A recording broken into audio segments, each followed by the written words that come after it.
morning, and welcome to El Paso, La Palma in the Canary Islands for the day 2 of the first ever European Off-Road Championships. Day 1 was fabulous with 4 sensational uphill races ranging from 5 kilometers to just less than 9. And today we've got men's and women's 47-kilometer races and 3 mass participation races ranging from 16 kilometers all the way to 45 and a 32 in the middle there. So I'm here, my name's Paul Larkins, I'm here with Rennie Borg this morning to take you through all the action. Yes, good morning, Paul. So yeah, it was really, we finished off yesterday talking about just how great it is that it didn't all end after yesterday's uphill only race series. So we're going to do a bit of a look back, I think, as the morning progresses, because we had 2 under 20 uphill races yesterday. We had obviously the senior races. There was a lot of drama. There was some strong leaders really grabbing races by the scruff of the neck and just bringing it home. We had the first few falls and slips of this race, and it's fair to say I think there's going to be all of that today and more. Definitely, and we're just to bring you up to speed with the camera work. Hopefully, I've seen a few of the guys actually suiting up with cameras today. So we've got some runners out on the course who are going to be running with the leaders. We've got the static cameras and we've got some drone action as well. So hopefully we'll pick up a little bit more action than yesterday. So that will keep us all entertained. Otherwise, you'll have to be listening to Renee and I discuss the volcanic craters over and over. Well, what we might do here as we watch some of the runners warming up this is basically downtown El Paso, because I do know that some of the people listening in and watching now will not have been with us yesterday, either because of work commitments or maybe only became aware of us now. So let's try and set the scene. So El Paso is here on La Palma, which is the westernmost of the Canary Islands. We've got a pretty nice and cool day by the standards of the general climate here. So that'll be a real relief, because a lot of the runners we talked with over the last few days, they were worried, will they lose too much water? Because as they leave this, because he's sprawling urban center, they have over 8 kilometers of pure climbing. Yes, you ran part of the course yesterday, didn't you? And you were telling me that the first 8 kilometers is pretty brutal, and then it takes you up to a pretty flat area for 30 kilometers or so. Is that correct? Before they kind of descend into a valley and then climb out again. And so it's going to be a demanding day for sure. The course record, I think, is just inside 3 hours, so we could probably get a few Strava segment records today and see that go to 240. Shall we have an early prediction? Actually, I think from my memory, it's around 353, Paul. Oh, not in or around 352, 353. Don't quite quote me, but that seems to be the ballpark for the mass participation race. So yeah, I do wonder, could we see sub 350? As we know, a lot depends on the conditions on the day. If you get a cool day, records can really fall. But one thing we know brings records to the table is competition. Yeah, there's 2 packed fields with some quality runners, sub 2:30 marathon runners in the women's race. So I think that it's gonna be an intense competition going all the way to the line. As ever with a 45-kilometer race, I think we're going to expect a big pack early on as it whistles down over the second hour and the third hour down to the top 5 or so. We're just watching them. We're just getting ready to go. I think we've got about 10 minutes to the start line. Yeah, there we go. There's local time, 10 to 8 in the morning here. Rennie is right. It's a cooler morning for El Paso, which is good. I think for the runners, they'll be quite happy. Relatively speaking, it's 20 degrees approximately. Yeah, and it feels cooler. And I was speaking to one of the team managers yesterday, and he said a lot of the athletes who enter this race, they're the type of athletes who, when asked to do shorter races, they'd actually prefer not to, because they will say to him, I like to work my way into a race. These guys, they're the sort of machines who they take a while to warm up, and a lot of them are smart, and they'll need to be. By the time they hit roughly the 9-10 kilometer mark, they're doing a little bit of ridge running, and then quite a tough switchback descent kilometer to probably the most scenic spot along the route. And I hope we'll have some cameras out there so we can share it with all of you back home. Here we are seeing Barry McAvoy of Ireland doing his warm-up. We spoke to Barry as well leading into this race. And I think he has run all of the routes. He arrived early, scouted everything. And one of the most difficult decisions he had was what shoes to wear. Yeah, it was fascinating to talk to him. He literally was choosing between 4 or 5 pairs of shoes, deciding on what would be better on the descent, what would be better on the ascent, what would be better on the flat. He was kind of just picking a middle pair that would work over everything. He did. I can't actually remember what his final decision was, but it varied between brands and it varied between performance. So there we go, looking at Sweden getting into the zone there. I noticed today everyone is carrying water and energy gels and fuel, which is, I guess, a good idea over a 3-hour plus race. Yeah, they only have 6 aid stations. You know, that might sound a lot to some people, but the 6 aid stations are spread out over these 47 kilometers. And it can sometimes be quite difficult to predict your exact splits between aid stations because you can look at the kilometers that are in between. But it's not like in a road marathon where you know, okay, every 5 kilometers, that'll roughly be X amount of minutes for me. I can bank on water and food. Some aid stations, if you have a really bad spell up a particular climb, you could be spending way longer getting it there. And here actually we're seeing one of the Danes. So this is the Danes actually getting started at this championship. This here is Christian Neufeld. So the Danes specialize in generally the longer trail races and tend to eschew the uphill only and the up and down. Okay, and I've seen a few. There's the French just getting themselves ready. Quite a few of these guys, as René said, have been here for a week or so, really acclimatizing to the course. Yesterday, I think the most exciting bit for me is that I noticed that a lot of the course, that a lot of section of steps on the course, which should prove quite challenging, I believe, for anyone that really likes to get into a rhythm. Yeah, we were in the first race. We saw a finish on switchbacks, which is actually part of today's course, but that's only the beginning. Once you get past that, I wouldn't hesitate to describe it as endless switchbacks. So there's a unique skill set required in terms of agility, you know, real 3-dimensional movement. Because you're constantly building up a little bit of speed, you have to decelerate into a sharp bend and make it out. So I would kind of fear that given the stakes here, the risks some of the athletes will want to take, we might see a few falls.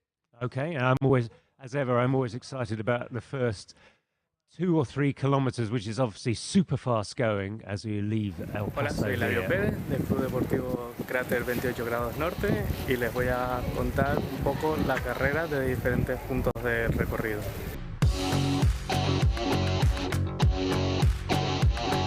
Okay, so here we are Kilómetro getting 2 y medio de carrera. For the race. Hacia allí nos dirigimos. Hemos pasado por el punto más alto de la carrera, alrededor del kilómetro 10, en 1600 metros de altitud. Ver toda la caldera de Taburiente aquí en el lado izquierdo de carrera y ya a mano derecha, pues hacia el Reventón. Y llegamos al punto que da nombre a la carrera. Llegamos al inicio de la subida del Reventón. Son 2 kilómetros en los que vamos a subir un desnivel de 450 metros aproximadamente. Estamos subiendo el Reventón. Ya casi estamos en la cima, nos quedan unos 200-300 metros de subida. Últimos metros para coronar el Reventón. Kilómetro 20 de carrera y ahora llegaremos al avituallamiento y de la pista relera. Desde aquí, 6 kilómetros y medio hasta el siguiente avituallamiento que será en el quite narrow, and we did have yesterday we had a faller in the last couple of 100 meters in the under 20 meters. Al terminar la pista lilera llegamos al refugio del Pilar, 3.460 metros de altitud, pero el desnivel acumulado en las piernas sí que los corredores lo van a notar. Ya hemos superado el ecuador de la carrera, estamos en el kilómetro 26 y medio. Yeah, this is kind of the lower part, Los Somos part of the course, at Refugio El Pilar, and then here we see the next and final aid station at Ermita Virgen del Pino, which is actually very close to where the race to the stars began on which kind of kickstarted on Thursday evening. Oh yes, I spoke to someone who ran the race to the stars. He said it was unbelievable. And final de carrera, 45-46 kilómetros. 5.200 de desnivel acumulado, 2.600 de desnivel positivo. Aquí tenemos el descent. Enhorabuena para los premiados, los que no, felicidades por haber terminado. Todas las instancias tienen su mérito. Oh yes, that's what the early drone footage had them running up there. And here we are back at the start line. We're into the last 5 minutes now, so just really getting okay, we're last 5 minutes before the start and really getting ready mentally and also taking that last minute look at your shoes and your kit and not really much to do now. It's just the race can be won or lost in this 5 minutes, really. Yes, it can, because the one thing you don't want in a race of this length is any kind of, you can, in any race, even this distance, get away with a quick little stride off the line, just to feel good, but then you need to settle straight away. Yeah, I think personally, I wouldn't even warm up for something like this, because you can use the early kilometres just to get yourself going there. You can just see Ricky Lightfoot on the start line there. So he's a very famous British runner who's top 50 in the world last couple of seasons. So perhaps we're going to say to Ricky, he's at the end of it.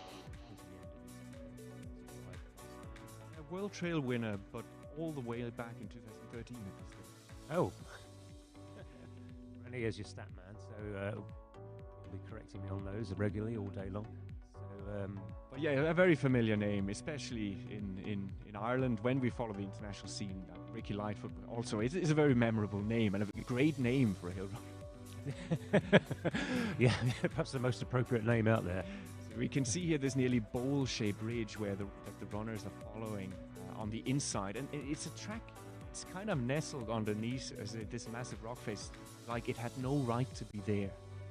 Okay, so I'm just checking the course there, and I'm just hoping that the race organisers tell us there are 13 static cameras out there, and at least 2 runners with cameras, and possibly a mountain bike or a motorbike with a camera as well on the asphalt. Yes. So we should get a bit better coverage. See big smiles from number 808 there, Christian Neufeld, the Danish long distance trail champion. We also, I think we have there in the German vest, right, third from your right, is quite an exciting addition to the trail running scene, Anna Hane, 2:26 marathoner. Aha, yeah, I've been looking out for her. So yes, 2:26. So she's made a fantastic transition to trail running and just fallen in love with it.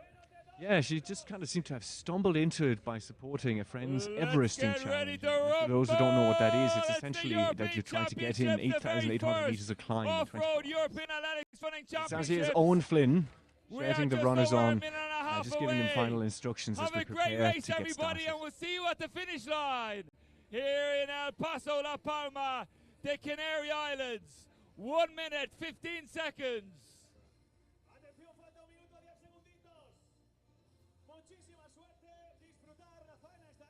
Count them in, Owen. We saw there, this is Blandine Le Hirondelle.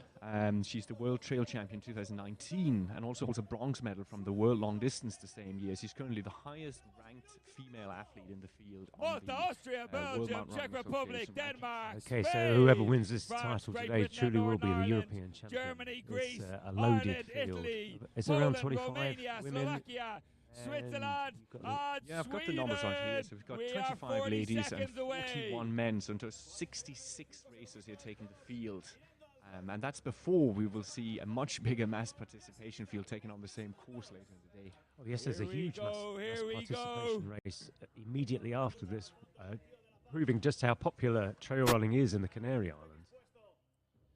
Definitely a location to, indeed, we met a couple of people who were claiming it's, and probably rightly so, the best trail running location in the world. Here we go.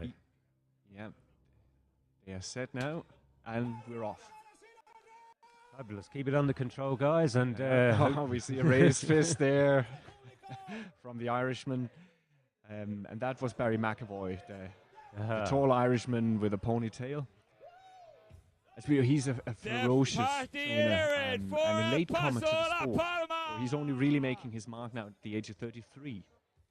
I think that's the beauty of trail running, in that quite a few are latecomers to the sport. You're definitely still a top performer in your over 35 and even into your 40s in this event. For whatever reason, I think it's a matter of it's not a straight race in terms of physical ability. Is also a huge mental strategy that you have to use, and also obviously huge amounts of endurance, which age group athletes have. Yes, in these races we see so often that racers who are well into their 40s can still be far up in many races, and it takes often an extraordinary youth to beat these people. I personally always think, Mo Farah in Britain, he's 39 now, and obviously still an amazing runner. And just think, what would he do over an event like this? Could he be as competitive, or is it just too technical and too difficult as we see them? I mean, even as just early as that descent doesn't look great for your quads. No, we'll see a few of these, but these two leaders are not that surprising, because we've got on our right there with the 826, we've got Martin de Matisse, actually the Swiss runner now taking the bit between his teeth on this descent. But Martin de Matisse gave an interview yesterday to the World Mountain Running Championship. He's obviously a man really to watch today. He won the European Mountain Running Championship in 2016, actually crossing the line together with his brother. But unfortunately, there could only be one winner. Thankfully for his brother, he had already won it twice. But for Martin, despite his huge experience, and he's definitely going to be a favourite today, this is a step up in distance for him, but it's a step up he has wanted to do for some time. We've noticed yesterday, Rene pointed out to me that actually there are a lot of sisters and brothers running this. It's quite a family affair, trail running. Yes, it appears to be. I think we will have a few more before the week is over. And unfortunately, we didn't catch the number there of the Swiss runner. There's only 2 Swiss runners in the race. The Swiss don't have a team. There's Ramon Manech and Stefan Wenck. So hopefully once we get some of the cameras a little bit further up the hill there, we'll be able to see if he's still leading. There was also a British runner in the lead pack there, which was the winner of the long distance trial in England. And we're just... in Scotland. Oh, it was held in Scotland. What was the venue again there, Paul? I don't know, but it was in Scotland. Very good, but it's Brennan Townshend. Okay. And I believe he is in flying form at the moment. He might actually have won 3 peaks this year. Okay, well, that definitely confirms that he's in absolutely the top shape. In fact, last night we met a winner of the 3 peaks from many years ago, and he actually was first across the line in the night race. Although we did have to point out that it was a handicap race, and he went off quite a long time before the actual real winner. We see the Swiss still in the lead. Getting a little bit of information in here on Brennan. He's actually a former professional cyclist, but he is the current British champion. Okay, well, we had a long chat about that yesterday as well, didn't we? That it's amazing how professional cycling or mountain biking is such an advantage, and indeed the winner of the women's race yesterday, she also includes a huge amount of cycling in her training. And I think one of the explanations is actually the type of trail we see right here. I ran this trail, which is part of the up and down junior loop as well, on my first day in El Paso, just as a little stretch of the legs. And it's a frustrating trail early on because it's extremely uneven and it's hard and dark volcanic rock. You can't really appreciate that from a distance. So you really struggle to get a good rebound off this sort of terrain. So it forces you to use a different muscle action, which is much more similar to the type of muscle action you get in cycling. It's kind of more of a push-pull rather than just being able to rebound elastically off the ground. So you've run this part of the course, right?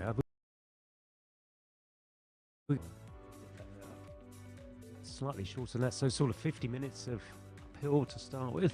Well, they get a few small kind of, what would you say, terraces of relief, but they will nearly have run over 10 kilometers by the time they can say, well, actually now I'm gonna have to put my mind into descending mode for a while. So that's a killing opening out for sure. Also, I wanted to ask you, Rene, about. Hang on one second. Well, here we just. Sorry. We're zooming out a bit, Paul, but just to see the city or the townscape of El Paso here. Beautiful city for sure, a beautiful island, and as we'll chat about it over this morning. Hugely volcanic indeed. The entire island is a volcano of a variety of activities, one of which was most recent just a few months ago, causing a huge amount of damage locally. And indeed, quite a few people are still living in hotels because their houses have been destroyed by this active volcano, which literally just appeared overnight. Yes, it's Cumbre Vieja, the old peak. But it isn't really that old. The peak might have been, but the volcano was not. Yeah. But thankfully, maybe through a grace of the divine, or just pure luck, no one was killed. So we say it is, losing your house is no small thing. No, but it is definitely definitely an amazing place to visit now, and the volcano is stunning, as we might see it. It's down to the right there. I think we can see it, but. And we can see the ancient chief and his nose in the mountains to the left there. Yes, which I believe if my geography doesn't entirely fail me after a few days of getting familiar with it, they will be running on the inside of the chief. Aha! I hope he's okay about that. He's been resting there several centuries now. No, not several centuries, several millennium. So. I would personally, and I'm not the most superstitious individual, but you need to find, energy and power wherever you can. And I know Ethiopian runners in particular imbue every place that they run with a particular type of power. It's kind of like we would have race courses and hills that I imbue with a mythical status because of the history. And some runners really enjoy trying to tap into that and say, well, if I respect this land, this hill, it'll give something back to me. Okay, well, these pictures demonstrate just how popular trail running is here in the Canary Islands generally. So this is a huge field about to depart on the, what is the first one to go? The 45 kilometres or the 32 kilometres? Well, I'll bring up our schedule here in the background. But yeah, it's good to see the relaxed pre-race chatter. I imagined it's the 47 kilometre going first because that's generally it's best practice. And as a race organiser, you want to make sure that the people who have to be out there the longest have plenty of time to come back so that you can still get all your volunteers and crew back to their families. Well, we have about, I believe the cut-offs for the 47 elite, they have roughly 5.5 hours to complete the course, whereas these runners here have a full 8 hours. Okay, 5.5 hours for the. I think definitely everyone in the elite race will be in that time, but I think I'd be a little bit. Anxious there about an 8-hour race awaiting me. I don't say that. I mean, trail running generally they can last between 8 and 12 hours. So organisers are always generous with the cut-off times to make sure that you can enjoy the courses as much as possible and not really be concerned about pace and putting yourself at risk really. Yes, we do want, especially in the long distances, to be accessible to people who are maybe not imbued with amazing speed. But there's so many, because we know today that we humans probably are more or less endurance animals. And that everyone has it if they can just get consistent with their training, but they will need the time. And there's nothing more dispiriting than paying a lot of money, traveling to a location, and then just narrowly missing out on actually getting kind of the sugar in the tea. You need your finisher's medal for sure. So we've got a little bit of drone action now, I think. I can see a runner. No, that's someone walking their dog. It is. Actually running with their dog by the look of it. But yeah, what you're seeing here, some of the viewers from yesterday will recognize this section. This is the broader fire road where that's used for exactly that purpose. We get workers up there to control tree growth, felling. But it's a nice stretch to have early on, but where the fields are still larger. Just allows you a little bit of time to spread out without being constantly trying to, in a way, muscle your way through on the later single tracks. Yeah, that's an interesting tactic we were talking about as well. The narrow single tracks caused some kind of issue, and in fact, a British runner was pushed off the track in the last 200 meters yesterday, and the culprit was disqualified for, I think, much to the bemusement of everyone. Really, they did put in a complaint, but and it was upheld. But it's such a narrow track; it's possible that it's very difficult to pass. Put it like that.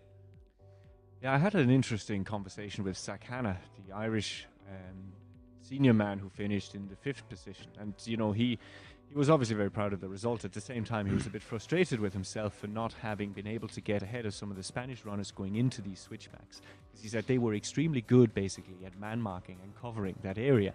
He didn't appear to be bitter, or think that in any way it was unsporting or unfair. It's just part of the game. But you do need, if you know a trail, you can try and get yourself into the right position before it kind of closes on you, and then you might be, especially in big races like this, you might find yourself stuck in position for quite some time.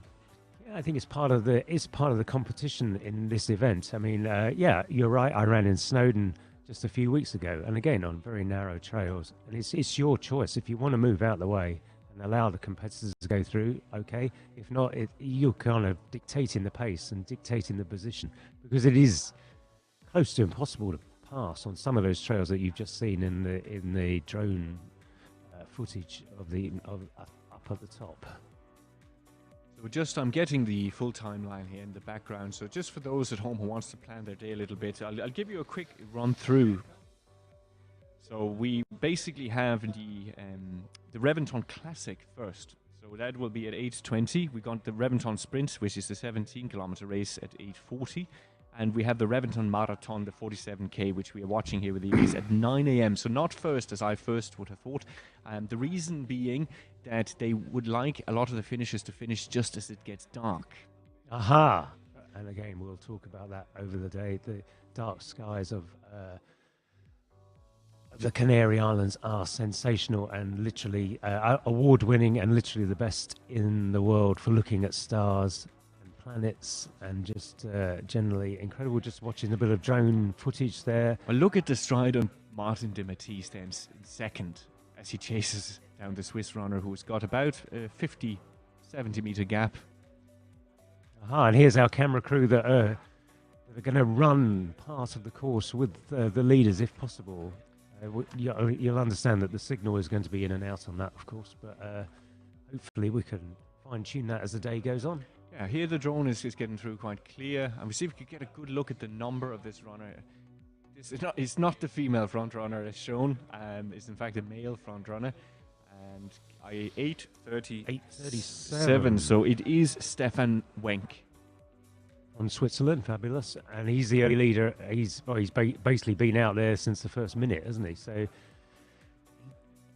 let's hope he hasn't. There's our cameraman running with him.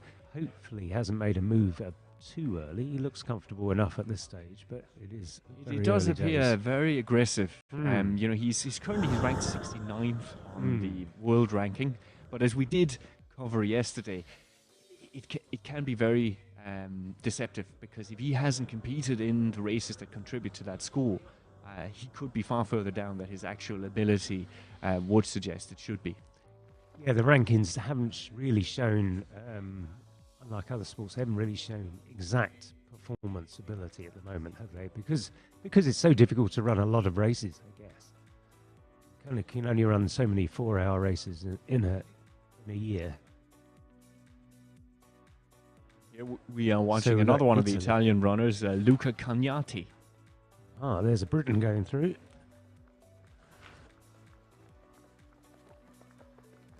And there possibly is the lead woman just climbing there out of that first path, first fire road. Early days yet. And my producer is just telling me here that Stefan Wenk is actually, he is a former triathlete with a 31:50 10K and a 2:29 marathon to his name. 2:29, so okay, he's definitely going to be competitive today for sure. And his triathlon skills are giving him all that biking ability as well. It looks like Demetis here is catching up with Stefan Wenk, and we can just see those. He's very easy to spot, thankfully, you know, with his strong curls and this very determined stride. We can see he has everything about his arm and leg action just suggests a man who likes to go uphill. Yeah, he's covered that gap very quickly as well, hasn't he? He wasn't in the picture 1 minute ago, and now he's made a definite move to the lead. And interesting in that in the endurance world that is an early move, but equally with someone with that ability and that background, possibly the only move required for today.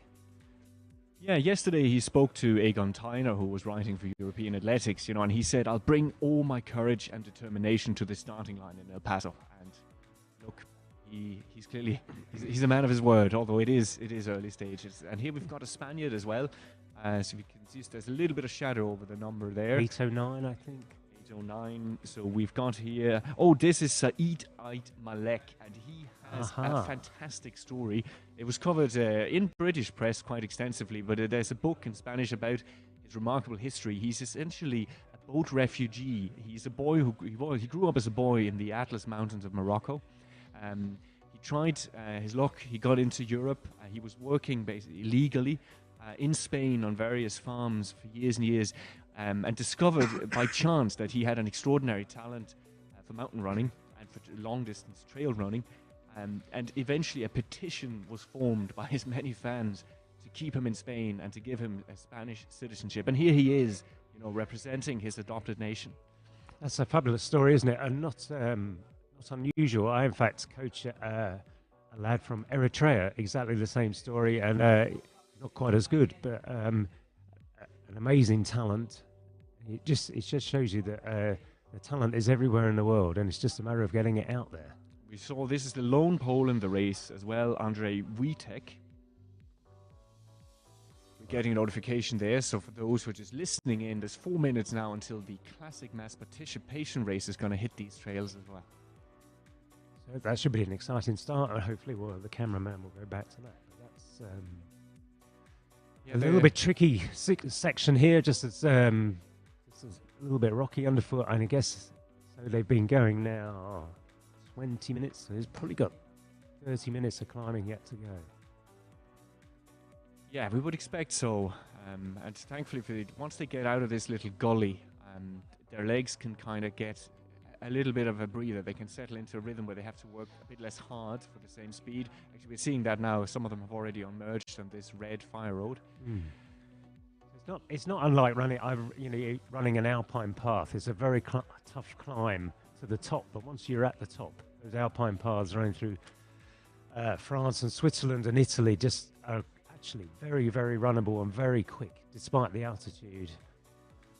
This is going to be a similar race, I think, a tough climb to some high paths, and then we should really see the action really unfold.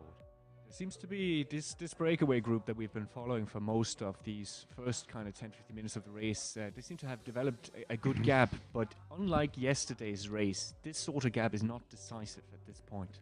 And not in any way. I mean, I'm loath to say who's going to be the winner at this stage. It can be, as we all know, as trail runners everywhere know, that you can cover huge gaps very quickly if you're feeling good. This is Carl Johan Surman, and he's really, he's sporting that Viking look that a lot of people outside of my native Scandinavia would well, this is the picture they would have, especially if they've been watching shows like the popular Vikings. Here we have Billy Cartwright just go through for Great Britain, so he's running very well early on, so that's great. And the classic race is 1 or 2 minutes away from 1 minute away from the start now. So this is this of course is a highlight for as much as the European Championships is the highlight for the media. This is the highlight for all the locals, and and all the runners who have made their way to there. We've got the start list here, and it's a lot of runners, mostly Spain, fairly obviously, but there's one or two Germans running. Yes, and one or two. I can only see Spain. Oh, there's a German, mostly Spanish, mostly local, and there we go. Fantastic. Good luck, guys. Have fun. Enjoy yourself. Go well easy early on. I think we've seen that this format of combining big championship events in one shape or form was some part a mass participation event. So either what's done here, which is basically piggybacking on an existing set of courses and an existing infrastructure, or as is often done, and as for instance will be done at the World Masters in Clonmel this year, that you have the championship event on one day and then run a mass participation event on the same course. That's even been done in cross country on occasion in Aarhus a few years ago, and it is a way to try and just engage the more casual trail runner a bit in the elite side, because I think what we have seen often is that if you follow, let's say, football, you tend to follow it first and foremost as a spectator, and so many people who follow football or other sports would actually do very little of the sport themselves, but running tends to be the opposite. Most people who are passionate about running, they are first and foremost passionate about their own running. Oh yeah, it's a participation sport first and foremost, isn't it? I mean, and I suppose that's why big city marathons, New York, London, Paris, are so popular. Yes, the sharp end, we all watch the sharp end and the runners running 2:05 or 2:15 in the women's race, but actually it's all about the competitors who are running and finishing in 2,985th place and breaking 3 hours for the first time, and just experiencing the course as the elite are experiencing, and they're running exactly the same course as you can see, and looking just as smooth in this initial descent. Yeah, they are, and we are seeing the list we were looking at for the nationalities. I was actually surprised there weren't more, and there's a reason for that. We've only been given currently the list for the entry in the marathon. You can see all the numbers here are 2000s. This is commonly done in running races, that you have a certain segment of numbers attributed to each distance. So you will see later on that anyone who is in the thousands will be running in the marathon, because I do distinctly remember yesterday seeing a guy walking down the street in, I believe it was a Streets of Limerick race shirt, which is obviously Irish, and it's not a race that would get a lot of international tourism. I spotted him as well, yeah. I'm guessing he's either here on vacation, or as many of us are, or here to watch perhaps a partner running in the elite race and getting involved in the trail races. And we've met a few people running today in the... So this is the sprint, correct? 16 kilometers? It's the classic, and the classic is the only distance and the only route that's not covered in the championship. It's 31.8 kilometers. Oh yes, sorry. So the race, I believe, is in its 10th anniversary. So like most races, of course, it started as a big idea, with modest organization, and it has turned into a huge event here, because it's really, in many ways, Reventón began in the shadow of the Transvolcania race, which a lot of our listeners will be familiar with. And they felt there was a need to do something that was radically different in order to, stay competitive and to have a unique selling point in the same area. But this is an island that is investing hugely and has had a huge investment in it. As we said, a lot of runners we spoke to yesterday, especially online. So we're back here at the start, so we'll just hold that thought for a moment there. Here as we see runner. This is some of the female front runners. We've got number 916, which is Nicola Jackson of Great Britain. And I believe she is running next with, was it Audrey Tanguy of France? If we can... No, it is Laure Paradan, but also a French runner. So let's look up Nicola Jackson for you. Quite exciting to see a Britain. She is making a little move here. She didn't want to keep running side by side, the French woman. She has just stretched away there by 3-4 meters, and she seems to be gaining now. And you've got to really, as a coach, you enjoy these climbs are much steeper than they appear, because if you look at the camera work here, it appears that it's a reasonably steady slope, and this is it's not the worst part of the course by any means, but it's great to see these runners still looking so relaxed. There is very, very little tension in the running stride, and here I think we're seeing the feet of the runner as the mass participation race are coming into the beginning of the rocky gully. So here you can see this black volcanic tar that makes for very difficult footing. And you can see these runners are reduced to walking, mainly because the field hasn't spread out enough yet. And here's an official. I think I'd walk down that particular path. That looks pretty tricky, actually, doesn't it? Yes, it is quite tricky. It's if it's a little bit early in the morning and you haven't had your coffee or tea or whatever gets you going, this is the sort of place you could roll an ankle easily. Yeah, which would be a little bit disappointing to roll your ankle quite so early in the race. But we go back to the fire road. But what we were mentioning this investment into the place, and there's a new project which is the Spanish Athletics Federation is launching 50 trail running high performance centers and camps around the country. And La Palma has been picked as one of these destinations.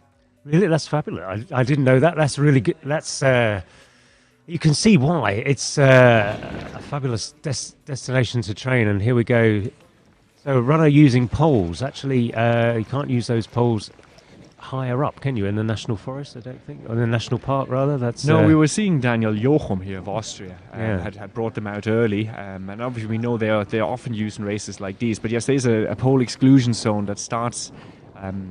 It's quite high up, isn't it? About 1,400. Yeah, it was more or less at the time when you really want to take them out. Yeah, ironically, it's where you need them the most.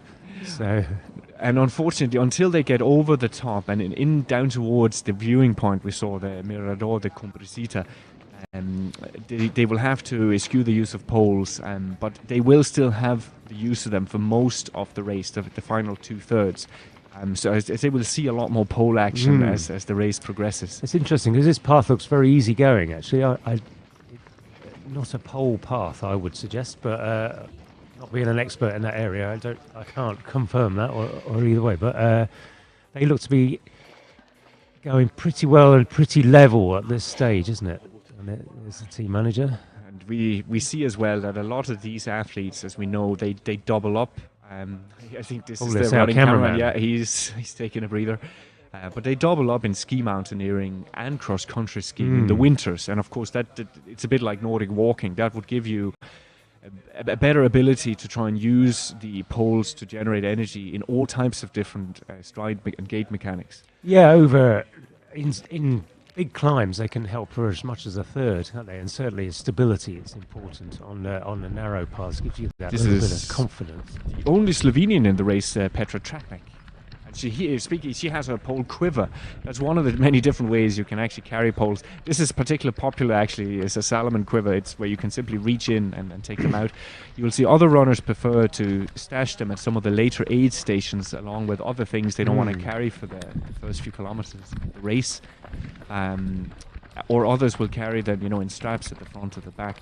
It's very, very individual, but the key, whatever you do with equipment in a race like this, nothing can irritate you.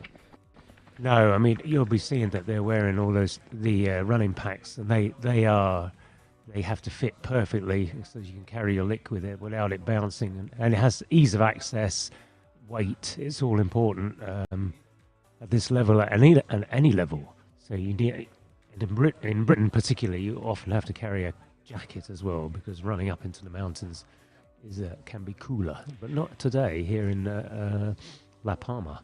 It was the aforementioned, I believe it was the aforementioned Anna Hanna had spoken about that when she transitioned from road racing to trail running just last year. She was saying it was very funny for her to turn up at all sorts of races, and she'd ask, do I need a jacket? And the answer was always yes. Yeah, well, yes. I ran in Skiddaw just recently. You definitely needed a jacket. Not at the bottom. It was quite nice at the bottom. But after 40 minutes of climbing, you definitely needed a jacket. And there's the volcano which made this island number one in the news for all the wrong reasons, for over. I think it was a 3-month period. Yeah, it's. I mean, as you can see, it's just. I mean, incredible. It's stunning, isn't it? Yes, and that I don't know who that person is, but he is. He's a lot braver than I would be. But it's amazing to learn that no one died, isn't it? I mean, there's just because, as you can see, volcanoes are just completely uncontrollable.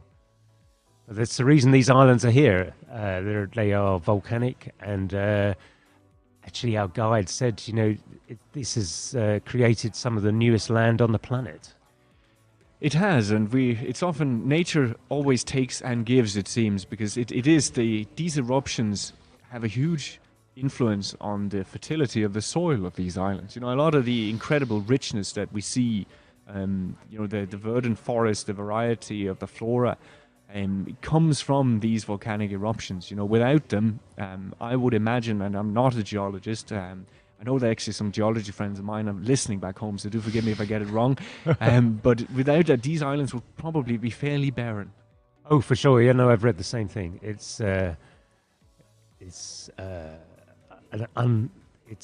Well, actually, to see the volcano now, you can see that there are trees already growing on it. That isn't the volcano we're looking at, but vegetation has already taken over. So we were waiting probably the classic race to hit this area now, I'm guessing. Yeah, we saw a few runners passing through earlier, the first of the support points, which was very, very early on. And I imagine the next footage we're going to pick up is slightly higher up. There is a support point at just below the peak of Bejenao, which is the first peak that the runners will get close to, a mere 1,603 meters. Here we go. Is this a sprint race? It would be, yeah. So it appears this is how it's organized, that the 3,000 numbers is the shortest race, the 2,000 is the middle distance race of the 32K, and then the longest race, they get the lowest numbers, the 1,000s. It's all relative, isn't it? So sprint race is 16.9 kilometers, which is, probably aren't many sprinters who run that in a month, let alone in a couple of hours. Yes, uphill. It is a funny thing, especially given we come from backgrounds of trail and mountain running where there actually are proper what you could nearly justify calling a sprint event. For instance, the guides races in England. We used to have very short trail races in Ireland. These kind of 1 to 2 mile steep up and down, or the very, very short uphill races, like the Subida de las Estrellas on Thursday, which was only 2 miles. But with a 600-meter vertical. Yeah, that really was a sprint race.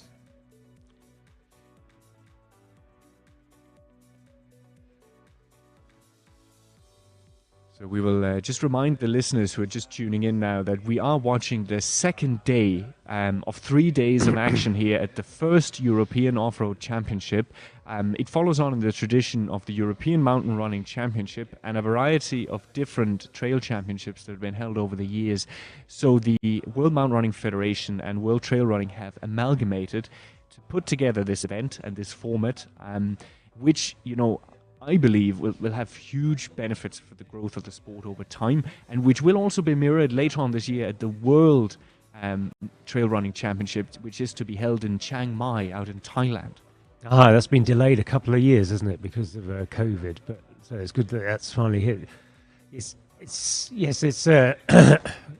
a long and interesting discussion about the blending of mountain running and off-road running to create this unique championships, if you like. But I think René is right. It's going to be hugely popular and can only grow in the next couple of years. It's because it mixes terrain, it mixes challenges, and it mixes speeds, and it mixes abilities. So you get no one runner can cope with everything. I don't think. Although we're probably going to find that out today that that's probably not true, and someone will win comfortably. We may see it, but still, at least there is such variety on the trail running circuit that you will see many different faces taking the titles of the various leagues, championships, race series that are out there. Whereas, we certainly for a while, and I think that has gotten better in road and track racing, but there was a period where a lot of road and track races felt like a little bit of a foregone conclusion, especially at the Olympic level. Especially because we simply, as the Western nations, Europe, America, really struggle to keep up, with the talent pool and the fierce work ethic and relentless culture of success of the East African nations. Yeah, well, although reading some people's trainings for events like this, I mean, the work ethic required to train for off-road running is unbelievable. I mean, we chatted about it yesterday. I mean, runners will put in 150 kilometers a week, but they'll also make sure that they're climbing 10,000 meters more in a week. Yeah, we often see that a lot of these athletes will at least try to mirror the vertical gain of their main race over a week or even more if they can. We also see that a lot of the continental athletes, just because of the harsh winters often in the locations they live, they have to spend quite a significant amount of training, of the annual training hours in, as we said, skimo and in cross-country skiing and similar sports, which is actually not as new as one might think, because you mentioned yesterday the Norwegian marathon runners of the 1980s, Caldera, for instance, and they already did that back then, and they felt that they had no choice but to do it, but that it really added to their running. Oh yeah, it was in Norway in the 1980s. Ingrid Christiansen was one of the best cross-country skiers as well, let alone one of the best marathon runners in the world. It'd be interesting to see what she would have been like in an event like this. I think she would have been close to unbeatable. She had that 2:21 marathon speed, and obviously the huge strength and core conditioning that cross-country skiing gives you, and also just the background of trail running as she lives in Norway. The main benefit perhaps of that is that of all the elite sports out there, running actually has the lowest average training hours, and it's simply because you are dealing with the greatest amount of forces. There simply is no, in rowing, in cycling, you don't have to deal with that amount of impact. So if a runner can find other ways to bring their training volume up towards what elite athletes can manage in other sports, it will make a difference, as long as the types of activities they undertake don't move the runner in the wrong direction in terms of the type of muscular strength that you do need in this event. Yeah, you need hip mobility, stability, ankle strength, and obviously endurance. We're just watching the start line ready to get going. We should have 3 minutes to go now here for the start of the last of the mass participation events, so the 47K. 17.6 kilometers. 1,700 front runners in the sprint of elevation gain. No, the front runners in the sprint or in the classic at that stage. Yeah, the text there says sprint, so we'll take their word for it for the moment. They are sprinting if they've reached that stage already, I think. See the cameraman is at work there to put together. We saw already yesterday when I returned to the bungalows where we are staying. The press team had already put together, it was a roughly 2-3 minute video summary of yesterday's action in the uphill only races. It was a fabulous video with lots of angles that you couldn't see during the live transmission. So if you did watch yesterday's race and felt like you missed out on a few moments, I really encourage you to go on to the Reventón El Paso YouTube channel and just have a look at that video. But stay with us for now and leave it for the afternoon. Yeah, leave the production crew to actually make the film. So, Rennie, did you have a highlight from yesterday's performances? Well, I probably had a little bit of a dog in the fight in that I have some knowledge of Zach Hanna, and he's a young man who's worked really hard to be where he is. Fifth was an amazing performance. Yes, and he was, as the typical athlete would be, he came to the finish line with a mix of the two emotions, pride and disappointment.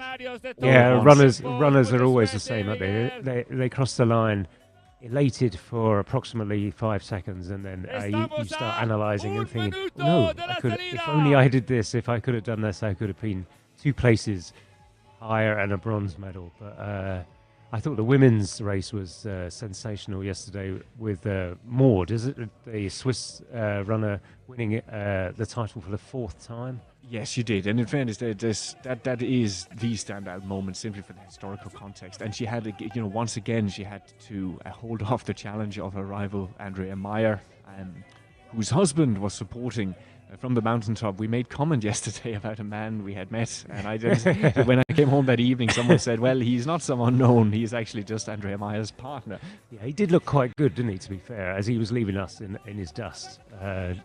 Just cruised by us on the steepest part, and then he was bouncing around quite easily on the rocky terrain, and now we know why. But Maud, I was interested to listen to her training. She does 10 hours a week. You're right, you can't do any more if you're all right. There we go. Yeah, we're off here. And this really is a mass participation. Yeah, here we have the Reventón Marathon.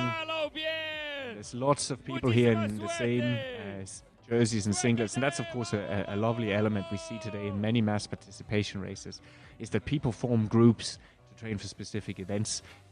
And the organizers have done the same. A number of years ago, they formed a team called Team On. And essentially, they give them equipment, they give them training advice, they follow their journey to the race, and through the race and after. So in a way, it's a little bit of a nice marketing story, but also a journey. And it's targeted at people who are going into their first trail race. So people who are trying to transition away from the roads and into our discipline. And it's so inspirational to watch them there just get going for what will be a fabulous day in the mountains for sure, and memorable for all the right reasons. So here we are seeing as well some of the mass participation races. They as well have brought out the poles. But someone, I imagine, has gotten impatient here on this long section of single track, and they see their moment now to try and get into a position that suits them better. I would pace myself early on if I was these guys. But, what do I know? You know, they're feeling good. The day is great, and you want to move into position, don't you?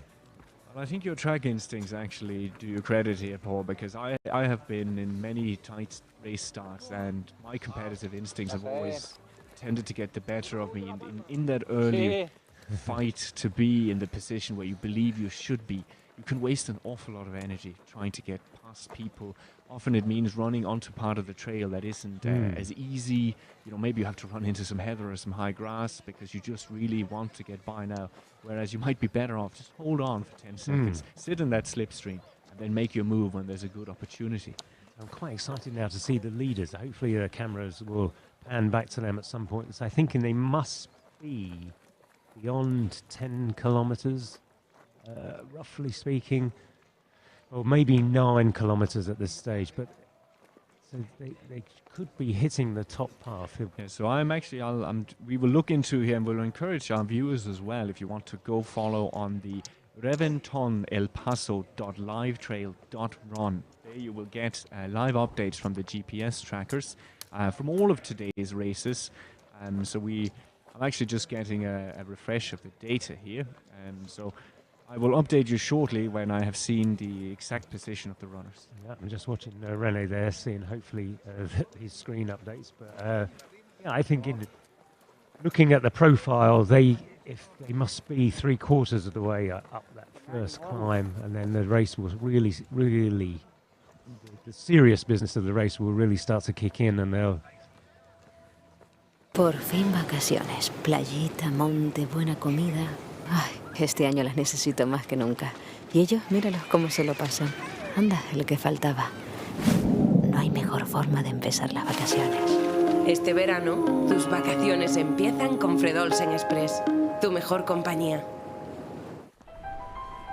Bonita te llaman, bonita y silente. Bonito es tu canto con letras de sal, en versos de miel. Hermoso tu llanto con aires de lima. Me alimentas, me arrullas, me tientas, me excitas, me aquietas. Me haces volar, me das vida. Bonito tu rubor reflejo en mis ojos. Majestuosos los ojos de tu cielo infinito. Porque arbitras batallas entre luces y raíces y apaciguas furias con colores y matices. Y bonita cuando ruges, cuando te enciendes.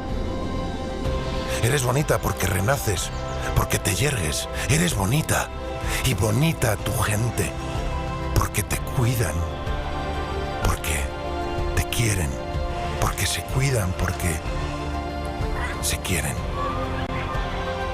Ayer, hoy y mañana. Por 1000 razones, bonita, bonita, siempre.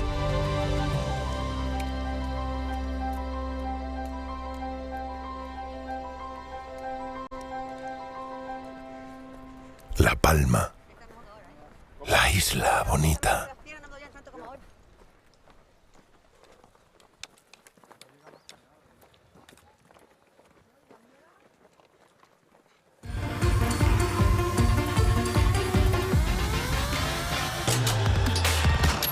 And it looks good. Very good indeed. Very close, and Jackson is the champion. Olial gets the silver.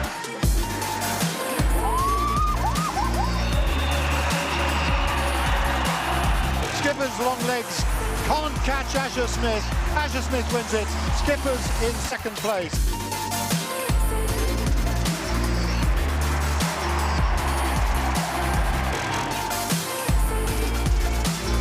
And oh my God, he goes clear.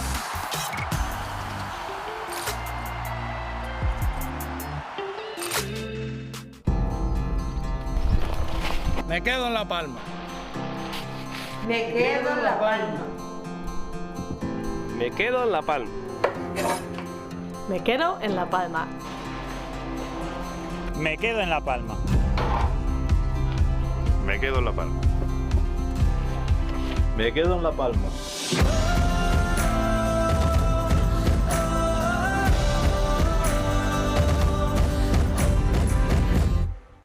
There's no rhyme or reason with your heart found. I will not throw home while my heart is full. The world outside is so cold, but it's summer in my soul.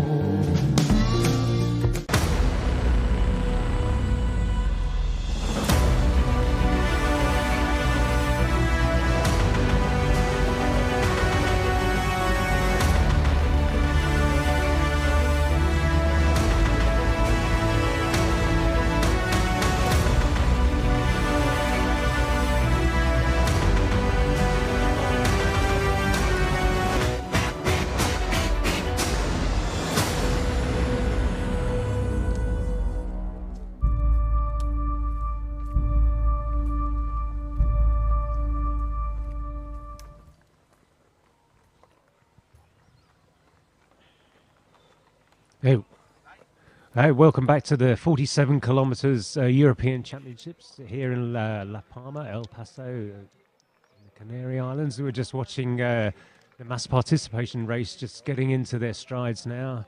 This is early on in the first probably 5 kilometers up on the fire road, but you can see the runners stringing out behind them as well. There's 3 mass participation races ranging from 16 kilometers to 45 kilometers with a 31.9 in the middle. And but up front in the European Championships, we've been going about 55 minutes, I think, now, and making good progress down the course. I can look watching the live tracking, and I think we've had a few lead changes. Is that right, René? Do you think?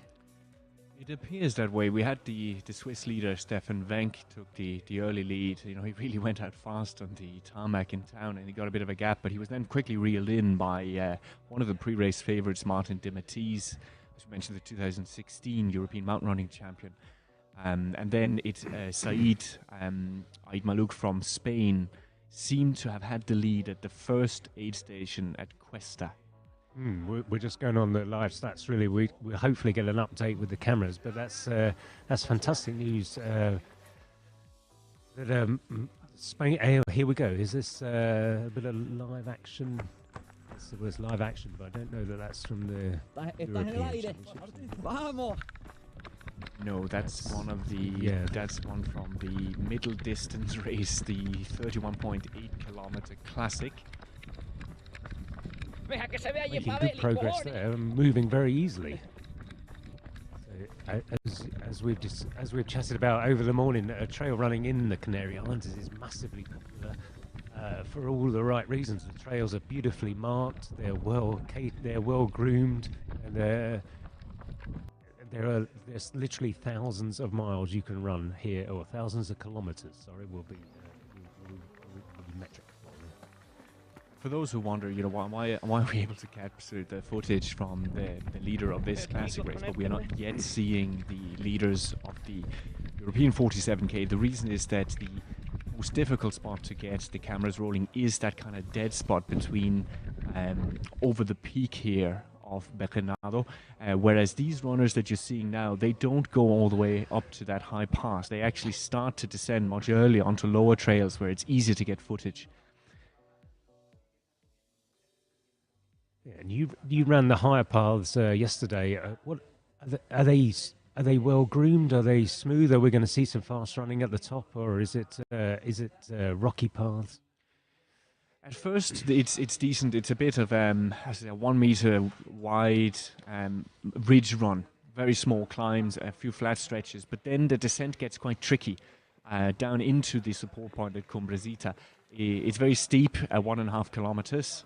Although we had a look at the very, very beloved now online tool Strava, and we could see that the 2019 winner of the same race course, he covered that in about 7 minutes. Yeah. But I found it yesterday, it is tricky because the switchbacks are near constant. So by the time you build up any speed, you already have to start thinking about braking again. We are looking at, I think, a little bit at yesterday. Here we go. A look back at yesterday's junior men's race. Spain won that title. Yes, much to the delight of everyone. The host nation got off to a winning start, and here we see the Italians adding to their already very impressive medal collection at these events. And Norway, Ida Valdal, another young winner.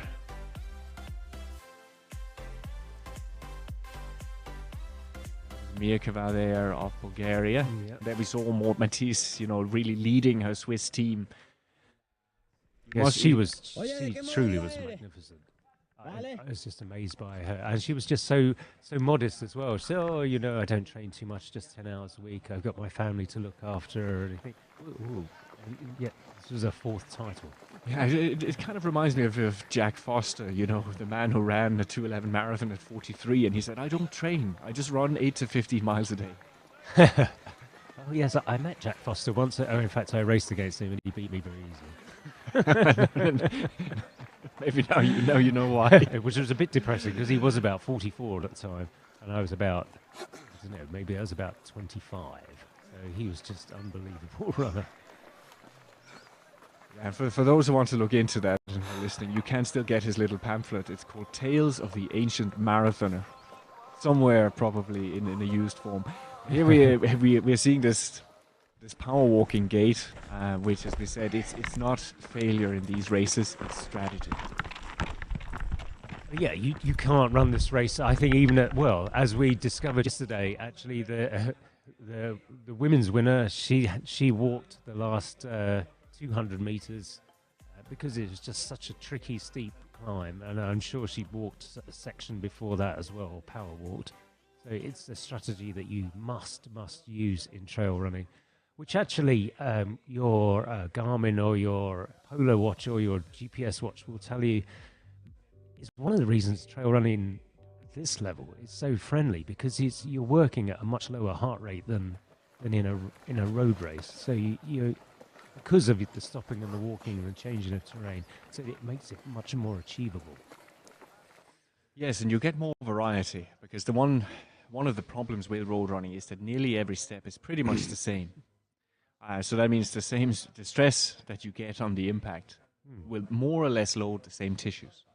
Yeah, whereas this is working different muscles in different ways constantly over and over again. So it's an interesting, people, if you do a 4-hour or 5-hour road race, that's a very, very, very long way. But a 4-hour trail run is a relatively easy achievement. Vale, okay.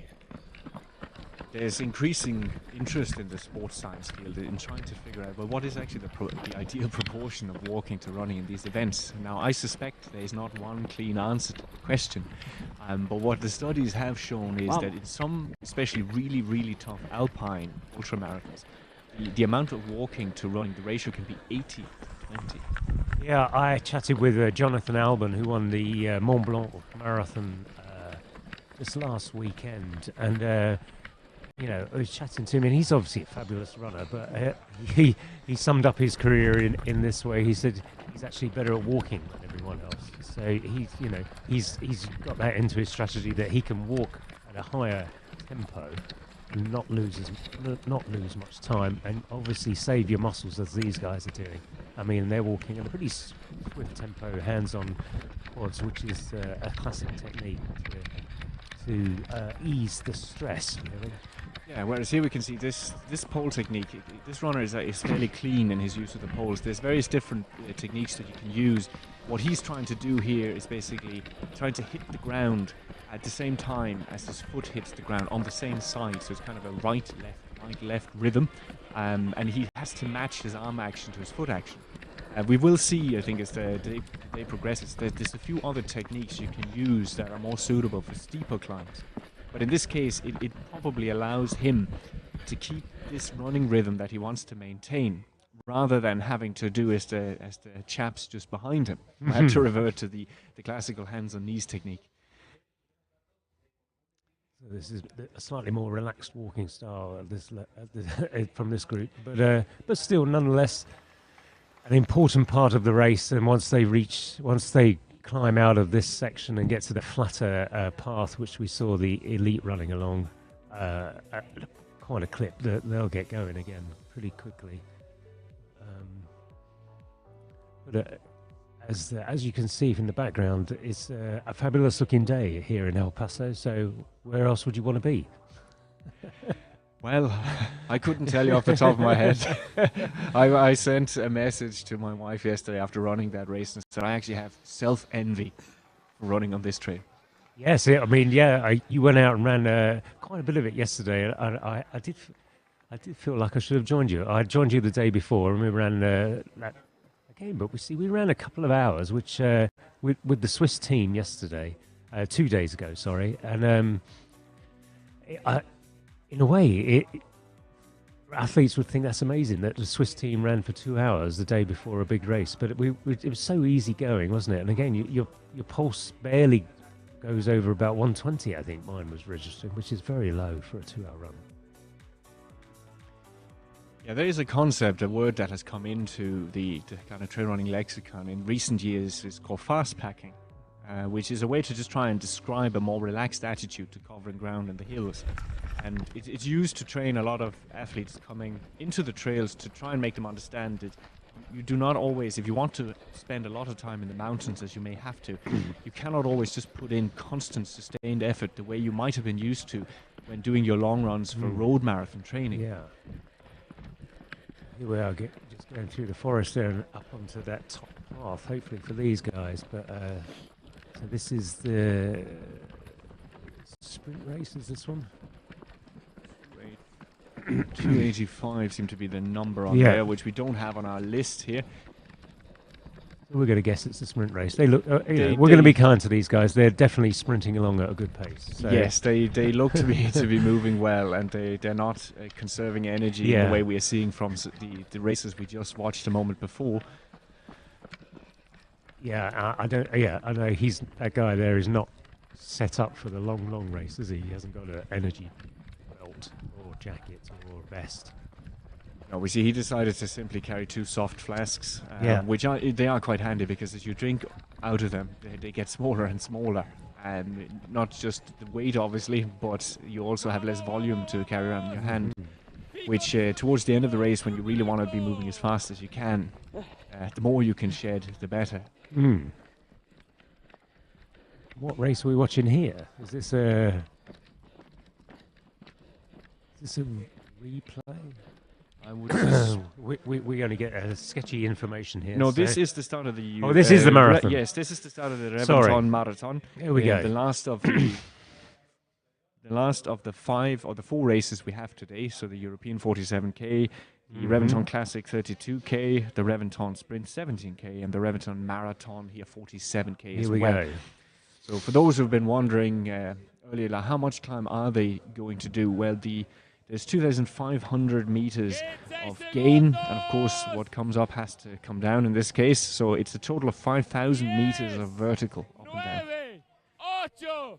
Here's the countdown from Owen Flynn, the master of ceremonies.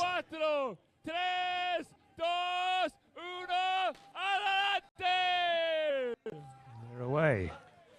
And good luck, guys. So yeah, they're going to be climbing as high as 1,460, I think, is the top point. No, slightly higher than that, 1,500, 1,600 meters. 1,643 is the high point, yes. And I've just got some information there as well around the course record for this. So it actually is slightly better than the results I had looked at. And it is the very famous Dakota Jones has run 3:43 on this course. Dakota Jones, aha, yes, that is a famous name. So 3:43. So, you know, I'm going to boldly say that record's going to go today. Well, the elite race is slightly longer, though, isn't it? It's 2 kilometers longer, so maybe not. Well, in fact, it would have been maybe, but it's been slightly, both the mass participation event and the Europeans has been slightly shortened, so it has dropped to 46.9 because of there was an area of the higher trail that was affected by the volcanic eruption, and it was decided that it was safer to route off that trail. I don't know exactly what's going on there, whether it's repairs, whether the trail has become unsuitable, whether it needs to regenerate. But I spoke to an Irish athlete subsequently and I said, look, the race is 500 meters shorter. And she said, well, I wish it had shortened a lot more than that. Yeah, I don't think 500 meters is going to make much difference. Although we may eat our words as the lead changes in the last 500, but we'll see that when it comes to it. As we know, 500 meters of mainly uphill here would probably account from somewhere between 3 to 6 minutes in total. So if we see a winning time that is perhaps sub 3:40, you know, it would have a decent claim of being the best performance run in this course. I think so, but of course, again, we chatted about it. Course records are kind of irrelevant. Weather conditions change, as you can see underneath the trail conditions change, and what is a record one year won't be a record another year. So it's just a general. But of course, being runners, we like to record times, and there are course records for everything, even though the weather will be different on one day. Just watching these guys, definitely taking it easy at this stage. Yes, they're taking it very patiently. And, probably a reflection that they know exactly what they can maintain. Yeah, I think.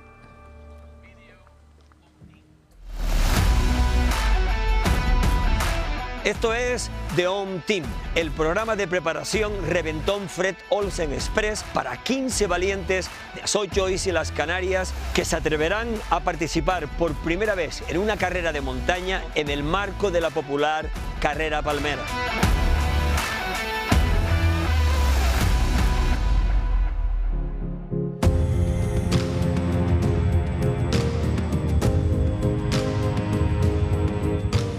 Han pasado casi 2 años desde que decidiste participar en Reventón el Paso Fred Olsen Express.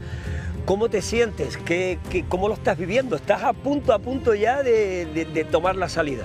Como me siento para mañana, que al final voy a participar, voy corriendo hasta esa meta.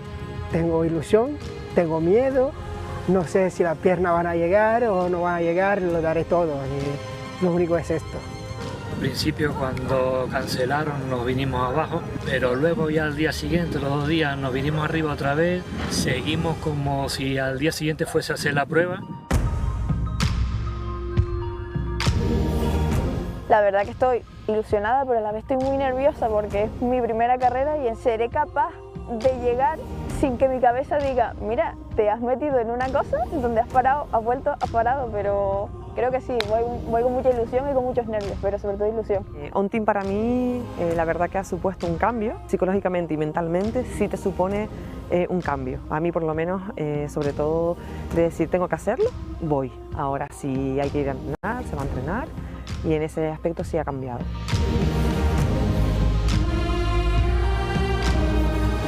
Me ha cambiado totalmente, me ha cambiado los hábitos, aparte físicos y deportivos, mental. O sea, el deporte me ha ayudado a tirar hacia adelante con muchas cosas y no pienso una vida sin correr, la verdad. Ha habido momentos difíciles. Ahora sí te he de decir que de arrojar la toalla nunca se me ha pasado por la cabeza.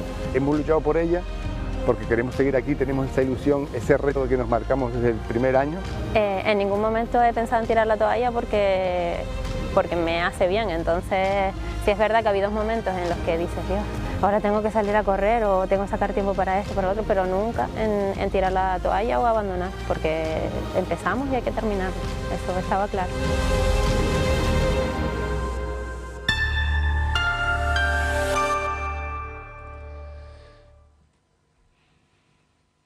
Well, very inspirational there. The On team. I work with a magazine in England called Trail Running Magazine, and we do a similar team building. We call it Run 1,000 Miles, which is a forum. Basically, you join and you just commit to running 1,000 miles or 1,600 kilometers in a year, and it's the team building that proves most popular. We don't. People advise each other, they give each other tips, and it's a fantastic forum to be a member of. It's quite an interesting concept that running, in many people's mind, is an individual sport, but actually in reality it's a team event. Yes, we've seen something similar because Owen Flynn, who works here as the Master of Ceremonies, he's a former Irish international mountain running athlete, and he actually brought this idea back home to one of the Irish trail races. So we have been testing it as well, and it does work very well. People get really excited. They're on WhatsApp groups together. They're sharing photos of all the different training routes that they do. So they really, this whole idea of training and learning as a group is something we know that the Africans have used to great effect. A lot of the sporting dynasties around the world tap into that. And as yourself as well, Paul, during your your collegiate career in the US. Well, yeah, I was a member of a team, of course, in. Way back last century in Oklahoma State, actually. So, yeah, and the concept of team, and Americans understand it perfectly. You work for each other, and I love this. The On team, as you can see, they work for each other and they advise each other, and they don't have. Yes, you do have an expert helping you, but equally your opinion is the most important opinion. So if someone says, well, I prefer On shoes to Innovate shoes, then people take that on board. So there we go, this looking at a refreshment station, which looks very refreshing. Yes, it looks very refreshing and very misty. So this is the Reventón aid station, which is at nearly 20 kilometers, and it's at a height of 1,400 meters, 18. So that explains, the slightly different climate up there. And you can see the little white arrow. That's one of the markings that they use here, along with the very distinctive flags, with the European Athletics logo on them. It does look like proper mountain weather up there, doesn't it? Compared to where we are. Maybe only a couple of 100 meters above sea level here in El Paso. Well, I noticed it yesterday as I parked at the Mirador de Cumbrecita because I didn't have time to do the loop because it was just too big. So I had to run out and back in two directions, and I actually ran into two different climates. When I ran one direction, it was warm and sunny. When I ran the other direction, it was cool and misty. Yeah, that's what makes this island so amazing for tourists. They've got all the microclimates, so you can have a little bit of mist and rain, and you can have also beautiful 24 degrees beach weather, and just watching the mass participation just getting into their stride again with the front runners in the sprint. Fabulous. Yeah, and he seemed to be overtaking people from the earlier race, the Classic. And I would suggest, especially they're seeing them working away with the poles as he's just powering past them. It looks good. Is this the guy we saw earlier? I think it probably is. He's only carrying one horse bottle. The other guy had 2 horse bottles, didn't he? Yeah, I think it's a different runner here. Yeah. Okay, he looks pretty strong and he's moving well. I always encourage him to be bossing through the field like that. It definitely makes you feel good. So he's up on his toes there. We can talk about he's going to a good bit of power walking. So actually, running uphill, there is a technique to running uphill. Do you think, Rennie, you're quite an expert in this area, do you think it's better to be on your toes, or do you want to move your calf muscles and move your heels down slightly? It depends on the gradient of the slope. If it gets beyond a certain steepness, you have no choice really than to stay on the ball of the foot, because if you allow your heel to drift back, it'll get overstretched.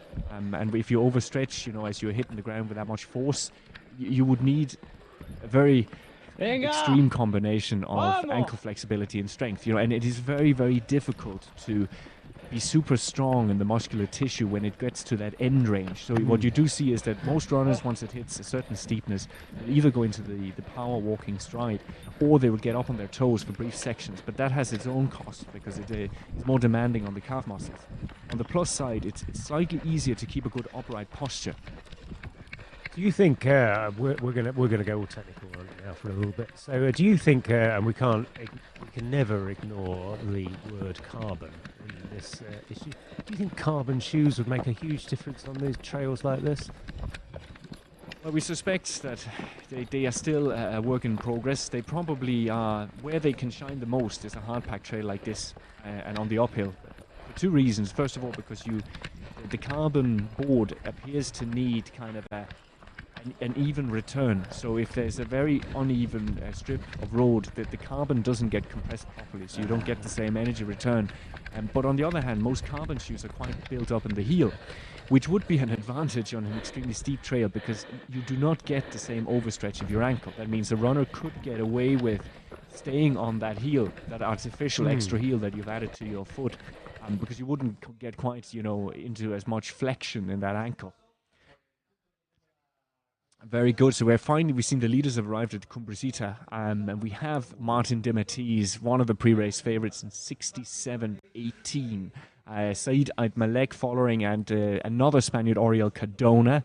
And he's only 41 seconds down. It looks like Said and Martin de Matisse are basically neck and neck within a second of each other. We've got the very experienced Thomas Cardon, who has won 2 UTMB index races this year, so he's in great shape. He's not much further back as well. Onor Bonin, Leonard Mitrica from Romania. And then we've got the second Italian, Andrea Rota. Kevin Vermeulen, who was well up there in the beginning, in 68. So it seems like they're... And the early leader, Wenck from Switzerland, is in 9th place. So that's still competitive. Yeah, I might suggest he's a better climber than descender. But they're still all within a minute. Still within 2 seconds at the front end, I think. So that's very exciting. And we, at this stage, we could be looking at a Spanish victory, which would be very exciting. Although after 67 minutes, that's perhaps a little bit early and a little bit keen to suggest that. Yes, it might be a bit early, but we know because the nature of the course will change so much. The next climbs and descents, will really show us whose skills are still fully functional at that stage. Do you think it's flattening out now after 67 minutes? So we're going to have a long flat section now, or a flatter section? Yes, we've done the climb, basically. It is like a gradual descent back down the ridge, but there are several little kickers. So you can kind of imagine that you constantly, as you're running downhill, you get a tiny valley, and then you just have to maybe climb for a minute or two, and then you start descending again. Just be impressed with the camera guys here running with these guys. They're doing very well, aren't they? Because they're not wearing light gear. I saw them suiting up. They're all wearing big, heavy backpacks, carrying the camera in their hand. So to be able to run any distance because this guy is really moving well on the downhill section. Phoenix. So don't have a start list, I think. But, Britain, Phoenix is a club in Brighton. Carried away to suggest that he's from Phoenix, Brighton. Steve Ovets, late last century, sorry. I'm just checking in here on the live trail to see could we get a fuller leaderboard, but unfortunately there seems to be a delay in their signal. So the leaderboard we saw here is actually that's the data we have at this point. Live trail hasn't yet picked up that the leaders are through Cumbre Vieja.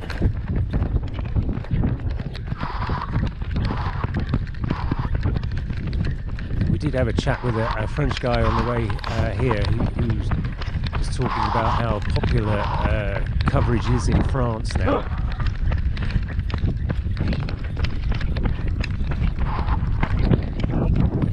And in France now, they're saying how difficult it is to get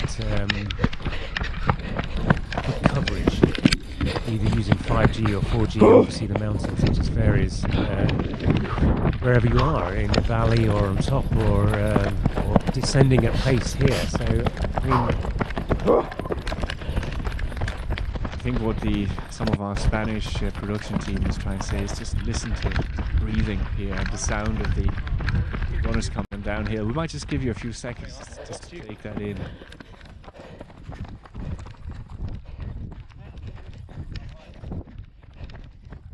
But it is a big giveaway, isn't it, Paul? When you're next to a runner, or when you listen to running, the footfall, the sound they give off, not only is it distinctive, and you often recognize your rivals based on that sound, but it also can sometimes tell you where they are at in terms of, are they about to red line? Is the step getting really heavy? It's a funny skill that you do actually learn. You're right. I want to call him a rival. I don't think he is a rival, really, because he beats me every time. So do rivals always beat you? I think they do. And he's also a colleague at work. And he always starts a race slower than I do. But I recognise his foot strike. And I know when he's appearing. And he can just... It's interesting how runners just tune in to the people they know just from how their feet hit the ground. So you think, oh no, here he comes. And you can just hear that distinct rhythm. He's got a definite... It doesn't affect his speed, of course. He just goes straight by me and then disappears into the distance. He is younger than I am, I'm going to say. You're well, excuse me, so you're well excused then, Paul. But there's a thing, I believe they might be calling it your bio pattern or something along those lines. It doesn't really matter, but the human body is always the product of all its history, all the injuries you've had, all the training you've had, even some of the psychological things that happen to you in life affects how you move and your posture. And I think that's why we have such distinctive gaits, that many people, they recognize each other from quite a distance, because they can just see, well, that way of moving is my friend Paul. Yeah, well, sports science has also got in on that act, and you're right. There is, we all kind of look at the perfect picture, don't we, of runners and looking amazing. Let's use Usain Bolt, sprinter. He looks so beautifully smooth and perfect in his position. But actually, sports science, the latest research is saying it doesn't really matter what your form is. Your body learns to use its what it has to maximum effect. So. Your head can roll a little bit, you can be hunched, it doesn't matter. As long as you're doing the training, you will be getting the best out of your body, which is it's an interesting concept. Years ago, I very glamorously trained in the Pyrenees with Paula Radcliffe, the marathon world record holder, and she had a distinct head nodding action, and she worked relentlessly change that, and yet the moment she raced, her head was all over the place, but clearly didn't affect her because she ran 2:15 in the marathon. What I found in my own kind of research into the topic is that nearly everything that you see, these idiosyncrasies, the strange little movements, the human body does very little by mistake. And it's actually, all of these are adaptations. So it means that somewhere along the line, as you grew from a free-moving child to the adult that you are today, maybe an injury crept in, a restriction in some area, and what you see visibly is just a way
Hi, welcome back. Hi, welcome back. Just looking at the live tracking there, they look to be in an area that's got a long descent followed by a short, sharp climb, maybe around the 30-kilometre mark. René, do you think? Yeah, we have, it appears now, 34 of the 66 male and female starters in the European 47K have passed the Cumbre Vieja viewing point, and they are making their way slowly down into the next valley. They will begin a steep climb to Reventón, so that's going to be an interesting transition, because we know that is one of the most difficult phases of these races, is when you have been in one particular gear for an extended period of time and then having to shift back into the other one, that uphill gear. Yeah, they've been descending on this graphic. They've been descending for quite a while now, so you're right, the change of rhythm will be killing. You ran part of... There they go. They're at the base of the Reventón. There you go. As you can see, the change of pace is killing. So so this is one of the, I believe, the smaller little climbs, because there is this strange section. It's about 3.4 kilometers long, where the average grade is actually only 6.8%. But there are these small steep climbs.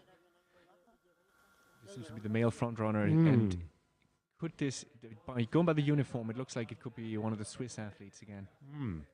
Yeah, it's hard to say without seeing their numbers, isn't it? But that's definitely a testing climb for sure. And again, on that pine needle surface, which is very slippery, although good going up. Here we can see some of the excellent local signposting. So they're going towards, they're just skirting below here the peak of Pico de la Nieve. So you can see here it tells you the distance to that peak. I was going to say, you looked at a bit of the course yesterday. Where do the stairs come into play? On this section. Okay. Yes, there's several staircases on the section towards Reventón, and some of them even have you will find a metal chain yanked into the rock that people can use as support. But I definitely, the elite runners will not be using that today, because it isn't quite that exposed. Atención, chicos, atención. So that seems to be in the open race. Yeah, that's the open race. So that's not an international race. Moving well. Yeah, moving very well. Speed. Here's a runner from the Classic, looking over his shoulder, confirming he's well clear of whoever he's looking for. And okay, so they're climbing the Reventón now. So the elite leaders must be well beyond this point, actually, if this is the Classic race. Yes, you would think so. They will always be near the summit. Hopefully we'll get a confirmation of this soon enough, because there should be a timing point up there. And you can see there, he was running really well, and then just shifts straight into the walking. And that's not because he has to; it's because he wants to utilize and spread the load that way. I was going to tell you an anecdote about stairs, just as there are staircases in this race. So. Any roadrunner watching this will be thinking, well, do I really want to tackle stairs? But actually, I was watching a historic piece about the New York City Marathon, 1979. They had a staircase to run in that. Bill Rogers ran 2:09 for the marathon, running upstairs. That would be that would raise one or two eyebrows in today's races. Although there are athletes in this event who probably take part in one shape or form in the staircase circuit, which is another of the many disciplines of running. Which is a whole world tour where you simply travel around and you race the Eiffel Tower, Sears Towers, all these famous huge buildings. Yes, in fact, didn't you told me that one of the eco trails was that finish with 200 stairs up the Eiffel Tower? Is that correct? Yeah, something like that. The timing mat is actually at the base, but because the finish line is in the Eiffel Tower, you have to walk up there after doing 80 kilometers first. So these stairs actually are easy going compared to that, I would think. Yes, so this is just some light cobblestone. Some of the stairs that I saw yesterday are more what you'd call a traditional staircase, and you get them in all shapes. There's wooden staircases, there is rock staircases, and there's dirt staircases. Mm-hmm. And I've seen that they've got to run across a few spectacular looking wooden bridges as well, haven't they? So it really is, once they've conquered this part, a very, very spectacular course. And will make you realise what you love trail running. Yes, I really enjoyed it. There was just a few things to look at. You know, not just bridges. There was also kind of small, old, what looked to be derelict buildings. I couldn't see what function they had. But, you know, these little things can help distract the mind.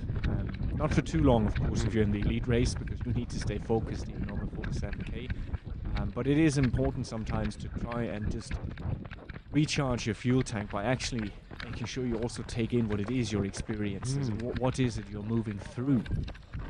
This leader is going superbly well at the moment. She's making light with the weather of what is actually quite a tricky looking rocky path there. And certainly if you didn't concentrate fully, it would send you flying if you just kicked a rock, especially at descending at such a speed. She's moving.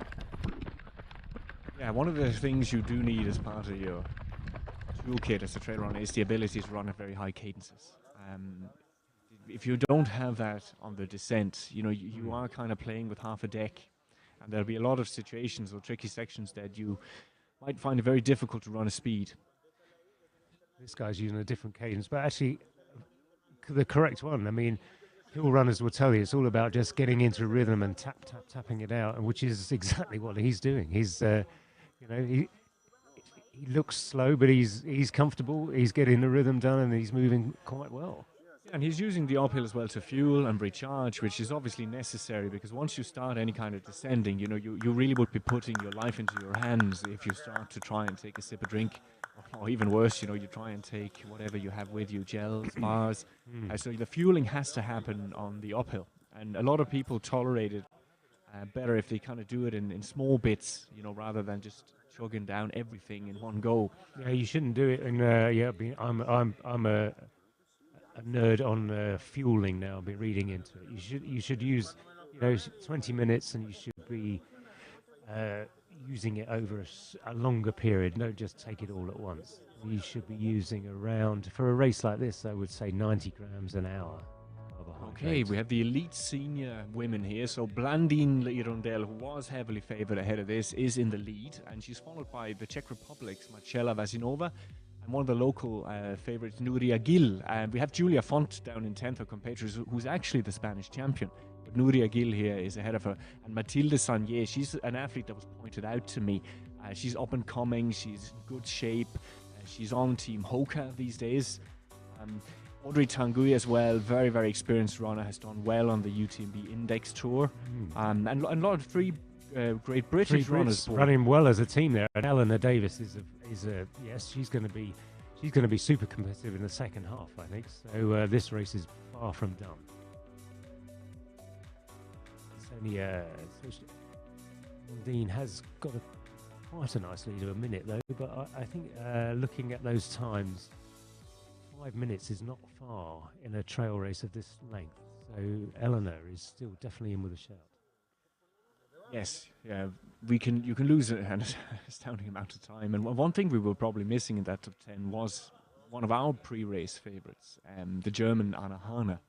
So she as well spoke yesterday to the World Mountain Running Association and said she actually feels she has really gotten to grips with descending. For someone who came from the marathon, she feels confident, she feels she can move fast. So the fact that, you know, most road marathoners tend to climb well. So the fact she's not in the top 10 could mean that either she's pacing herself or that, you know, this is still a learning experience, and she cannot, like we saw for some others, she cannot just take that 2:26 marathon and straight away put all of the very experienced trail athletes that we have here to the sword. No, I hope our cameras pick up the descent, because I think that is going to be the key in this race. It will change the dynamics of the run-in for sure, definitely. But kind of in the lap of the gods there. If I don't think our running cameras will be able to keep up, but surely the static camera or perhaps a drone will pick up that later in this event. Here we go, still at Reventón with that. Inviting looking climb. I'm going to use that. But it's easy to use that phrase, seated here. It is. It looks very leisurely. And of course, if you do go for a training run here, you could take it at whatever pace you want. Well, yes, we noticed yesterday the junior men ran up the 5 kilometers. They ran in around 30 minutes. It took us, we did in our defense run maybe 3 or 4 minutes further because we parked further away. It took us 66 minutes. And then the guy that won was one of the, I think he was 5th in the night race. He told me he ran up from town in 75 minutes. So there's all sorts of speeds, so you can go up there. Yeah, it is, as we said, it is the beauty of trail running, is it is an inclusive sport. And I think some people who have their running introduction, just, running or jogging around the streets of their hometown, might get the opposite impression, that you have to be some kind of superhuman, that you need the navigational skills of, Brendan the Navigator, for those who are familiar with the Irish reference, first apparently alleged discoverer of America. But it isn't like that. You have a lot of waymarked trails in most locations. There is really trails for all ability levels as well. You've got flat trail, you've got undulating trail, you've got steep trail. And you can, as we say, you can power hike, which means, you get a wider variety of exercise, really.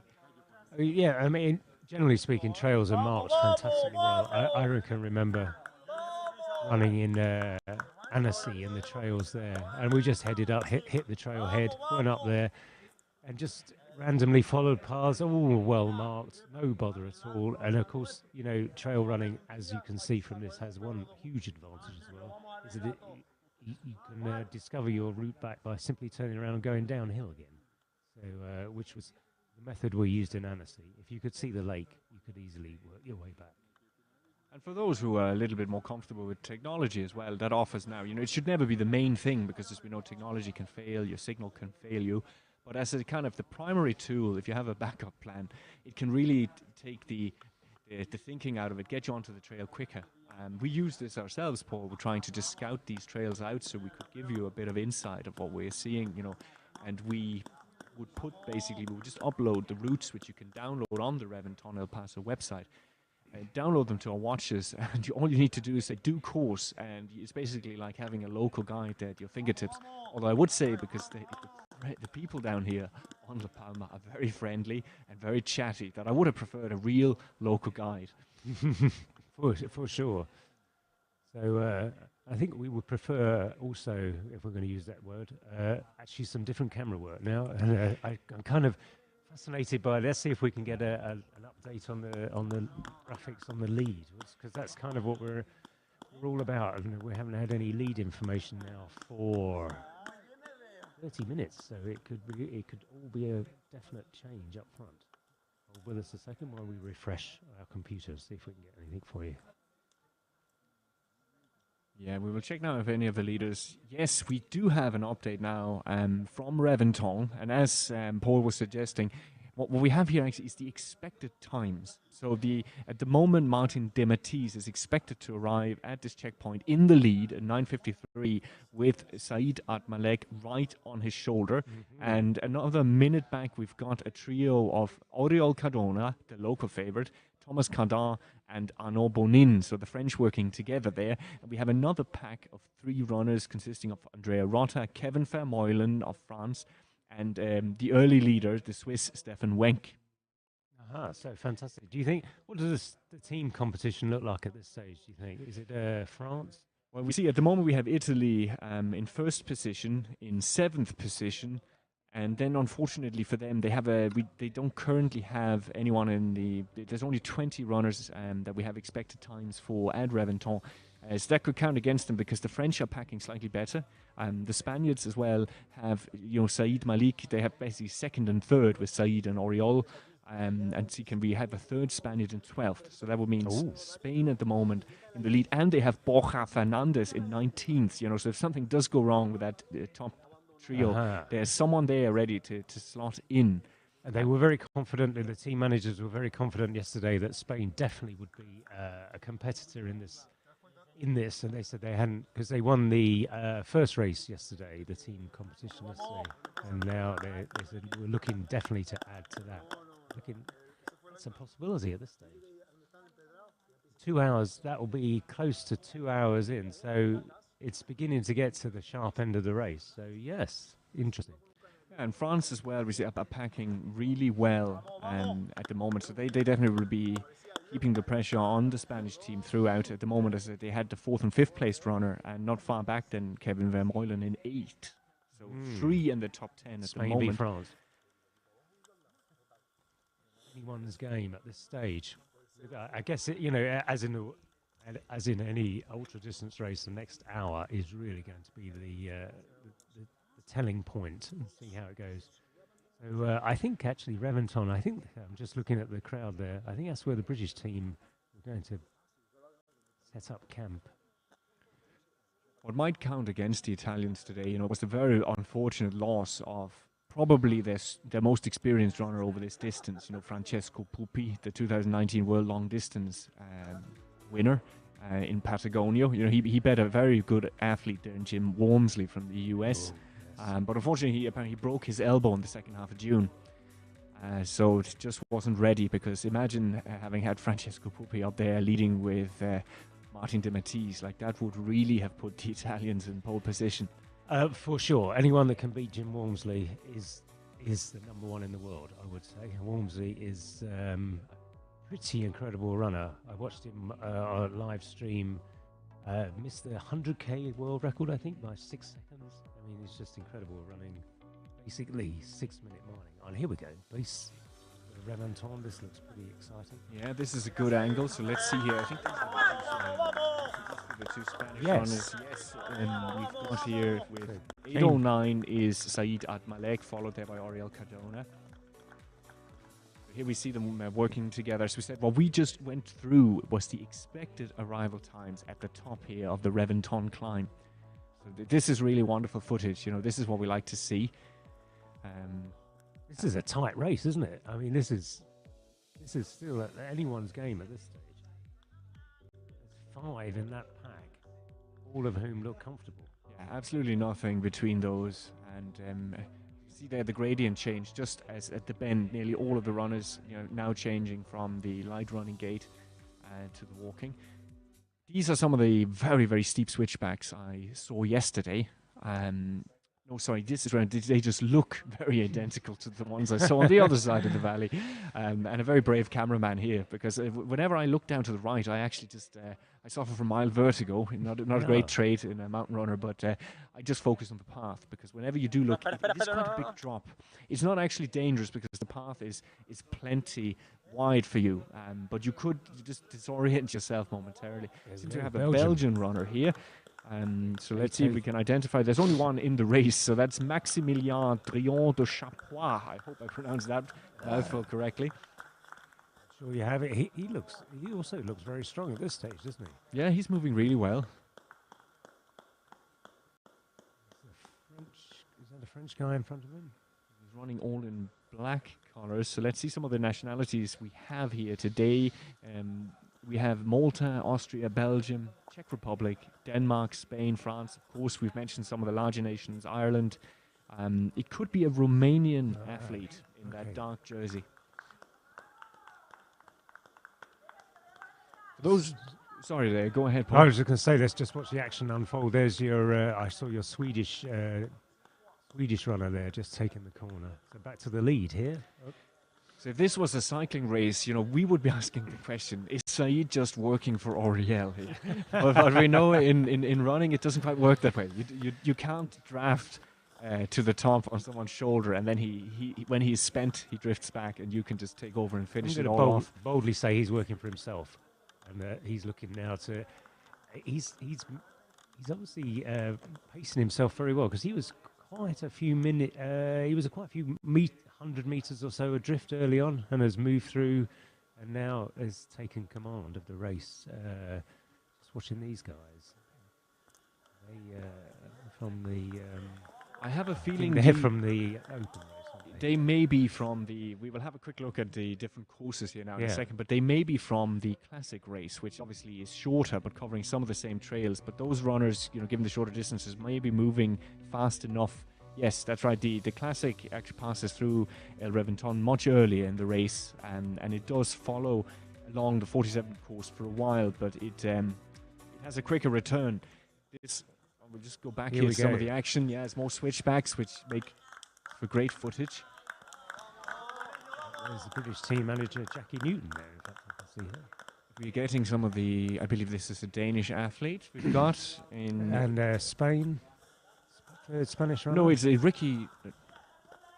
I thought I saw a 818 Ricky Lightfoot, but that's definitely not a GB. No, that's not GB, sorry. But it does appear, yeah, as you said, to be the third Spanish runner here. 812, that's Marcos Ramos. So really about 3 minutes covering the lead. Trying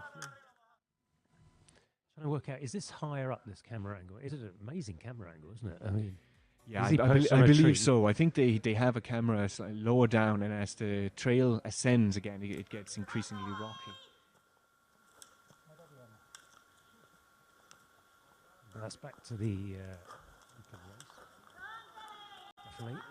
So we're mixing open race and elite at the moment. There we go, Poland just making his way through. Yes, our lone Polish competitor, Andrzej Witek.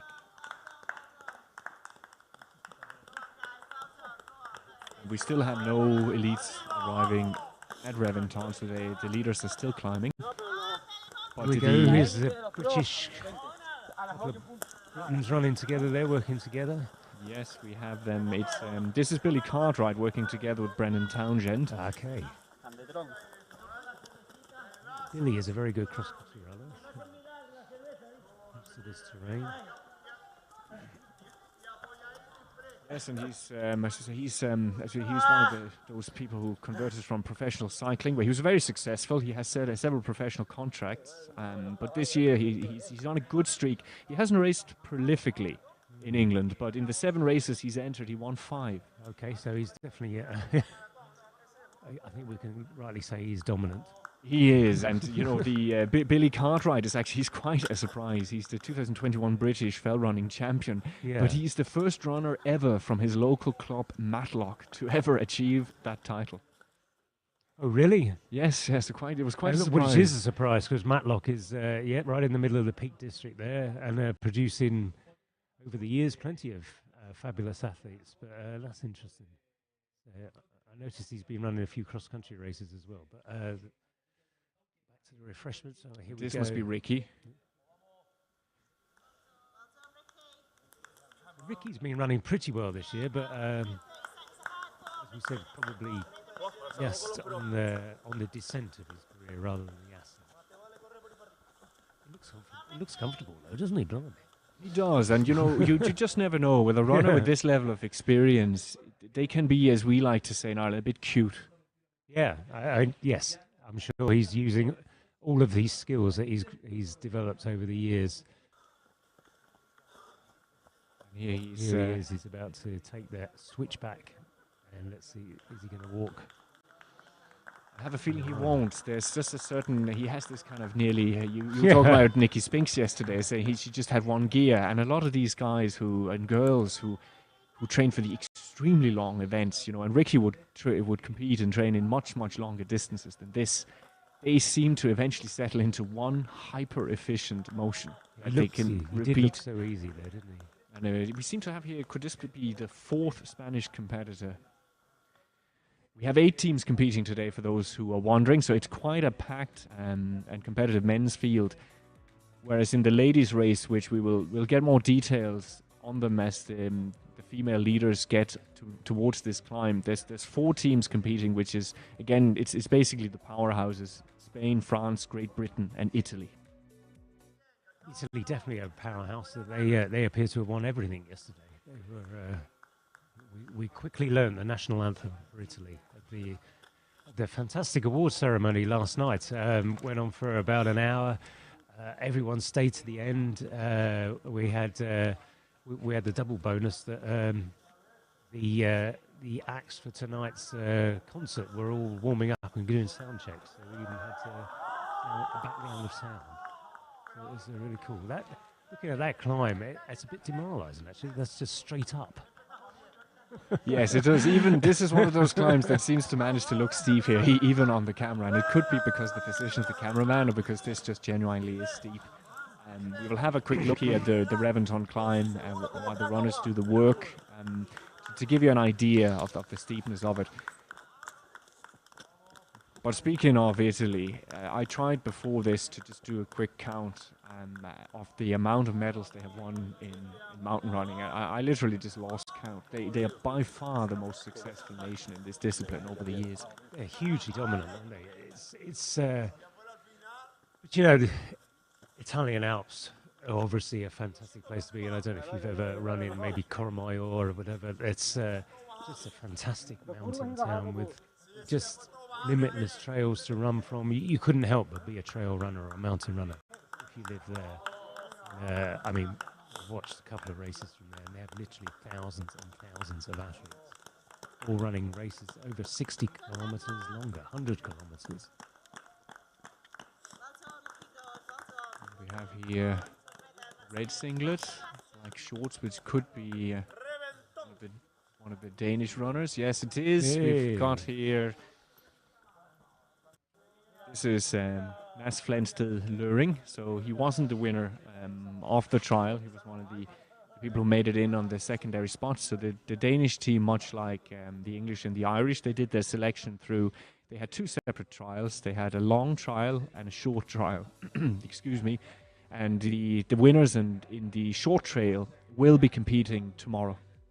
And so René, you've been listening to René there with his beautiful thick Irish accent. He's actually from Denmark. So are there actually any mountains in Denmark? No, the short answer is the highest spot in Denmark is 173 meters. But there are some areas that have constant undulations. That is where they have to do most of their training and their trials. And I actually, just to put a bit of context on the Danish Short Trail Championship, that was over 30 kilometers. Oh, okay. And Mads Flensted was the winner of that, the Dane we just saw there. And this is fairly typical of the Danish Athletics Federation, because they don't have, for obvious reasons, any mountain running tradition. So when trail took off quite late in Denmark compared to, you know, the more traditional nations, before that Denmark was more of an orienteering nation. You're right. It was the long trail that really caught on, because there's some chance of relative success there. Because we do have the Hammer Trail is quite famous out on the little island of Bornholm, a cliff island in the middle of the Baltic Sea. But we cannot quite compete with our Scandinavian brethren. We saw the Swede there, you know, with also kind of a 1960s mustache. But in Sweden and Norway, you get some serious mountains, so they have absolutely no excuse. So you do your training in multi-story car parks in Denmark, probably, is the best way to get the serious ascent in. Yes, as I mentioned Arthur Lydiard yesterday, and he trained the Danish national team briefly in the 70s, and the only hill training he could do with them was in a local stadium. So they would do they would basically do the staircase in that stadium, and that was it. And he very, very reluctantly agreed to let the athletes use the gym to build up a bit of strength, because generally he was extremely opposed to any kind of gym strength work. And of course we know it's not as simple as that, but he preferred to use hills and various different types of exercises on hills for strength. Oh, yeah, hugely important. Hills are, you know, the core to any endurance runner. So, you know, we were talking about Ingrid Christiansen earlier, the famous Norwegian marathon runner from the 1980s, how she used cross-country skiing to develop her strength for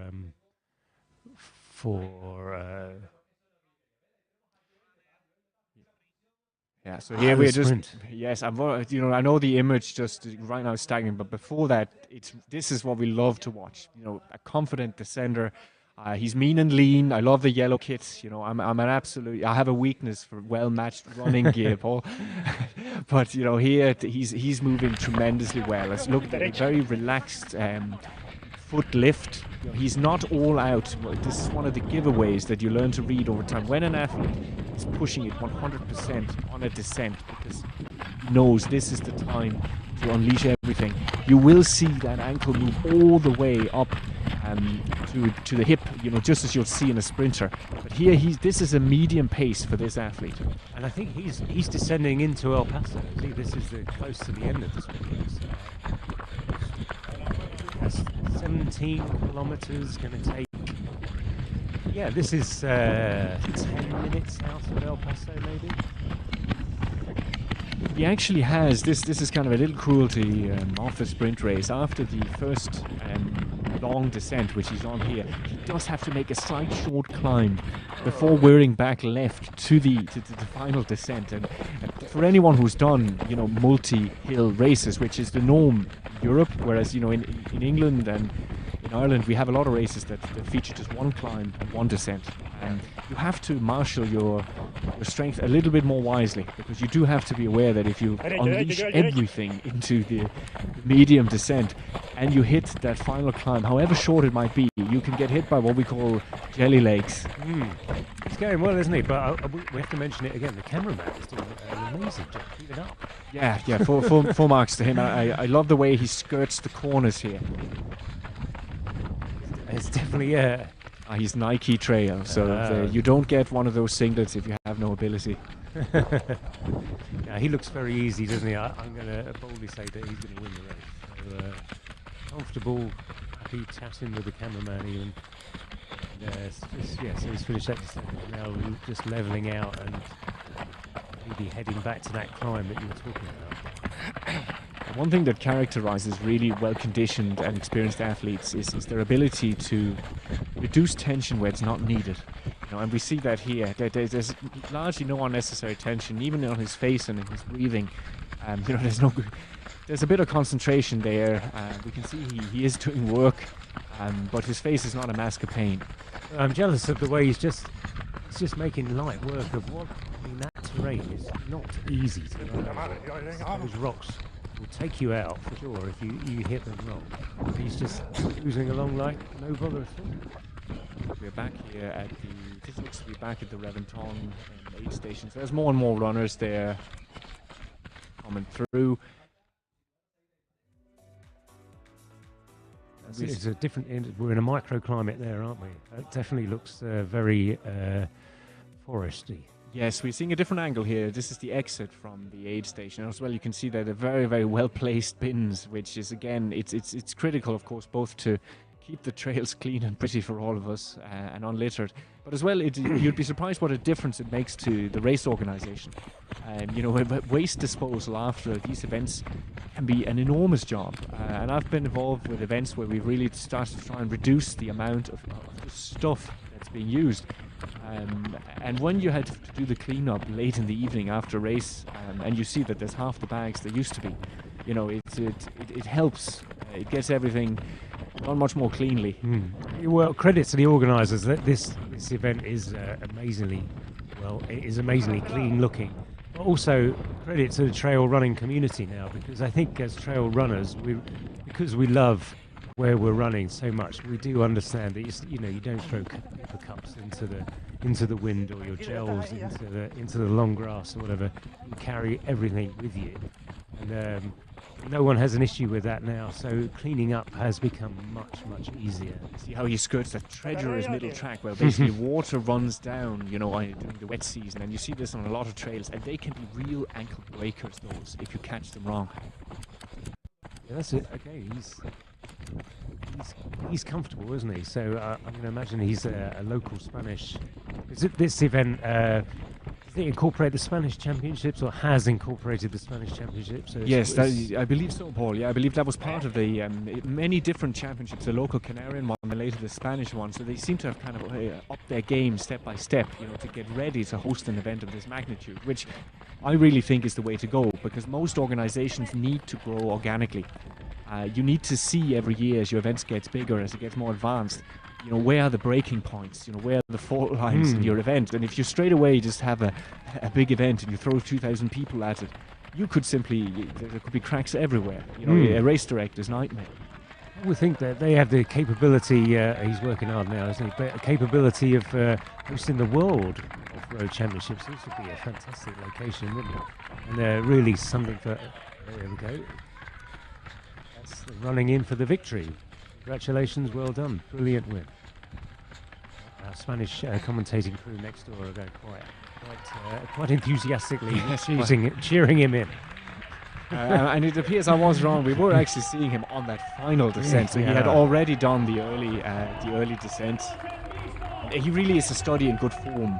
This chap, look at the way he stays straight as an arrow from the hips up. And here he is, crossing the finish line. The tape's waiting. A local victory. Yes, very happy there next door and the Spanish desk. So we're also very pleased for him as well. He looked fantastic. Without a start list, though, we can only make all sorts of assumptions. So we'll say local champion, well done. Yes, I'm trying to see here what information we can glance. Yes, we can live update our live stream. We might get that as well. But understandably, local TV are very keen to capture him, and well done. He's just run 16 kilometers in. I don't know what time they started exactly. Did they say an hour and a half roughly? So not too bad. Pretty quick going. Definitely lived up to the title sprint. Yes, it did. We'll see here. We are now at 9:57.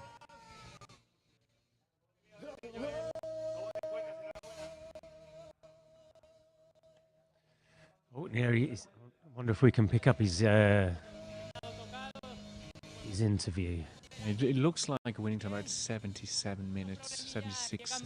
De la bajada por un frenazo que encontré a uno de frente y algo se me habrá jodido aquí en el femoral, pero bueno, se me aguantó hasta el final.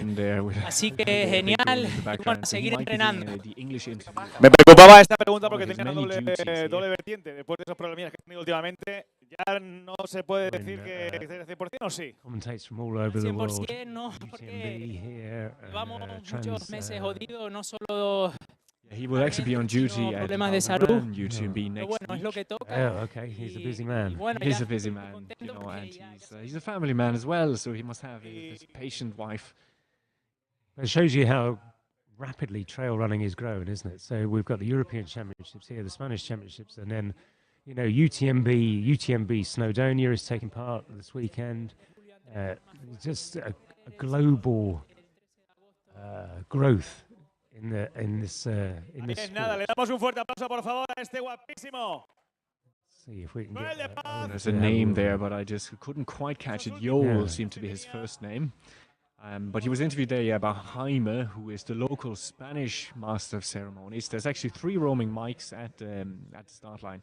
And I think as the listeners and the viewers will see and hear as we get further and further into the race and we get more and more finishes, there's quite the street party in El Paso. There we go. Is this second place? It looks, we saw this runner early on the course, he was going quite strongly as well further up. He seems happy, happy, confident, he can see he's clear. That is a wonderful feeling when you are late in a race, you're in a position where you want to be, you look back and there's no one. It just gives you the ability to cruise a little bit and just enjoy the moment, not having to think about this big finish. Oh, there they go, past the Runners Expo, so that's my point of view. So and he's got 100 metres or so. Past the bars and the cheering crowds, a little bit early for the bar.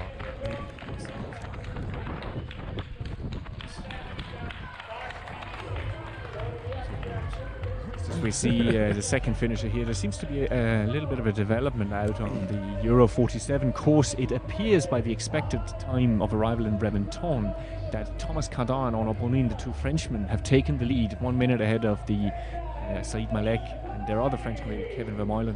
And Martin de Matisse at the moment is expected to be in 5th position. That's an interesting move. So a predicted minute lead at Reventón. That's a serious move. So those 2 French guys were in about 4th and 5th, I think. Damos un fuerte aplauso, venga Dai. Yeah, they're definitely working together as a Dai, te veíamos muy valiente a primera línea. Yeah, and at the moment te veía muy valiente ahí a primera línea y así ha sido. Well, actually, he's not on the expected time. He was at the time we last saw him, but on the expected time, it looked like he has actually been with Patriot and Rosa. Poder mantener la posición y bueno. That they might be together. Everyone really is expected to the top 9 Una buena carrera. expected within. Enhorabuena, segundo, a pocos segundos también de en este I mean, you couldn't caso. ask for a better race. Joel Alejandro en tercera posición. Alejandro Díaz, enhorabuena Alejandro. Así tenemos el podium completo.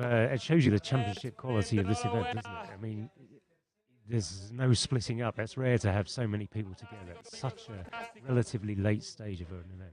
Yeah, I would have expected them to be more spread out already. So I'm very happy to be proved wrong on that point. We're also seeing now some of the ladies they're getting their expectations for Reventón. So at the moment, ¿Dónde viste que la cosa se ponía fea, entre comillas? we will have De la salida. Le Hirondelle as we expected from France. Le damos un fuerte aplauso, por favor, Alejandro. Venidos para acá, chicos. Joel. A 4-minute lead. Ay, venidos para acá, Joel. Of the Czech ¿Dónde está la cinta, Republic. por favor? And in third, we have the Spanish runner Nuria Gil, who is at the moment expected to be 5 minutes down by the time she arrives there. And then a second French woman, Mathilde Sagnier, a further 3 minutes back. And finally, we have got Ariane Wilhelm of the Czech Republic and Eleanor Davis. That field is splintering more than the men's race, though, isn't it? That's the bigger gaps there, and it's more all about solo efforts. So I'm looking at the clock there, 1:21 for Alejandro. I think we weren't too far off in our estimate that the winner came in around 76, 77.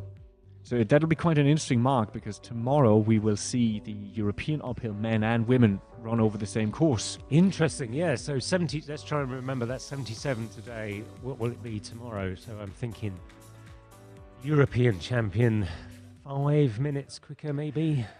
See Ilera, that's the second runner from, I don't know if this is the local club or if it's a brand team, but well, you can't believe it. He's quite happy anyway. Very happy with 4th place. You know, and his teammate has already arrived, so whoever they are, we might see if we can get some locals. I'm not sure he can believe it. What do you mean, 4th? I thought they was going to come 38th. So, yeah, fabulous run, well done. Congratulations. Though being a runner, you'll be with it, so you're overjoyed now, but within 10 minutes. I see here, this is the local club. It's the local club. Ilera is local here to the Aridane Valley. So this part of El Paso, is encompassed by a valley named after the Greek goddess Ariadne. Hey, so no wonder he's so happy, though. I mean, local runner, this is the absolute. It's the World Cup final for him, isn't it? To finish so high up in an event that's got the European title, European Championships title associated with it. I know this race is not the European Championships, but fabulous win. There we go. Well, your countryman, Billy Bland, one of the best kind of long distance fell runners of the 80s. He would say in his big Cumbrian accent, and I'm not going to attempt it here, but he'd say, if you note at home, you note anywhere. Yeah. And a note being the word for nothing. And it is an interesting sentiment, that if you want to be something, first of all, you need to be something where you came from. Yeah, I think a lot of us feel that way deep down. Yeah, for sure. Yeah, and Billy Bland, he was quite good. I'll give you that.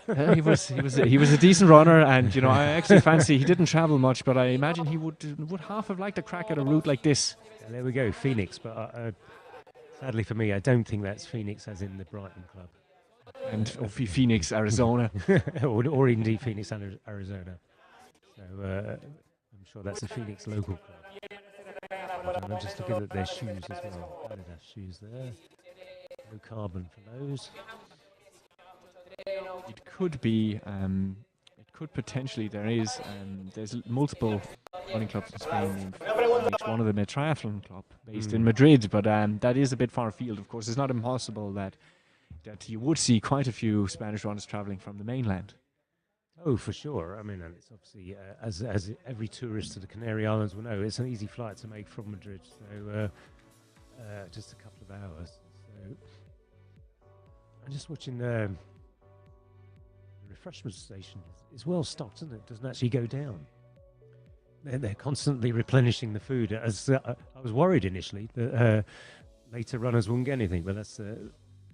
You don't need those worries. There they are. They're happily refueling constantly. And in this race, we know it's so crucial because yesterday, because of the very remote finish location, they were saying they nearly ran out of water. You know, it was very, very tight, and it's probably just the restrictions of having to carry so much up there. But in a race like that, it's of slightly less consequence because of the shorter time you're out there.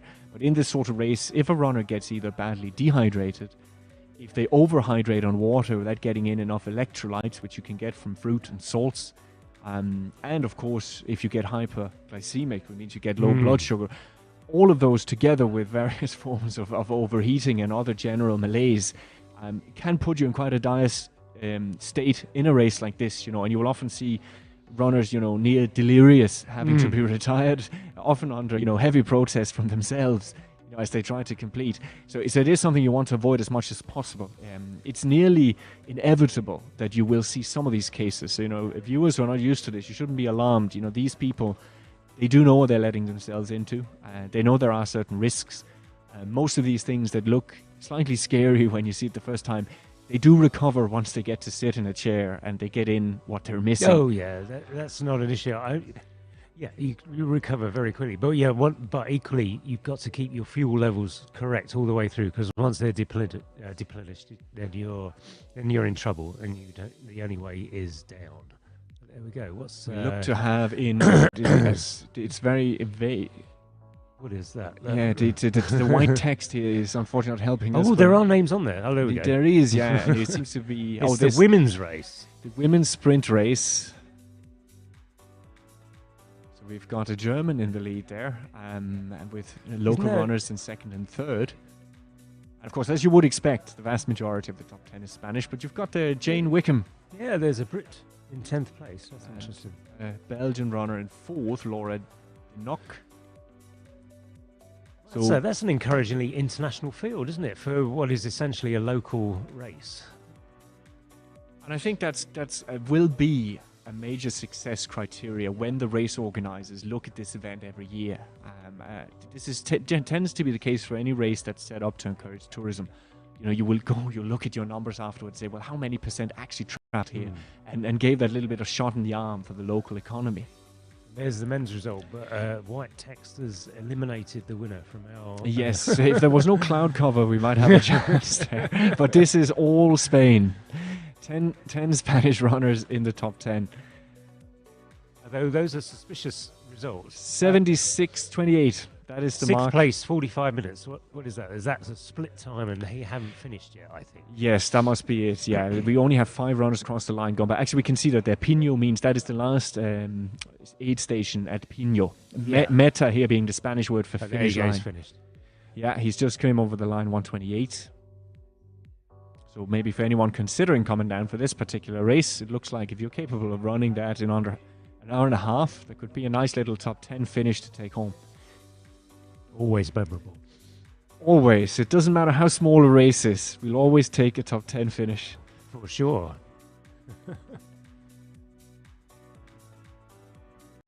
As I said, any runner, then you finish 10th, you'll think, oh no, I could have been 8th. And then you came 8th, and you think, no, I could have been 4th. Yeah, more one's more.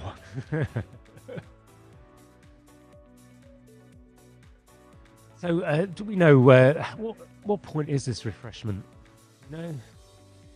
Yeah, we will have a quick look here at Reventón. As far as I remember, we're talking about down at 20 kilometers. Yeah, that's correct. Yeah, 19.9 kilometers. Yeah, it is. We are, we're not even halfway here.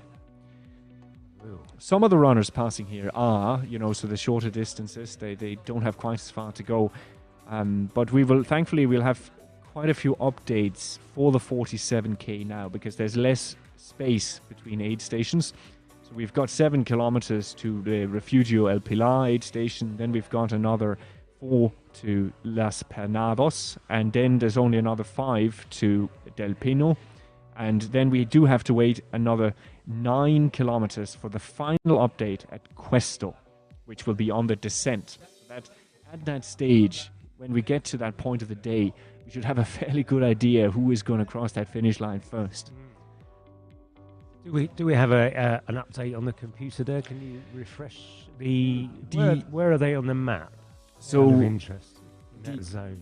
we can the expected arrivals hasn't changed yet for El Pilar, but we are getting in a little bit of news from Reventón here, so we can see that the first Irishman has passed through. And 30th, that's Enda Cloak, and he is he's running in quite a big group with Christian Jørgensen from Denmark, with Marcella Vasinova, the second female runner, and with Patrick Linnegård from Sweden. You know, so they formed their a quartet, and not far behind them, we've got the Nuria Gil, the first female Spanish runner, who's third at the moment. She's running with two men, Marko Tratnik, and with the only Greek runner in the race, Athanasios Pagonadis. And who's winning the women's race at the moment? It is Landine, who is on her the way French to one, she's on her way to El Pilar at the moment. Yeah, she's looking really good when we saw her, didn't she? So yeah. Let's have a quick look to see when we expect her to arrive here, because she has dropped off our radar. Yeah, so we're not getting an expected time for her yet, but we knew she was. Por fin vacaciones, playita, monte, buena comida. Ay, este año las necesito más que nunca. Y ellos, míralos cómo se lo pasan. Anda, lo que faltaba. No hay mejor forma de empezar las vacaciones. Este verano, tus vacaciones empiezan con Fredolsen Express, tu mejor compañía. Bonita te llaman, bonita y silente. Bonito es tu canto con letras de sal, en versos de miel. Hermoso tu llanto con aires de lima. Me alimentas, me arrullas, me tientas, me excitas, me aquietas. Me haces volar, me das vida. Bonito tu rubor reflejo en mis ojos, majestuosos los ojos de tu cielo infinito, porque arbitras batallas entre luces y raíces y apaciguas furias con colores y matices. Y bonita cuando ruges, cuando te enciendes. Eres bonita porque renaces, porque te yergues. Eres bonita, y bonita tu gente, porque te cuidan, porque te quieren, porque se cuidan, porque se quieren. Ayer, hoy y mañana. Por mil razones, bonita, bonita, siempre.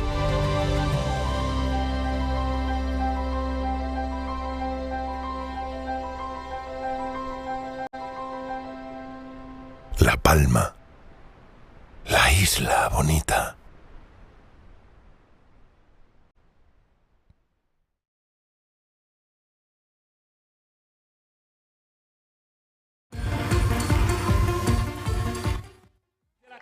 Rebecca, you are a champion. Cuéntanos un poco de la carrera. And we are back now here on the. ¿Qué pasó? Yeah, so we're seeing the winner of the sprint race, the female winner here. Cuéntanos, ¿tú vives aquí en las islas? Really paid vienes de Alemania? This victory. Soy de Alemania, pero vive allí aquí un año. Sí, pero necesito irme a Alemania ahora de nuevo. We're not getting any sound through. Y cuéntanos, te encanta La Palma seguro, ¿no? La Palma es la isla bonita, como toda la gente dice, y a mí también me encanta porque tiene playas increíbles y también la montaña es buenísima, muy verde y fantástico. Mira, tienes la cámara aquí con nosotros ahora mismo. Si quieres mandar un mensaje a tus padres, does, but there's quite a din out there. I just stepped out to the window here while we had the commercial break, and there's quite a lot of music in the street. So the silence that you see in the video is extremely misleading. That's a shame, isn't it? Because I'm sure Owen is asking us some very relevant. United Kingdom, el Reino Unido acaba de cruzar. Andrew Pace, entraba también Pablo Caldera y Tami Ojeda. Los últimos en cruzar. Didn't look that impressed with himself. There was a very. So that's his second race of the weekend. He ran the night race as well. So you should get full value for money when you visit locations like this. Yeah, he was famous in, shall we say, the late 80s. might be a bit cruel, might be early 90s. We're back at the aid station here, Reventón, at 19 kilometers. This might be, we're kind of getting a third into the coverage for the day here, so it might be a good time for just to try and recap for everyone how we expect the rest of the day to unfold. So the next, we expect the male winner of the classic race, so the classic race over 32k, at roughly 20 minutes to 11, and then 5 minutes past 11, we should see the female winner of the same race. Now, the real excitement then is around 20 to 12, where we believe the first elite male winner of the 47k trail will arrive, and the first female winner is expected at 12:15. You know, as we get past that, we can talk a little bit about the final part of the broadcast, because we obviously will still have the winners of the open marathon arriving, and here we just see the female sprint winner again, looking delighted with herself. And that is going to be the ultimate act of this transmission today, will be the male and female winners of the open 47k race. So that's Rebecca there that won that race. See her name? From Club Deportivo Travatoro.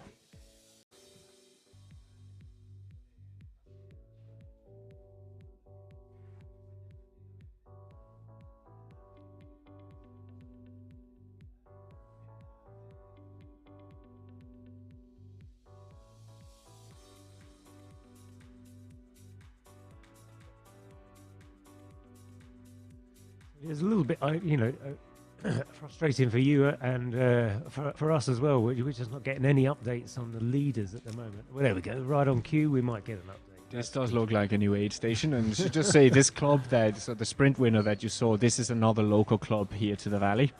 So this is this long stretch of asphalt that you were talking about, I think, is it? Yes, it appears to be. This was some of this area here I was able to actually see in my car. El Pilar. Refugio El Pilar, and we will just get an update here on what the timings look like.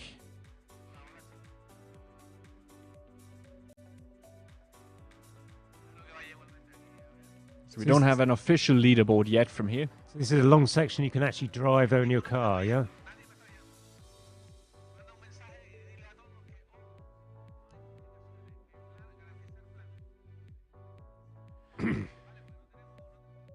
So we can see here, this is some of the open race runners that have arrived here first. So the elite race is still making its way to El Pilar. We are expecting what should be Thomas Cardon in a minute. In a minute? Very exciting. I'll hold you to that, Rene. A minute. We'll start the clock running now. So you think, I noticed they were actually switching off the, cutting off of the asphalt, so they don't go too far on that section then? No, there's a few sections of asphalt that are more or less, they are interspersed by sections of what you could call fire road and very rocky fire road.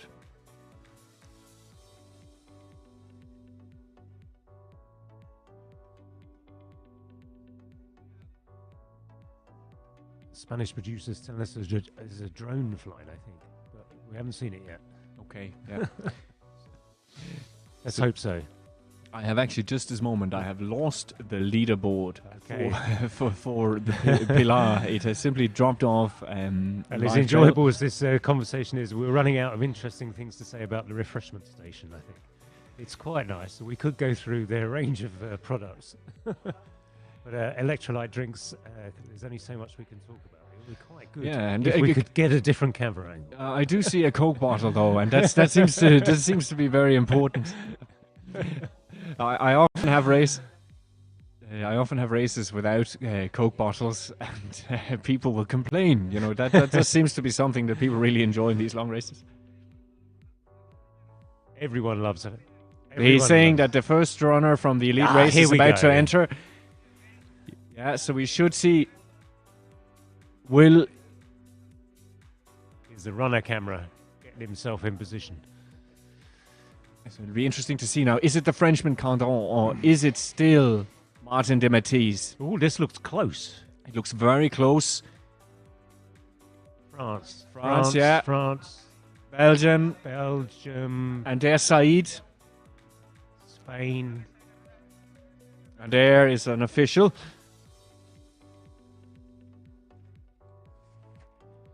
They pass through very quickly there. Yeah. Back to the refreshments. But so I think that was France, Belgium, Spain, and possibly one other French. I think. Or was it Italy? They were through so fast, it was difficult to tell. Well, you know that they did have a third Frenchman, Kevin Vermeulen, very close at the last checkpoint.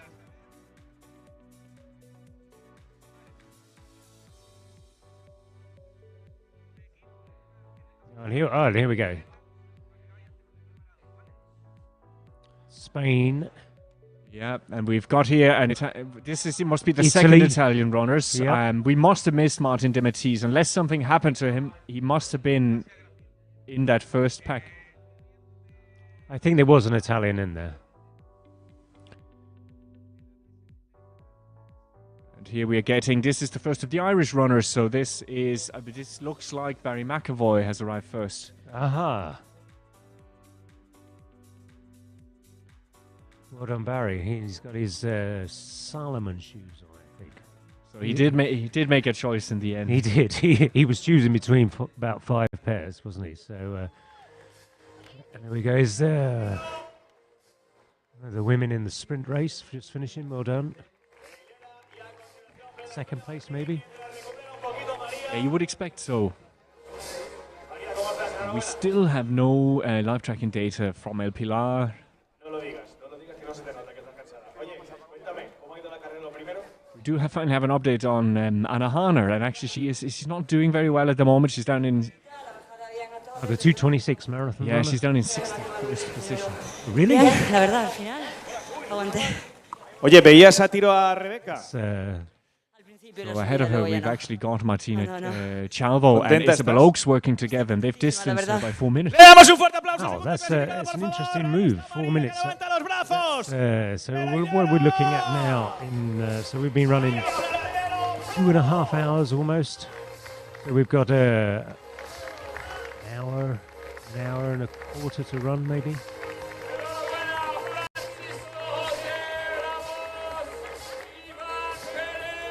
We're guessing that's an open race runner passing by Pilar. And here we've got one of the Swiss. Is that Wenck? You would think so, Stefan Wenck. He's still in the top 10 the last time we caught up with him. I love seeing the emotion as people finishing. It's even in the so-called sprint race, it's just an amazing achievement, isn't it? It is, and this for each person, this is an achievement that for a lot of them could be, you never know, the biggest sporting achievement in their life. Because everyone starts somewhere. For some of this, it'll be.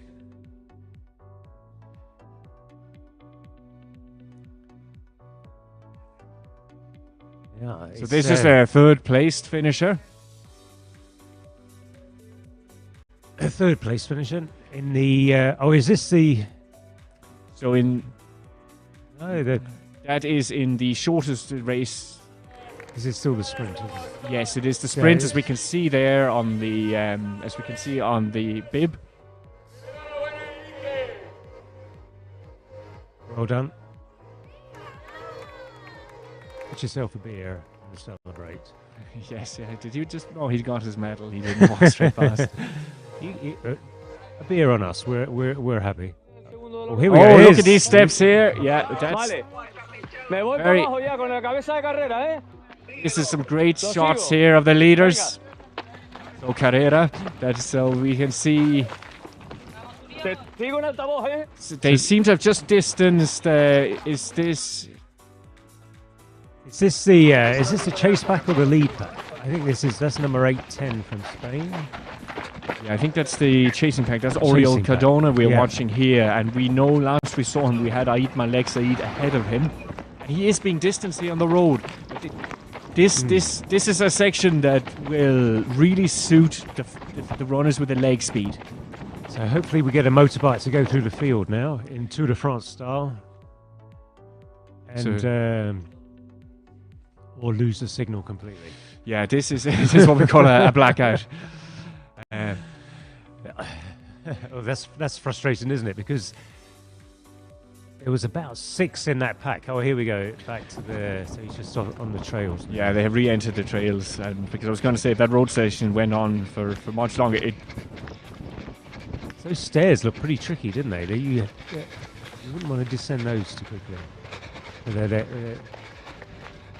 The cameraman's picking him up, but he's not the leader, is he? He's coming towards the Llano del Jables here, and you see some of the volcanic covering. You see the black dust covering this part of the trail. You just need the cameraman to move through, but that's perhaps asking a little bit too much. It is. He's doing well just to keep that camera steady. We can't really be too critical of him, but he's if he could just get with the group in front, we would get a clearer picture of what's happening. Pista Macori. There's a beautiful looking trail for sure, and a nice looking descent. So we have several runners on the way to the next aid station at the moment, but we just don't see yet we don't yet see where the estimation for the leaders at the next point. It's just too early.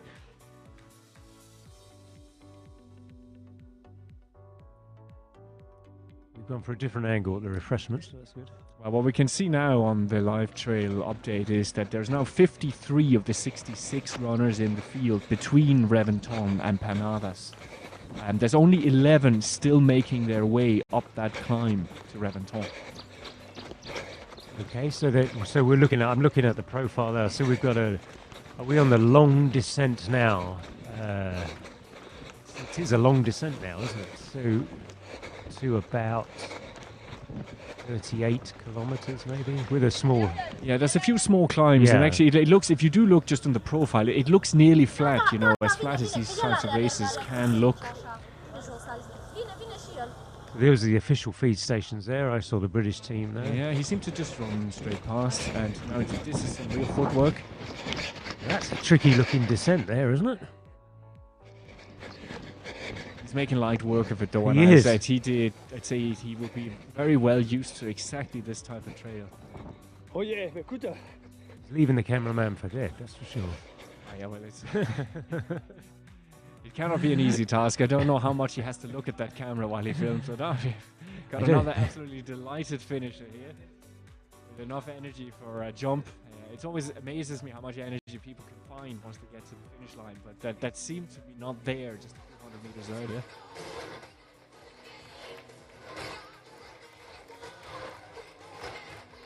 On the last race leaderboard we have here, so we're 2 hours and 29 minutes now into the race. As we say, we do expect male winner in about 3 hours 40. So that means we have about 70 minutes worth of racing in the European 47k at the moment. 70 minutes is 10 miles, 17 kilometers, do you think, roughly? Yeah, they seem to have just the aid station at Panadas is around 38. That can't be quite right here. Let me just double check our notes. So they went through 30.5 kilometers. So yeah, they are looking at the last 10 miles. Fabulous. So that's where their training really starts to pay off, doesn't it, in the last 10 miles, and where your fuel strategy also really pays dividends. But we're getting a mixed crew through the refreshment station, aren't we, of internationals and participation races. Yeah, I can't help but wonder if it's a help or whether it's confusing for the international athletes. But it can be quite lonely in fields of this size, you know, 60 runners over such distances, if you do get bumped out of a group. So do you think you would actually welcome if we're just having a few bodies around, you know, just you see a few more people, even if you know you're not actually directly competing with them on the day? I think it would help, but I guess each to their own. It's difficult to tell, isn't it? Exactly. I mean, part of the beauty of trail running is that you do are running on your own and do love it. I guess maybe that's whilst we look at this aid station, something to talk about in that trail running is a fabulous sport, but does it lend itself to huge numbers? Because then it kind of counterproductive and people pull away from it because there are too many people running. Yeah, it's probably that balance, that certain races, they can get very, very popular, and if the course is not suitable, it could create some problems. Of course, we see in large races like the UTMB, you have this extraordinarily intricate qualification system to keep numbers under control. Here we get in one of the Spanish runners, and unfortunately, again, the sun glare just made me unable to see his number, but likely we are talking about Marcos Ramos, that I think was in 3rd position earlier on. But there's 2 Spaniards that we've got Borja Fernandez and Marcos Ramos chasing the 2 Spanish who are in the top 10. Here we've got the top 3 in the women's sprint race. Celebrating, rightly so. Rightly so, and they all look to be, again, from local clubs, local teams.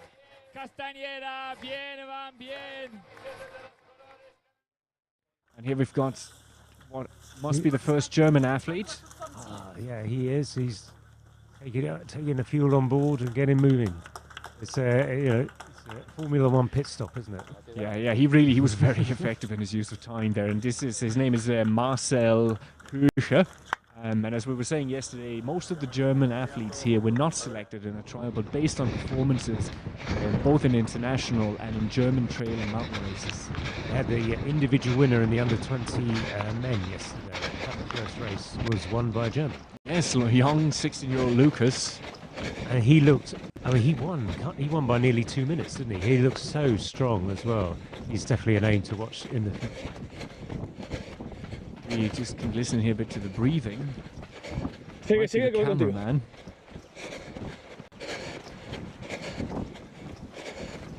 Yeah, Oriel Cardona seems to move strong. What I really would like to know at this stage is, has he actually managed to get himself past the leaders and out in the lead? Or is he chasing the leaders? Because the last estimate we've got still had the 2 Frenchmen in the lead and no sign or word of where exactly is Martin de Matisse. Yeah, I think he isn't in the lead, but we're basing that on 2 seconds of coverage as they came off those stairs.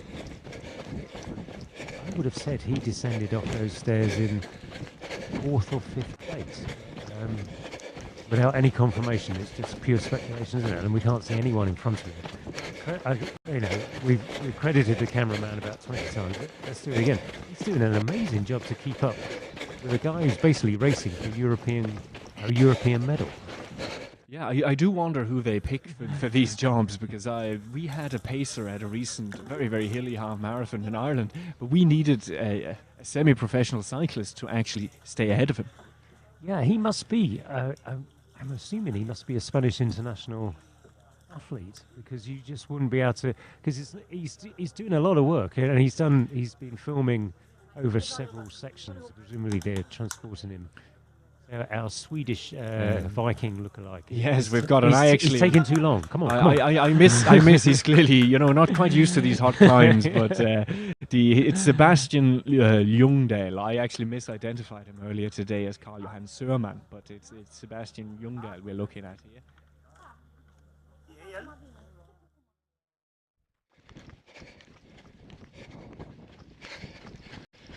Next door, the Spanish are very excited about this, but we definitely need confirmation. If you guys are watching at home, we don't think he's in the lead, but we're happy to be corrected on that, of course, because we're all getting the same coverage. Yeah, and I'm trying to check in when we have the chance here and some of the live comments, to see are there questions, from the viewers and listeners. Are there any? Has anyone seen anything out there that we can use? But so far, feel free to help us. Yes, it's mainly questions, and most of them are in Spanish, so I have to use my Google Translate here to see what's actually being said. Yesterday we did have a few comments from English listeners, and one of them, I believe, was Colin. We owe him an apology, don't we, Paul? Yes, we do. For misidentifying. Oh yes, we called Scout English, which is just the worst crime ever. So I apologise, Scout Atkin is. We won't make the mistake tomorrow when her brother Jacob sets out to defend his title in the up and down European. So here we've got the second Swedish runner, and this is actually Karl-Johan Sörman. Aha, the Swedes, that's quite close together, isn't it? Yeah. He looks less like a Viking. They do like their water. So actually this coverage is going all over Europe, and Athletics Ireland is covering it themselves with their commentary crew, which includes Katie Kirk. So they go mention for Katie, a superstar 800-meter runner from the far distance past of 2012. So she's turned her skills now to TV commentary. Fantastic for Athletics Ireland. Katie is famous because she actually, you look carefully, she lit the flame at the Olympic Games in 2012. Not something that everyone can claim to have done by the time they're at the end of life. It is quite good on your CV, isn't it? Achievements. I lit the Olympic flame. I would say it probably opens the door too, all right. So we have one thing that the attentive viewers may notice, that the elites here, you can see these aid stations with the flags. So this is basically the team managers are able to bring things, drink gels, specific food groups, poles, equipment to these, and not every aid station has this facility. I wonder, I'm interested about the rule on poles. I think in an event like the UTMB, don't you have to carry the poles the whole way? You can't pick them up and drop them. If you've committed to carry them the whole way. I believe that is true, and that rule seems to be relaxed here, because I did read the competition manual ahead of time, and although I can't say to have memorized all the information, it was quite thorough. It suggested that you could leave your poles, and I did speak to a few athletes who felt they might do just that, because they thought, well, late in the race I might need them, but I prefer not to carry them the whole way, because they can be irritating, as we saw. If you have a good quiver, they're kind of out of the way, but you would need some sort of backpack to carry them. And we can see here, for instance, Oriel, he's using the very minimalist style. He has everything you need in his hand, no backpack, no extra equipment. Yeah, interesting, because I would have said it's not a disadvantage to carry your fuel with you on this one. Because, I mean, these vests, they don't weigh anything, they fit perfectly. You don't know you've got them on. So, I mean, definitely the technology in trail running has moved on at a pace. And it's definitely an assistance that we'll be wearing a vest. Yes, it's all about lightness, and we also see when we speak about gear developments there, the two of the female runners they're sporting, one of the new trends and the fashion trends is to run in a skirt. Skort. S-K-O-R-T is how you pronounce it, how you spell that. I thought you were just trying with a Scottish accent there. There you go, that's quite sad information, isn't it? I know that. But well, I do remember distinctly once being passed by a Scottish runner in a kilt during a fell race. Well, yes. Yeah, in fact, I know of a Scottish runner that ran approximately 70 minutes at the Great North Run for the half marathon, just as a jockey and a racehorse. So, which is a bit demotivating for people who run in 70 minutes, so sort of international pace half marathon. He was quite good. Yes, and I have the when you speak about jockeys and horses, we were speaking about Ricky Lightfoot earlier, and he actually became the first man, I think, in perhaps a decade, certainly in a long, long time, to beat a horse in a very traditional man versus horse race in England. Did he just win that? I saw he that. just won that as part of his warm-up for this race. He must have thought, if I can beat a horse, I might be able to beat everyone in this race as well. No, it's a slight disadvantage, that race, in that the horse, rightly so, is allowed to stop, and that doesn't count against it in its time. Whereas the human, if we stop, that counts against you in the race. So your clock, if you stop for 5 minutes, runs for 5 minutes. If the horse stops for 5 minutes, the clock stops.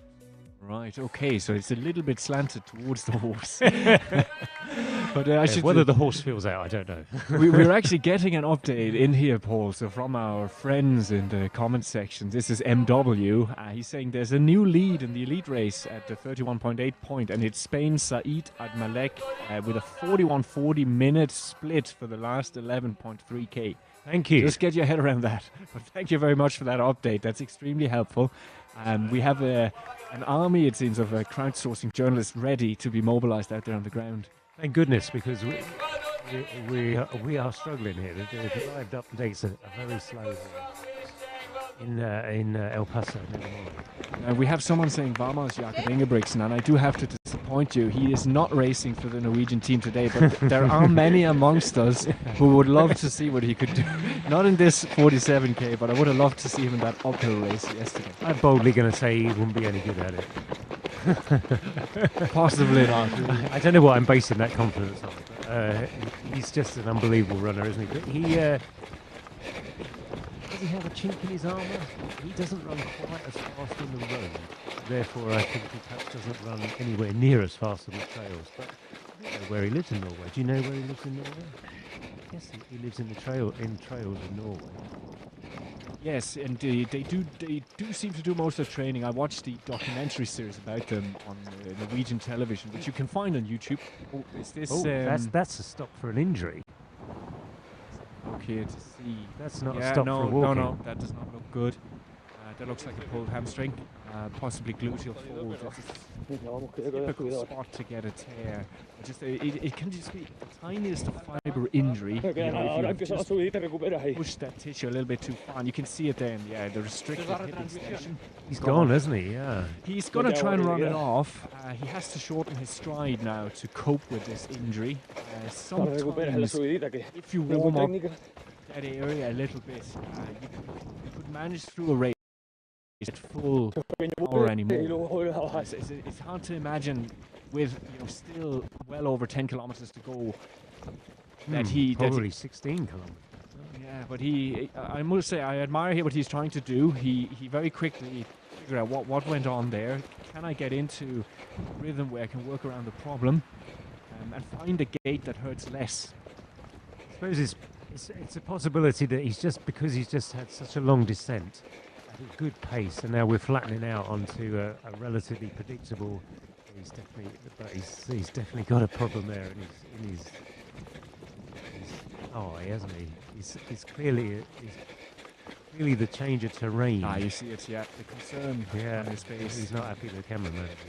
We're just getting, Alessandro Cassini here is claiming that Dematisse is leading Saïd Al-Malek with Cardona, or Cardon, I think he means Frenchman, in third, but we will see. While someone is claiming, this is MW again updating us, that the elite race is currently being led by Hirondelle, and it's a 70-second lead at the moment. And also someone is asking, are we El Paso, Mexico? No, we have to. This is not in Mexico, although you could nearly believe it. Well, El Paso is in Mexico. It's also in the United States, isn't it? We're in neither of them. Indeed, and it would be a strange location for a European championship. Although El Paso, US, is definitely nearly as mountainous. I seem to vaguely recall. I've been there once. It's similar to that. What we see generally is that these words that we can sound very he's stopping again there. Oh dear. He's going to try and walk for a little bit and get going, but it doesn't look like that's something he can shake off. The cameraman, okay, he's going to go back. I was wondering, will he go back and support him, or will he try and move on and see can he catch some of the leaders? He's bringing his hand to the spot. Unfortunately, in running, as we know, one of the absolute key factors in speed is the ability to have Yeah, I mean, I'm vaguely hoping it's dehydration because he's not carrying too much liquid. It's possible that he could get that on, but it does seem very unlikely, doesn't it? He's in no man's land now, isn't he? What can you do? You can't drop out. There's nowhere to drop out. You're going to have to carry on running. You see, these are the trails that I was driving over yesterday. You drove these? Yes. Don't tell the rental company. It was tricky. It's first gear type of driving. But they are actually, as I looked at them, I was thinking, where will I get out today and have a look at the course and do a run? And I just opted not to do this because this is hard section on the legs. It's hard packed. There's a lot of rocks. If you're tired, as we mentioned yesterday, you just can't get the foot off the ground quick enough. So this is a different runner. 837. This could be Venkman. Number 837. Yes, that's Stefan Wenk. Not Venkman, he's the one from the Ghostbusters. it's Stefan. Close enough. Yeah, Stefan Venk, the man who took the race. And here we go, Belgian. Belgian, I Was think. it Belgian? I think it is. Yes, we only have yes. Yeah, we saw him attacking the Reventón. According to the last expected time for the next, he's actually in the lead. Now, that would be a massive upset at this stage of the race. He was in the lead pack, but he hasn't taken the lead yet. But currently, he seems to have broken away. According to Live Trail, Maximilian Chapois, Belgium, he is in the lead, followed closely by Saïd Malek. Then he has Kevin Vermeulen from France, together with Thomas Cardon and Arnaud Bonin. So that's 3 Frenchmen running right together. Behind them, we've got Romania's Leonard Mitrica and Andrea Rota in 7th of Italy. Oriol Cardona, as we saw there now, apparently is estimated to be roughly in 8th position at 4 minutes down, but that will increase now. Behind him, Martin Dematteis, who is a further minute back. So Martin Dematteis should actually be in between the Swiss runner we saw just earlier. I'm fascinated that he's in the lead, because at Reventón he was, I would have said, 3 minutes adrift. Yes, but as we know, if you marshal your resources well, you can put quite a lot of time into certain sections, especially if they suit you. And we did this kind of valley here that they're running in, although the underfoot is not the most pleasant. There isn't much climbing. Well, these pictures are fantastic, don't they? My mind is coming to some kind of running advertisement. He looks so smooth, that runner there, and that's such a beautiful backdrop, isn't it? So I think TV crews should come out here and film a little bit of trail running advertising there. That's a fabulous path, isn't it? It literally looks like that cloud is just taking a rest on the ridge. I wonder who that runner was. The photographer is out there. There's another one coming through. Drone, it's a drone coverage here. The Amita aid station, the Amita de Pinada, which we're waiting, of the Pina that we're waiting for the runners to arrive at now, is at the 35-kilometer point. So that will be quite telling. We will have another 11.5 kilometers to go, which features a late kicker.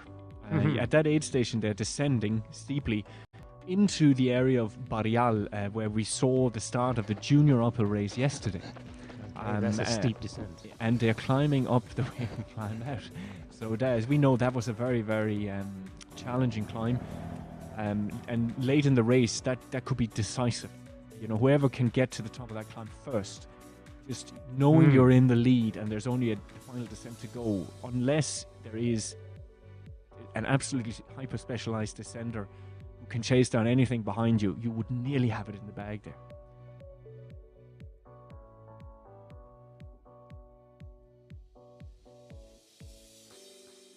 Fabulous coverage. Oh, here we go. Aha, and Malek. 2 hours 34:40.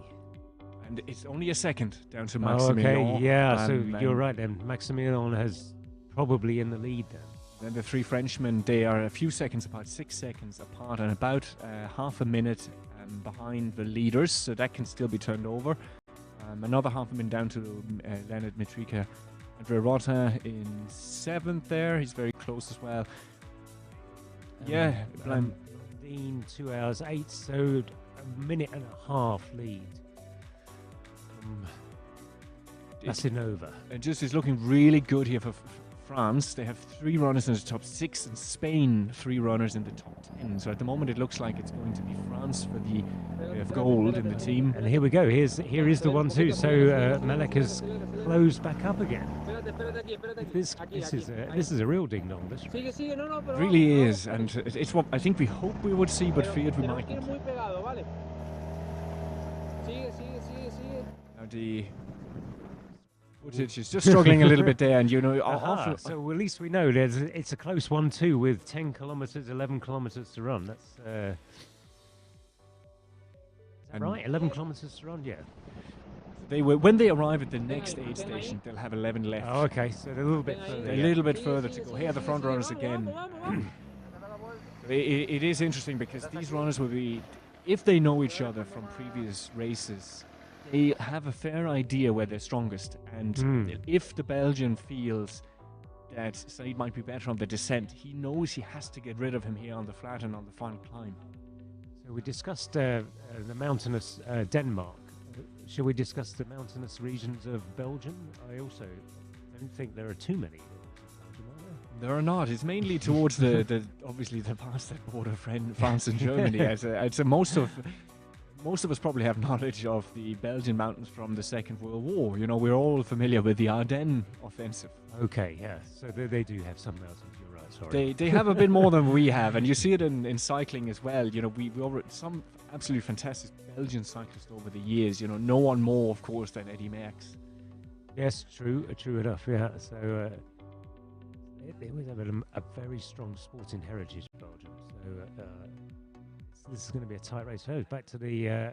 This is going to be a winner. No? Yes. Here we go. A winner of the Classique. And we're hearing here from our Spanish commentators that it is Diego Martin.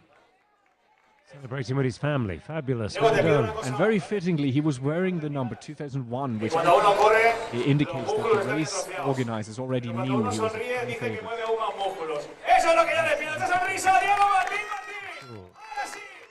And he's one of these, you know, we speak a little bit about fashion and gear because it is quite beloved in the trail running community, which is funny because in the mountain running community, it certainly used to be the exact opposite. You know, the less equipment and gear, the better. Whereas trail running has had a boom in equipment, and more and more people are now using this nearly, you know, these tracksuit pants. Yeah, and so someone's celebrating there, something. We're seeing here, yeah, this is this long, flat. That was the winner of the 32-kilometer race, wasn't it? 32, yes. Yeah, 31.9. When I look at this footage from below, I can't help but think the sun must be baking down on this valley at that It does moment. look hot, doesn't it, actually? So it's looking out the window here from our studio, and I can see that the sun is shining outside, so it is hotter than yesterday. I see here Sophie Cardon, which could be a wife, could be a sister, could be a mother of Thomas, but she's saying here, Allez Thomas. So it's great to see that the family members are following at home. Hey, fabulous.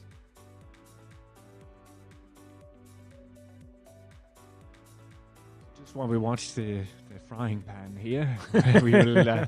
I'm transfixed.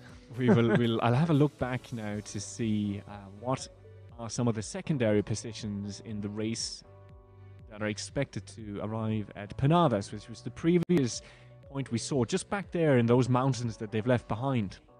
It's an interesting race, isn't it, to see how far people are strung out now. I mean, it's basically 2 hours of solo running after the first hour. The race I think that's the beauty of trail running as a whole, though. It's very internal. You just get out there and it's good for your soul, isn't it? You're at one with nature and just enjoying yourself. Although possibly one or two of these guys aren't enjoying themselves anymore. We always tell ourselves after a race just how much we enjoyed it. And a little bit like you hear so many women say about childbirth, never again. And then within a few weeks when they see the baby and the reward, and they remember only the pleasure.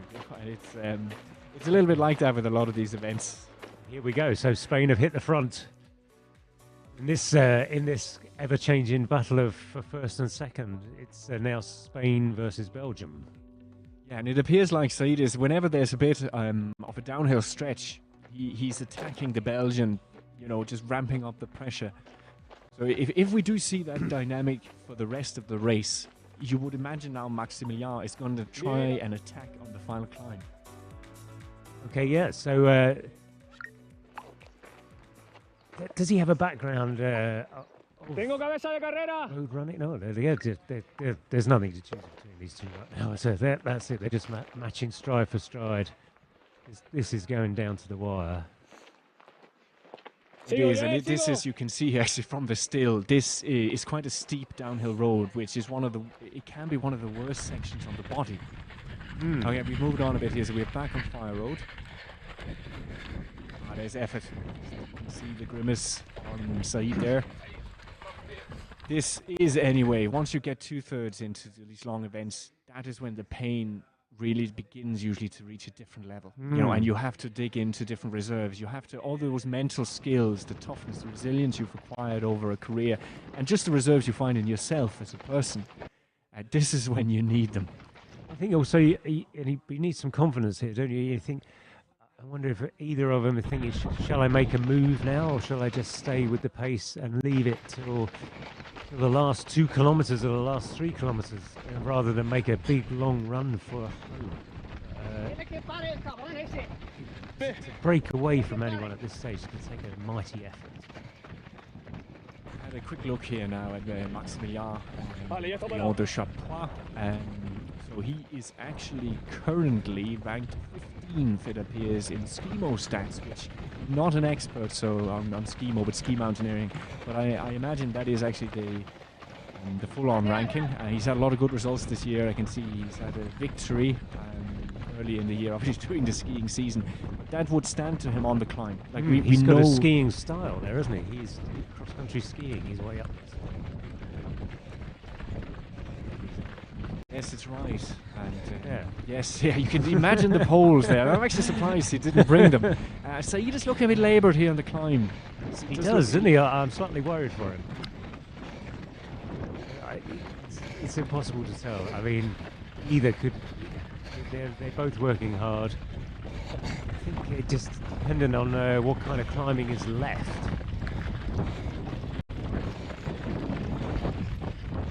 I mean, it's not longest, but it's fairly steep. We met that cameraman in the background this morning, suiting up here in our studio. He's flying along, isn't he? He is, and he's certainly he won't have to when he finishes duties. He doesn't need to worry about to get in his daily workout. I wonder if I find him distracted if I was attempting to go for European gold. I suppose if we want to grow this sport, it's just one of those things that the athletes will have to get used to. And you know, we see it in Tour de France. We're so used to the scenes of cyclists having to come up through these crowds of people roaring them on the mountainsides, and it looks nerve-wracking to you as a spectator. And we saw the same scenes at Sagama, you know, and we've seen them for many years there. They're so passionate about their race. I must say, I imagine it actually will fire on the runners. I had a similar experience myself at Snowden. There wasn't quite as many people, but just the constant presence of spectators shouting on encouragement. You get a bit of that lift that otherwise you can only really get if you go to one of the major road marathons. Just having a look at that track now. It looks quite smooth going, isn't it? So this is definitely a very fast section. That's just hard path, isn't it? Well, here we go, France. They do appear to, they can see the leaders now, and that's going to be like blood in the water for a shark. This is what you want to see late in the race. People are coming closer rather than drifting away. You know you have a shot. Is that the leaders just in front of you? I suspect so. I think it is. That black t-shirt. Is that the cameraman? The two leaders are up on the they do appear to be just a bit further on, and then there may be a runner in between. This is a close race. Very close. This result could go either way at this stage. Not just from the first two, but certainly. French rally in the final 5 kilometres will bring them right back into that. We don't yet have new expected finishing times for Anita Pino, but we do know now that 30 runners, so nearly half the field, have passed the Canavas aid station. But that means there's still 33 runners making their way down, and one runner hasn't yet reached the shore, which is quite worrying. I would imagine there could be a DNF on the cars there. Sure, if they've not reached relatively early into the trouble is DNFing in a race like this is kind of your own devices. You're stuck in the middle of nowhere and have to find your way back to the nearest aid station. 10 or 15 kilometres. and I see now here that it is actually the Danish female representatives in the race, Laura Hulgaard. She was the Danish short trail champion and second in the Danish long trail champion. Not having a great day today. There we saw a little ship there, but this is all it takes. Most of the time, nothing much happens there. You know, you get a little jolt in the ankle and think to yourself, well, that was a near miss, or you might feel. Got simultaneous screens. We can work out where they are. It's less than 20 seconds. Less than 20 seconds, I would say, between first and third or fourth. Yeah, I would certainly well within the minute. So we try and use some landmarks to see if we can work it out.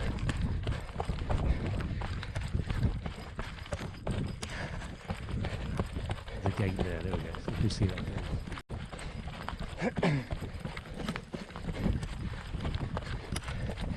That's a split screen. Here we go. So first and second and third and fourth. So the third and fourth seem to be still our two Frenchmen. There's the gate. So it's around 20 seconds between first and fourth. It's close. I wonder, are we still seeing Oriol Cardona battling away somewhere behind here? What will be in his mind is if he pops out, he will affect team result. You're right. I hadn't thought about that. And oh yes, there's a lot of pressure on his shoulders. It's such a long way to run with an injury. It is. I don't know that he can do it. It may be too much, and he does know that the fourth Spanish runner, the last we checked in, wasn't that far back. So the Spanish should still be safe for the podium as long as they get at least 3 runs over the finish line. The French do look nailed on favourites for the team goal. And of course they will very, very likely get at least one man on the podium, the individual podium, and let's not discount them for the gold and silver just yet. I haven't discounted them at all. I think it's advantage them in many ways because they're in the chase pack, chasing down 2 guys. Right here, it's a bit of a move here, though. It's a good move, and it's is it as I predicted that Maximilian he seems to be a little bit stronger here on the flat and the uphill. And he's going to try and make that good so that he can have a bit of a gap by the time he starts to descend back down into the Paso main street. These paths do show you just the amazingly varied terrain that they had to work with in this mountain. It's not a mountain race, it's an off-road championship. This is living up to its name, isn't it? So we've had mountain terrain, and now we're going to this, relatively friendly trail running. Yes, although this is relatively. Yes, relatively. these kind of very narrow urban paths that are close to these kind of farming areas. The rocks here are quite uneven because there's no leveling of the path. Yeah, they're not as well groomed as the mountain paths. But they're much easier going in terms of ascenting.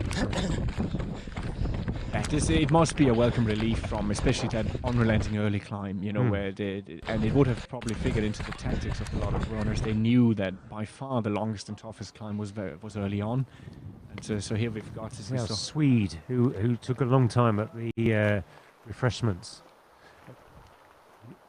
He's struggling, I'm going to tell you. Yeah, he is looking tired, and it's apart from getting the pacing right, it is that acclimatization of your muscles to this sort of terrain. Because once you get over a certain level of muscular damage, if your body is not conditioned for these constants up and down, you simply stop functioning. And in some instances, you have quite a lot of energy left in the tank, but the legs just are not responding. Here, I think this is, he's entering the Barrial area at the moment. Oh, okay, so this is where we ran the other morning? Yeah, slightly more to the east, but I think as he makes his way now through these streets, he's going to get very close to where we saw the juniors start, for our very first transmission there on Friday morning. So quite urban, and then a big climb back into the mountain, basically. Yeah, that is the little kicker. These mountain races always seem to be designed with cruelty in mind. They've succeeded. That's going to be quite a climb. If that's where we parked. It does look a bit like when we parked. Then we ran. There's a split screen there. So that's Italy. And this is Italy and a mass participation. Mass participant, yes. So this is not Dimitri's. So I do wonder, has he just drifted back, or is he has he had a problem, and is he? It's the French. We have the feet having slight issues here. This Spain. Yeah, this is Saeed. Oh no, that's second so place. He's in second place. Yeah, so it's a big gap now, big isn't gap, and being caught, it looks like it. There's your Frenchman. Yeah. This is, we'll try. And we get a number. 246 816. 816. So 816 is Kevin Vermeulen. Was actually the third placed Frenchman for most of the race so far. Looking good. I mean, he's going to bring himself back into second in the next couple of kilometres if he keeps going at this rate. There's his teammate just behind him. And he looks reasonably composed, and he's got a supporter there. This is his move, I'm going to say. Yep, he's definitely got him in his sights. 1-4 maybe. That would be Thomas Cardau. And it's a very interesting view to see these big stone formations, these big piles of stone that they have erected. I wonder if there's some kind of storage, or if they might be burial mounds, you know, if they go that far back. It's an interesting angle. I'm assuming that wildlife there is. But we don't normally see horses or cows from this angle.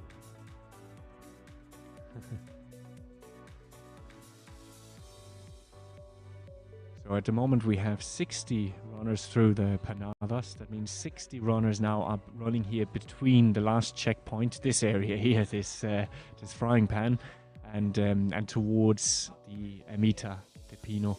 It does look hot and arid there, doesn't it? Not very inviting. Now, this is what the Western European or the Northern European runners will fear the most are these sections, because you can heat acclimatize, but it's quite an intricate process, you know, and there's a lot of tips and tricks you can use. You can train in extra gear, you can go for your workouts and then go sit in a sauna for 20 to 30 minutes afterwards to sit in a hot tub. There's various other techniques as well you can use, but it takes a good 4 to 6 weeks of very systematic, concentrated heat exposure, and that can of course affect your training and your recovery. You know, you could, if you have a bit of money and time, you could move to a hot location for a few weeks, and that works much the same way that altitude training does. Well, yeah, I can tell you a very famous anecdote from our club then. So in the far distant past, I ran for a club in the south of England, and we had a famous club member who won the 1960 Olympic 50k walk, Don Thompson. And he used to train by sitting in his bathroom, boiling kettles and having electric heaters on and just walking and jogging on the spot. And he won in Rome, in the brutally hot weather of Rome. So he did it all from his London flat. I have heard similar stories of athletes rededicating a shed as kind of and put a treadmill in there and then put lots of heaters on maximum. But here we get the elite senior. That's out of date now. Yes, it is. Yeah, this is the previous checkpoint. I think what the timer there is showing us that this was 25 minutes ago, and so this has changed so much. But we did see the Martin de Matisse. Obviously, that was the big surprise that the time had dropped to 9th, and the early race leader Stefan Wenck had dropped to 10th. You know, so it just really goes to show in these long races who takes the lead in the first 10 kilometers. Can be extremely misleading of how the race is going to pan out towards the end. So Blondine has got a 3. She's stretching her lead there, according to that stat, 3.5. But Eleanor, who I boldly predicted would move through, has now moved to 5th. So well done, Great Britain. Yeah, and France again, they're looking like they could be in for this team title with 1st, 4th, and 7th at the moment. Yeah. the sprint race, which we saw that result. So German Rebecca Rosberg, followed by the two of the Spanish runners. We've seen them celebrating, haven't we? The sprint men the same. Yeah, we're getting some names on them here. So it was Yol de Paz Baeza, followed by Adai Hernandez Perez and Alejandro Diaz. And as we saw in that race, the Spanish local runners made it 10 out of 10 in the top 10. They definitely won the team title there. And actually, as a curiosity, I believe there is a special cash prize for the long 47k distance. Whoever finishes fastest, whether it be in the open race or the elite race, is going to get a special overall award. Really? Yes. Very good. I read as much.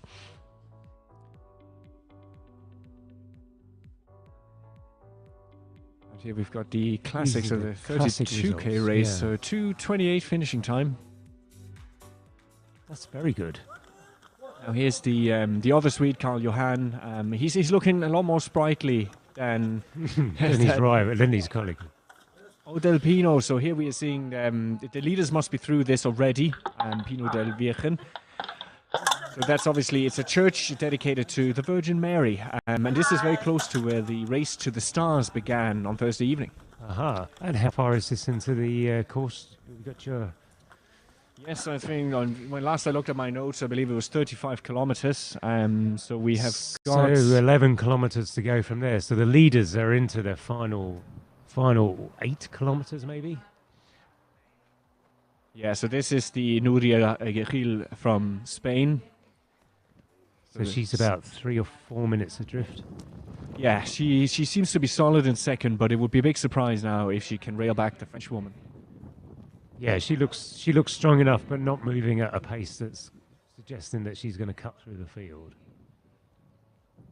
She looks comfortable. We're looking to see now, can we get any estimates from the next checkpoint? Because if the male race leaders have indeed passed through the one we just saw, we should get an estimate soon. It's not quite there yet. So while we watch more runners here sweltering in the heat, I'm going to check in briefly on all our citizen reporters on YouTube. Oh, good. I was just going to ask that question, see if we've got any updates from people who are closer on the ground than us. Either using mobile phones or some kind of WhatsApp discussion. We're hearing here from Antoine Desgrange, and I probably murdered his name, so apologies. But he's saying that now Bonin, the third Frenchman, was just after Kevin Vermeulen. So that would put the three French runners very, very close together. And our old friend here, MW, who's very active in the chat, is saying that there's no timekeeping at 36.5. I think he means at this Pino del Virgen checkpoint. I think it's just that it's delayed, because we saw that at the last checkpoint. We didn't quite get the splits as the runners were arriving, but then within 5 or 10 minutes we actually had a leaderboard. So I hope there's a delay. Yeah, stay with us, and hopefully soon we can give you an update on how the picture looked, because there's quite some time now for the we have the final aid station at Cuesta at 44 kilometers. So that's a 9-kilometer stretch now, a flat uphill, and the start of the descent, where we have to rely on camera footage and you citizen journalists, to tell us what's actually happening in the race. So it'll be interesting to see now the fixed cameras we have up there in the woods. Yeah, there are apparently 13 fixed cameras, so whether they're all a third woman here. Third female, okay, and that looks to be the Swiss runner. So we will just have a quick check in here on how they looked at the last checkpoint.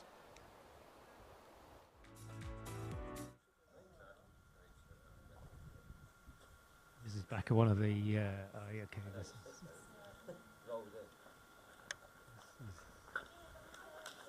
German.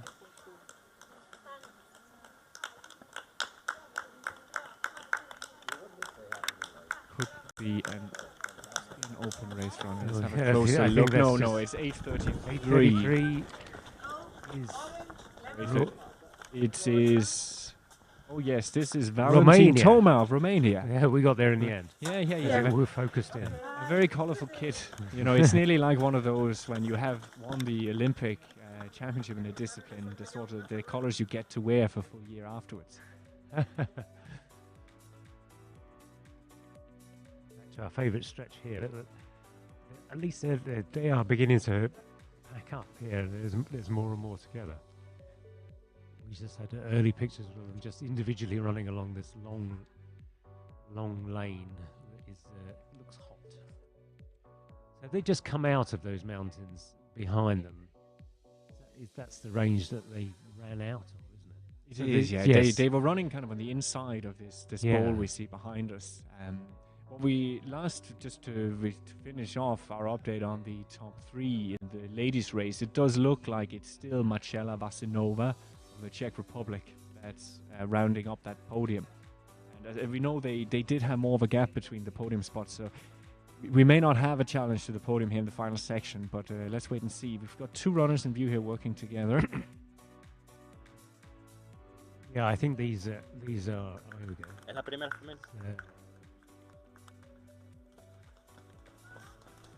Fourth woman, French. See here. This could actually be so 9:11 we have got. That is the leader, the race leader, Blandine Hirondelle. Yeah, so first lady through Pino de la Virgen. So she does look good. She does look good, very relaxed. Yep, we're going to put money on Blandine to take this.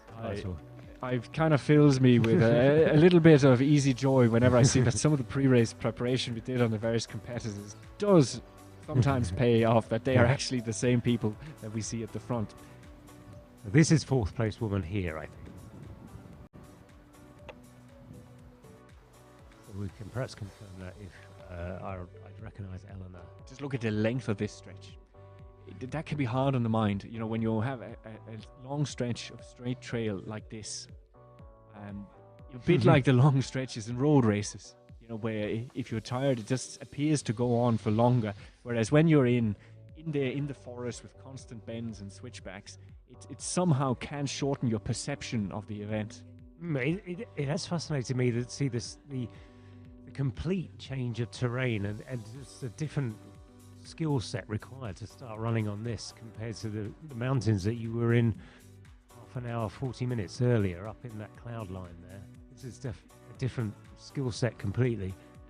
And, as you rightly pointed out, it's probably quite a bit warmer as well, so you're having to cope with all that change of temperature and change of pace.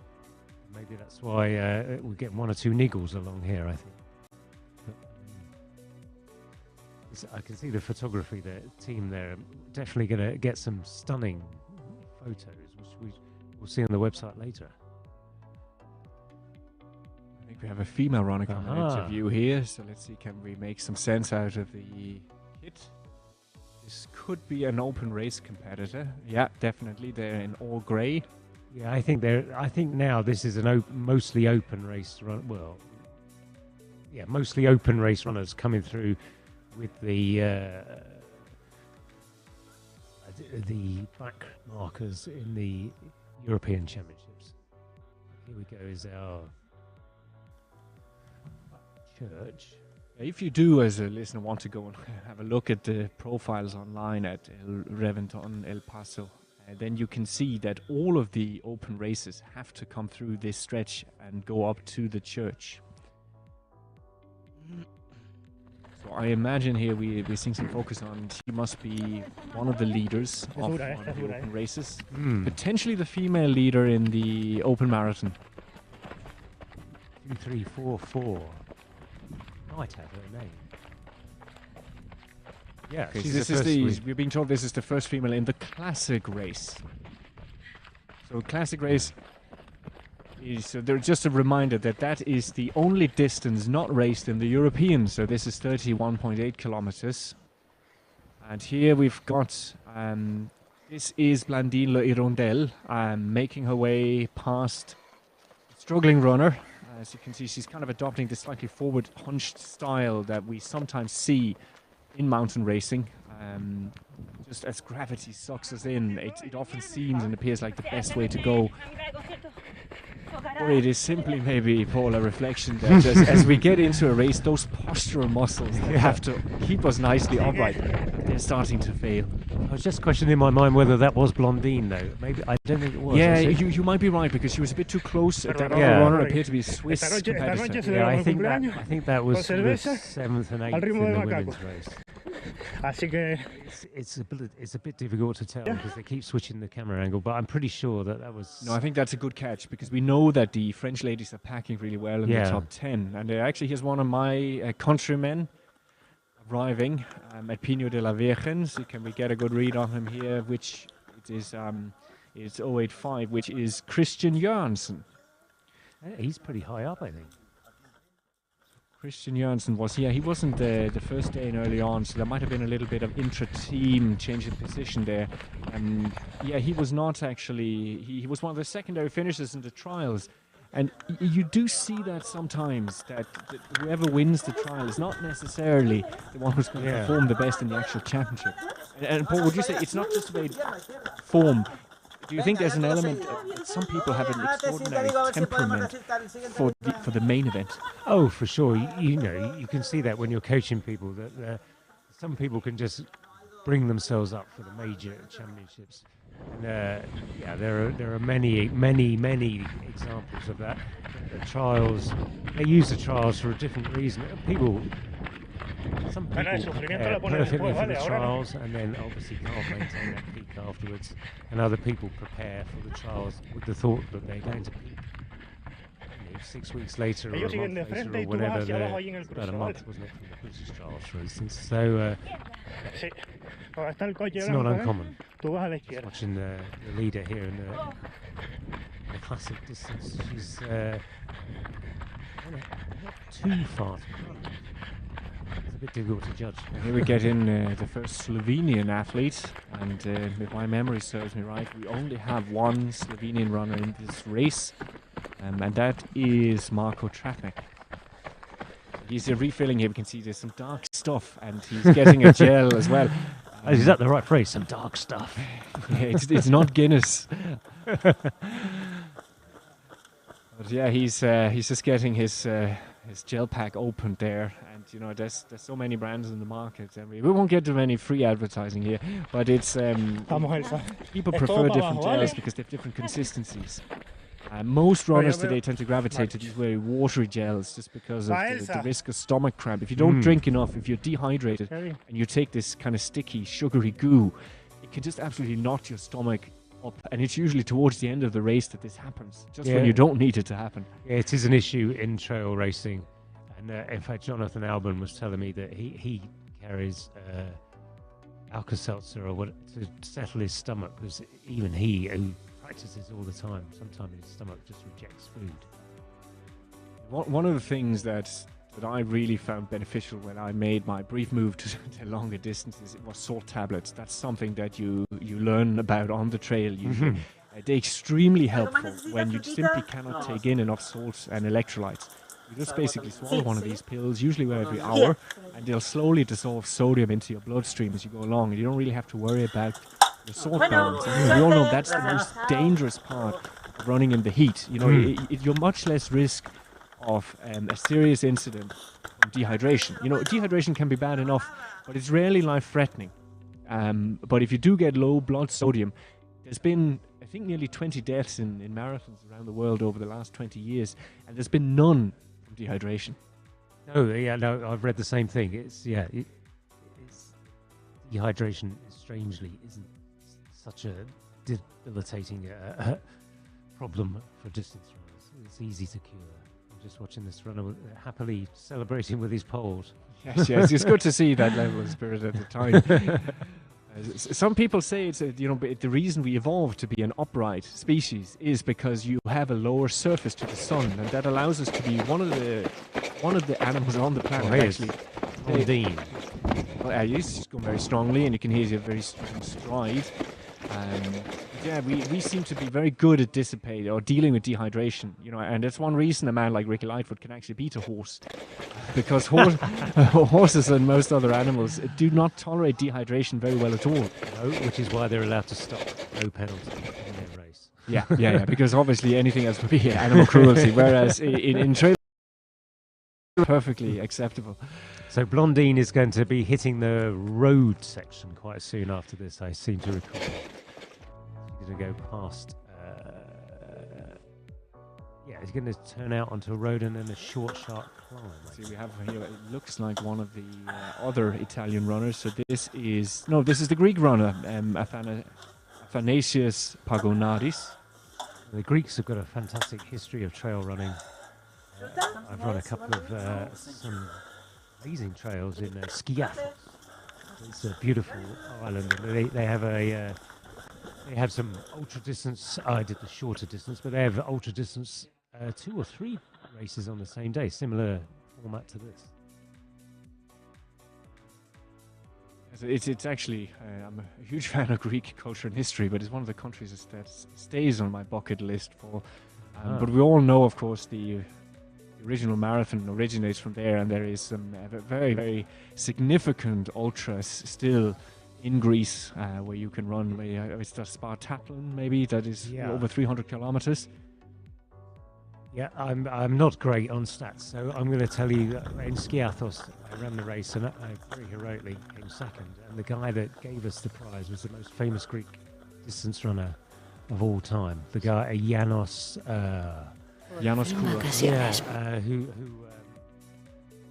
Playita, monte, buena comida. Ay, este año las necesito más que nunca. Y ellos, míralos cómo se lo pasan. Anda, lo que faltaba. No hay mejor forma de empezar las vacaciones.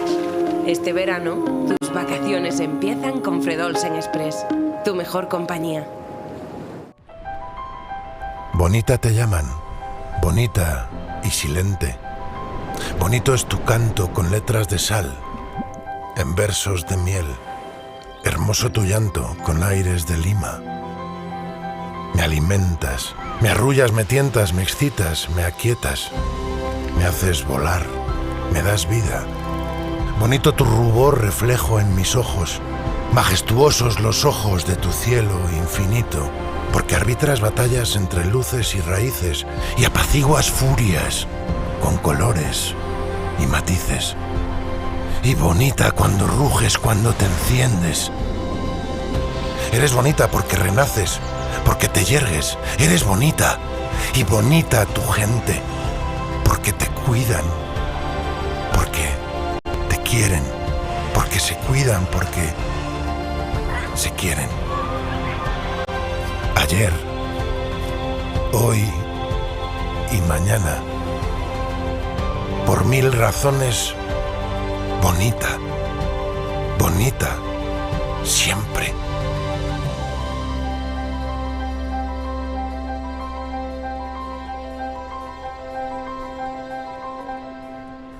La Palma, la isla bonita.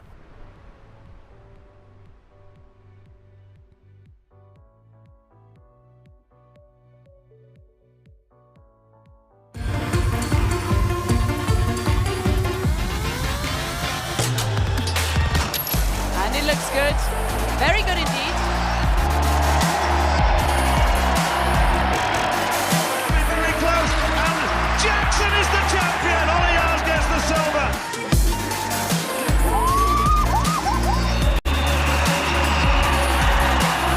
Skipper's long legs can't catch Asher Smith. Asher Smith wins it.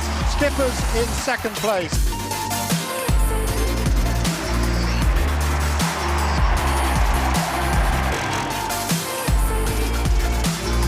And oh my God, he goes clear.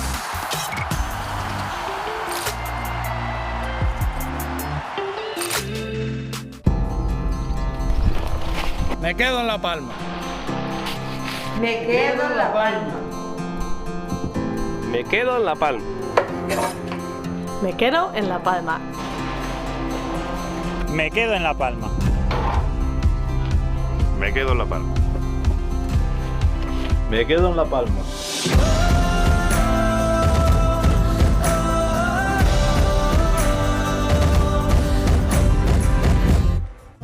There's no rhyme or reason with your I have found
Okay, well, we're back with you, and we're slightly more reserved than our Spanish colleagues next door, but it's getting very exciting here now, judging by their commentary we can hear. So we're kind of into the last, I'm going to say 7 kilometres of the 47 European Champs. Yes, we had an estimate of 11:40 as a potential, optimistic finishing time for 47. So we're only 9 minutes away from that now. And for those who are just joining us now, let's just remind you maybe a final time. Going in here first on number 901, so 908. Sorry, 908. Yeah, this is second female Nuria Gil. She's looking much better than she did probably 10 minutes ago. Perdona. Much more into her stride now, although she was fine. Yeah, you sometimes do have that when your climbing legs are more or less gone, but you can, once this stretches out a bit, you get enough of a relief that you can get into full stride. I think we had actually a compatriot here, and that looks to be the Spanish champion, Julia Font. Yeah, I think I don't think she's good. She was up there in the top 10 when we last saw her, but yes, she wasn't anywhere near the podium at the time. And there is a good bit of distance there from the time they leave the church. So you think, Renee, that they're into the last 5 kilometres maybe? Yeah, it must be, unless this estimate of 11:40 is... I suppose that is just an estimate. So it's just trying to calculate roughly where they would have been.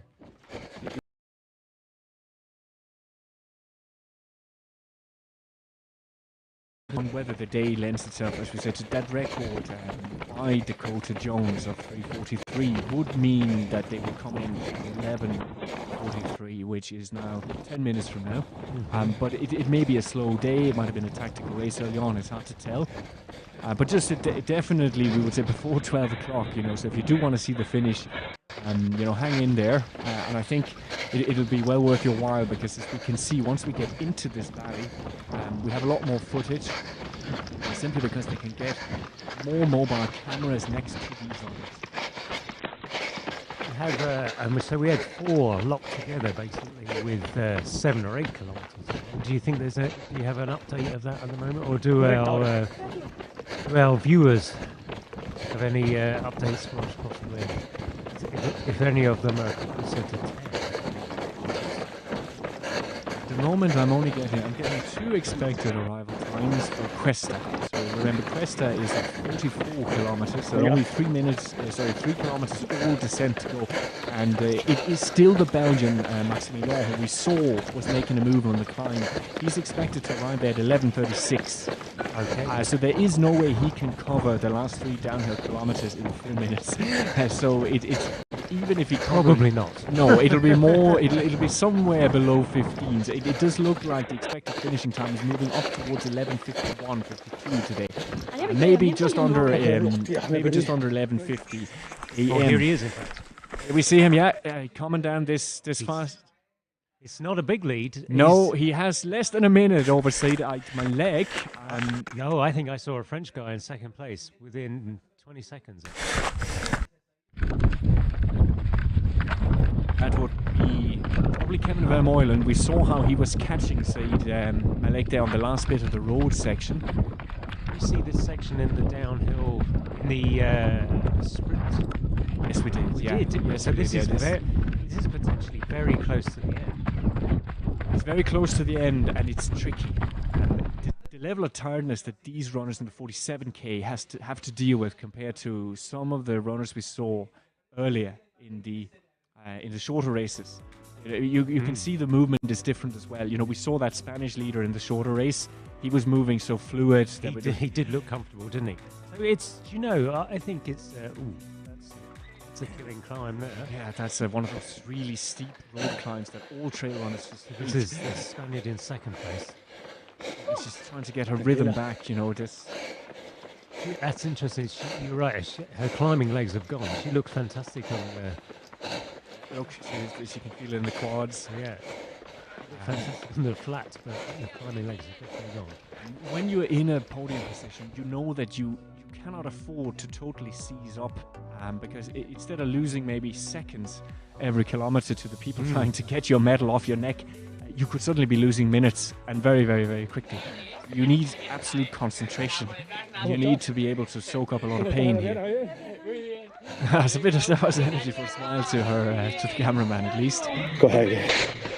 Good. I was worried for her, but she's clearly not quite so bad as. What is this? This is Nuria Gil. Yeah, Nuria Gil that we saw in the lead earlier. Yeah. In second place. In this area here we call Zona Las Cuevas, and I think this is the road we ran up. Actually. I think it is. This is the road from the junior uphill, the junior uphill championship race. We've run up here. It's steep. Yeah, it is very steep, and it's it can be dispiriting through this sort of, when you have just come off such beautiful trails. The only plus side is it does flatten out quite quickly from roughly that yellow house. I would say it goes onto the trails and back to less demanding ascent. Well, I'm hoping we go back to the leaders in the men's, because that's in my mind is very close to the end. But she seems in fact, I can hear it. You're getting news from our Spanish colleagues, Paul? Oh, I'm thinking I can hear a crowd outside, but. It's because we because of the. Oh yes, the female winner of the classic. I definitely could hear the crowd. Yes, that was. They cheer them all on, all the winners, all the secondary finishers, and as we celebrate this moment, Antoine Desgrange is back, and he thinks it's actually Thomas Cardon who has moved into second. Oh, thank you. I saw there was definitely a French vest in second. Thank you. Female here in the classic.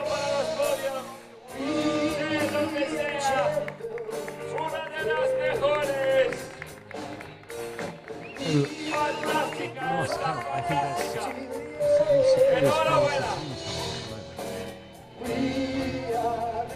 yes, in the men's, we still have only quite preliminary splits, but they had, as far as I can see, 3 men within the top 5. Owen is interviewing. Vamos a disfrutar del último momento de tu canción. We are the champions. ¡Aplausos para Elsa Padrón Congratulations. Vega! Y ahora sí, vamos a escuchar que nos It really is quite a remarkable finish line. It's fantastically constructed and very impressive. The locals are loving it. It's turned into part of their local furniture at the moment. Elsa, cuéntanos un poco la carrera de hoy. ¿Cómo fue? Muy dura, muy técnica. ¿Lo disfrutaste, seguro? Bastante rápida. ¿Y tuviste muchos rivales hoy? ¿Cómo fue? La verdad que me encontré fuerte, iba marcando mi carrera y disfrutando del camino. Pues eso es muy buena señal, que estás fuerte, entonces la temporada va bien. Y poco a poco. Poco a poco, yo creo que un poco mejor que poco a poco. Porque nuestra campeona está aquí. It looks like all 3 British athletes were basically neck on neck running together. Oh, okay. Billy Cartwright, Brendan Townsend, Ricky Lightfoot, all in one batch. Here we've got. So this is 2 and 3 for France. 3rd and 4th. 3rd and 4th for France, and we saw there that in 4th was Kevin Vermeulen, and I believe it was Thomas. It was. So we've got 1 Belgian, 2 Spain. Arnaud Bonin with the glasses. So that would be correct then. Our journalist on the ground who called it out, it does look to be Thomas Cardin, who is currently leading it, and then he has got these absolutely fantastic helpers.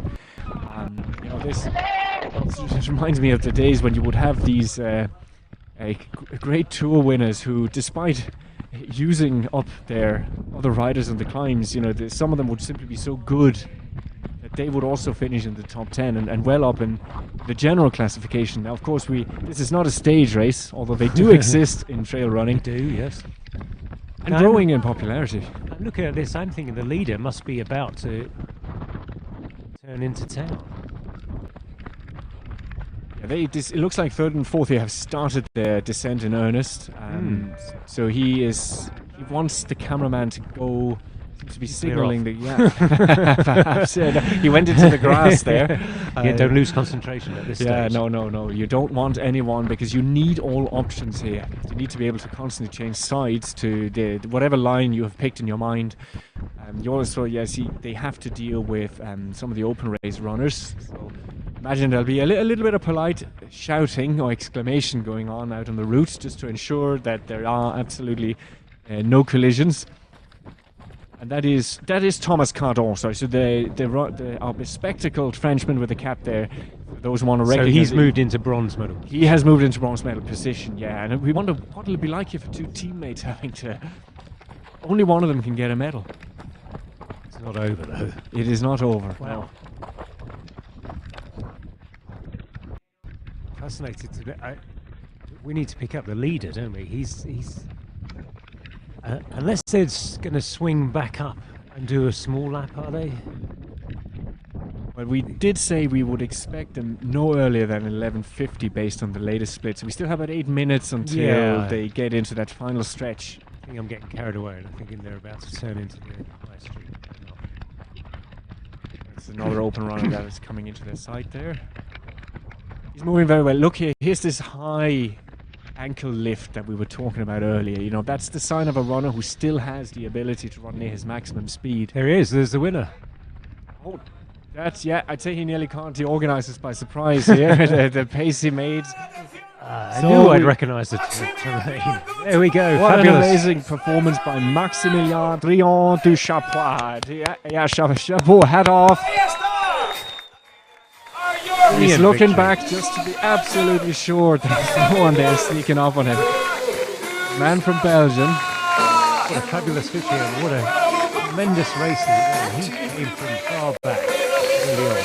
Yeah, he looks surprised, doesn't he? He won't even take the medal. He just needs a moment here to let it all sink in. Yeah, I mean, early on, up to Reventón, he was not a runner. He was not a contender. And he made that move in the second half. That's given him a comfortable victory. And it is silver for France. Silver for France. Bronze for France. And it is 8:13. Arnaud Bonin. Arnaud Bonin is going to be the silver medalist. And he's going to have company on the podium shortly. That's a great smile. He looks like a man who is this is the battle for bronze.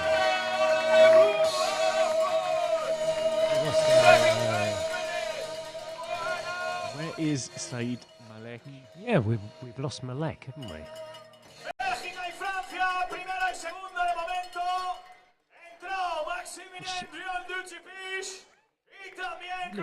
He looked tired, but he didn't look out of the running. He might have been. He was 15th in Sagama, and that's only a few weeks ago. He could have paid for that in the final third of the race. The France is going to take 2, 3, 4, and the team.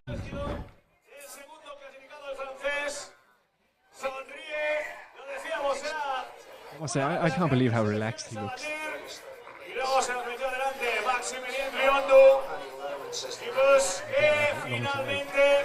Just a replay here, of the moments of the race.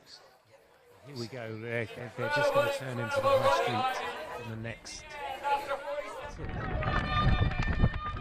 Now we see Macadon. Yeah, he wants the crowd now. He wants the support. And he's stretched well clear of his countrymen now in the end. Yes, hasn't he? I was thinking that was going to be a dip finish, but it's not. Sigue bajando, atención, atención, atención. Vamos, vamos, vamos, vamos, vamos, vamos, tercer clasificado. Se va a meter Thomas Cardin. Dorsal 814 Francia. Segundo de Francia, llega el tercero. Dorsal 814. Thomas Cardin. Gold medal, team gold medal, which in reality is more important than they will cherish both. Sure.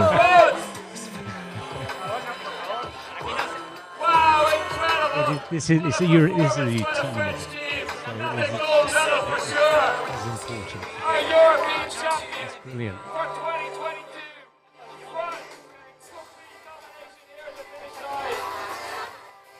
Congratulations, France. There can be no doubt. That was a comprehensive victory. Again here, the inner celebrating, and now it's this could be an English.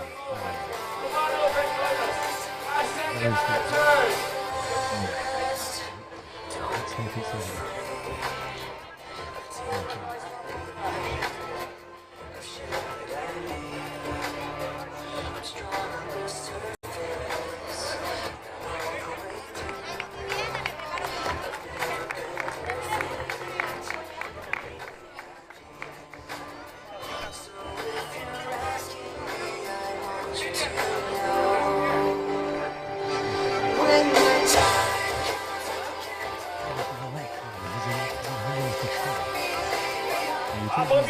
For him not to be here at this stage, he would have had to be really spent on those last kilometres. Like it's always possible to fall over, of course. Yeah, we can't discount that. You know, he might have, dropping out this late. You know, it would have to be pretty serious. Hopefully, he's just really slowed down, but it's going to try and come through.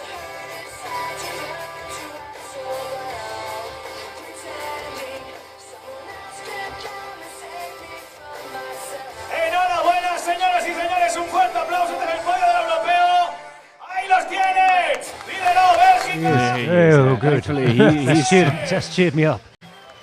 That's cheered Spain up for sure. Because he's loosened the headband. Yeah. Yeah. You could still see the front. He looks side. happy now. Good. Boy, great. It's a great the man from the Atlas Mountains, you know, he has seen much harder times than this.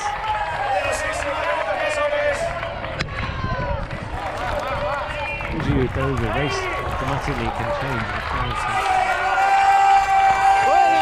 He's really speeding off that. He looks the local love here.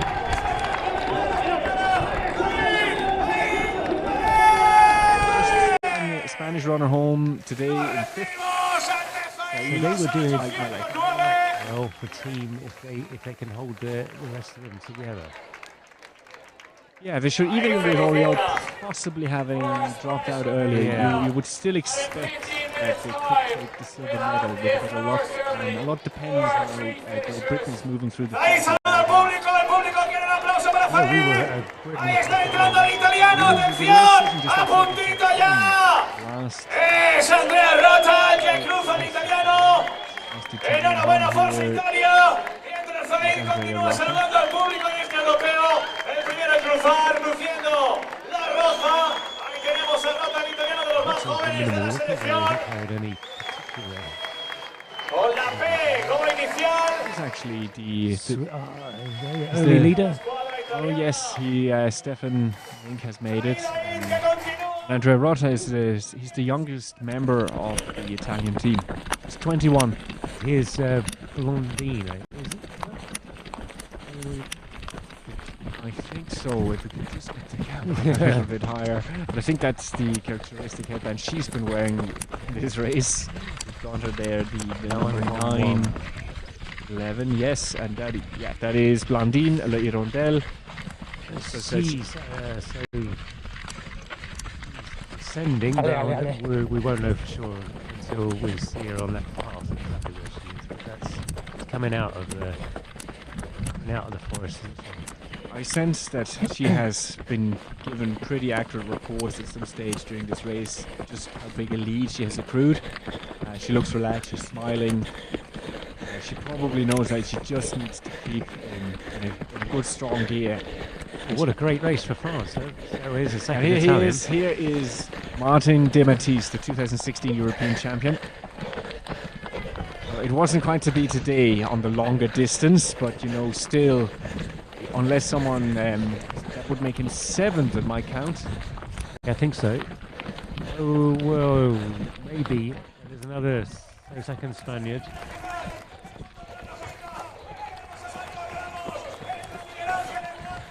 Difficult to do exact countdown. Oh, he did. This is He did manage to just find his way through this for the sake of his team. No, I'm wrong. Apologies. They just looked a little bit alike to me. This is actually Marcos Ramos. Yeah, this is a different one. Oh, he did well, and imagine he probably would have gotten the news or passed out his injured teammate on the way, which would put a bit of extra pressure on you suddenly, because you would have, when you're down there in fourth, well, my position at least doesn't quite count for the team, but suddenly it does. I know. I feel bad for him. I don't know what. There's a first Romanian athlete. Yeah, we saw him at the church. Marcos, enhorabuena, contento que. Yeah, I feel bad for the third Spaniard in that.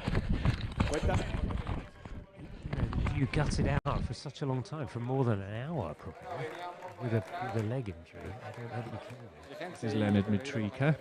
He ran well. Yeah, the first of 4 Romanians. They have a full team here. There's 8 teams. Here we go, Owen. Can we pick him up?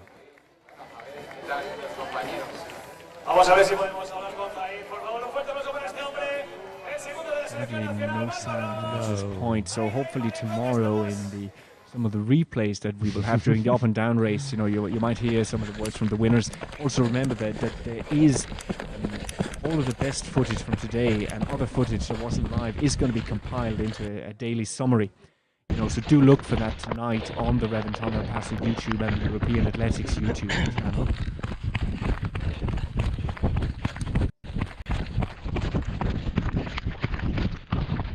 Well, again, I was saying, what a fantastic day for France. 2, 3, 4 in the men's and 1 in the women's. And that's just a perfect set. So 1, 2, 3, 4.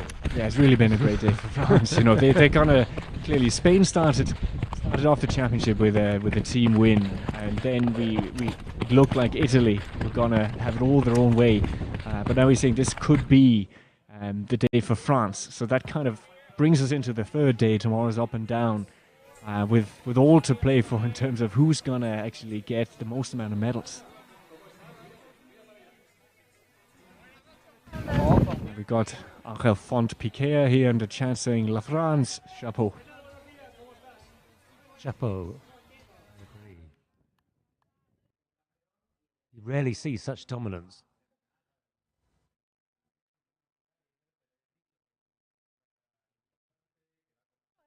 They all look good as well. Pero Chiquito todavía empuja. They're about to keel over and die. They're all full of running. The blondine nearly took a wrong turn there. Yeah, but you see, another thing we see that's so unique in trail running is the use of the arms, because they become a crucial tool in helping when you're off balance. They can just help pull you back in the direction you want to go.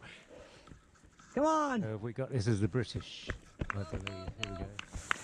Esa foto me la tienes que pasar, que la pienso subir. Yes, it is. 817. It must have been a bit further up. I think actually 817. So that's Billy Cart, right? Yeah, it is. Yeah.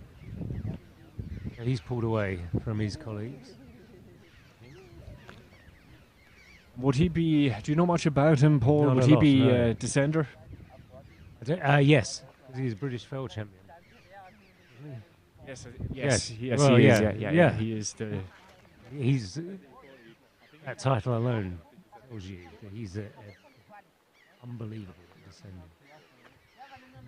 In fact, I would suggest there's probably not enough descent in this race for him.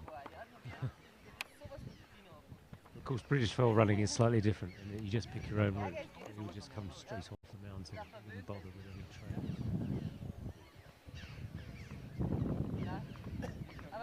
You're having at the moment actually there might have been one of the expected finishing time now. Brennan Townsend was actually expected to arrive before Billy Cartwright. Oh, okay. But he hasn't, because he was expected to arrive at 11:48. So I think that shows the limitations of these algorithms, because they do use, they're not GPS live trackers as far as I'm aware. They take all the historical data for various segments, and based on arrivals at certain aid stations, they calculate a model for how fast a runner doing certain paces would usually cover that stretch. But then obviously, that does have limitations. So that's the third Spaniard, but that's not the Spaniard that was injured. That's another Spaniard. So that's good for them, though. That's handy in the team score. And that would be Borja Fernandez. Yeah. So I was gonna talk to you actually about Strava. Do you think the Strava records have done today? I'd say there could be one or two local runners kicking themselves, in the morning when they log in and they get that notification that they've just been dethroned. Yeah, it's local legend now, they call it in Strava, doesn't it? So,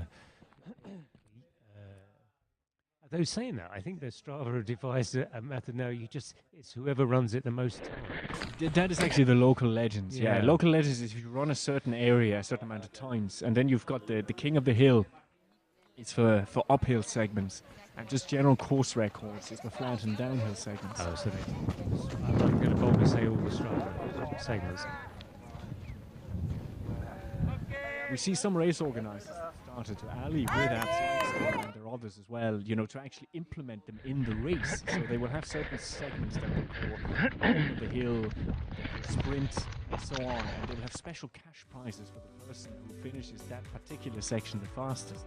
That's very similar to, it's clearly an idea taken from cycling again, where you have the polka dot jersey, you have all the sprints during the race, where you can accrue points to get the green jersey and similar. And I suppose race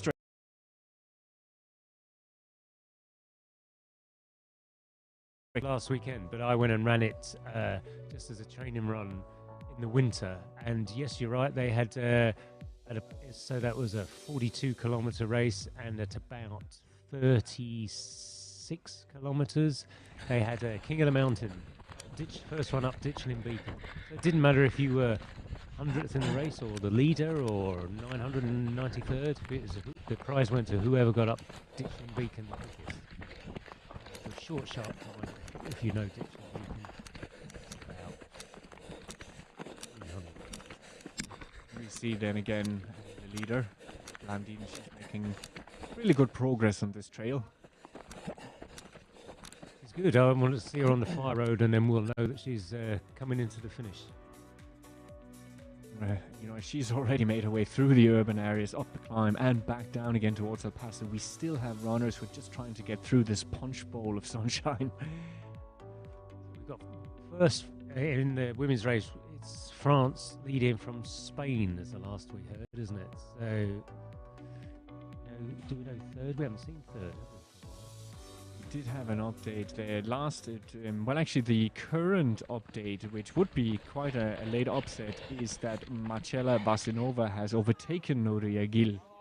Oh, really? But Marcela Vasinova, the Czech, she was in third for the vast majority of the race. And we have to take it with a grain of salt, because this is based on whatever data is coming in here to live stream. So if you are Spanish, and you're worried about Nuria, maybe don't panic just yet.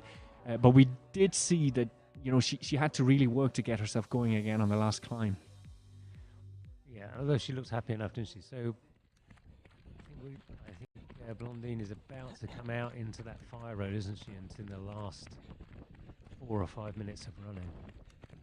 And I think we can confirm now that Laura from Denmark, she definitely has dropped out because she still hasn't arrived in Reventón. There's just no formal update that she has indeed DNF'd.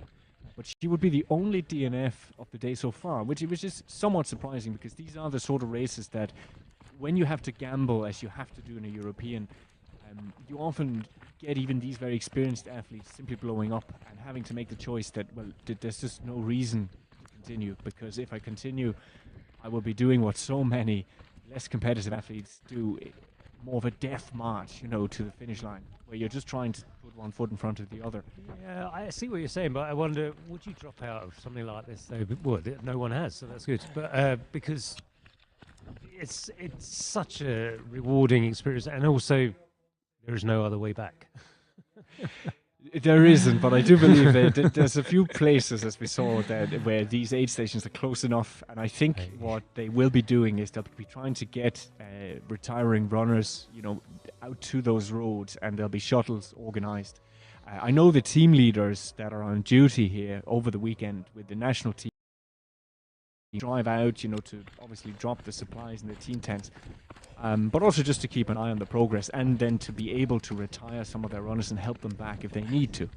True enough, I saw the British team manager yesterday, Mark, and he said he'd never driven so many miles. He was just constantly shuttling athletes around all over the place.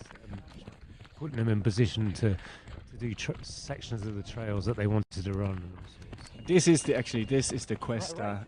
This is the last point, and obviously she totally ignores that, the last support point. There's absolutely no need for her. We said it's at beyond the 44-kilometer point, so she has less than 3 kilometers now to go. And this is very, very quick section. It's a very quick section, and in many ways, with this amount of impact going into your intestines from the descent, you often don't really want a late gamble on whether that's going to disagree with you, and possibly, you know, if you have a stomach cramp and you need to do a sprint finish towards the end, you know, they're not compatible desires. Here we have 9:11. We have Blondine here into that very technical gully, which so far we've seen everyone has just handled perfectly, including the cameraman. Yeah, the footwork is lovely here, and there's a good rhythm. That's one way you can really, if you're a novice to trail running and watching trail running, it's the less braking and kind of jarring motions you see. Even if it might look, you know, it can be hard to feel the fluency otherwise, but that would be a sign of someone who's good at this skill. Hey, and that's the third Spanish. Borja Fernandez, yeah. So the Spanish that team may do it for Spain. First France, second Spain. Very. Excuse me if I've got that. I'd say you're right. We haven't really seen any. We could have missed the British finisher, but certainly not 3. Yeah, we've seen 2 Italians, haven't we? And we've seen 1 Briton. You're right. Equally, you're right. There were 3 Britons together at one point. Have we missed all of them?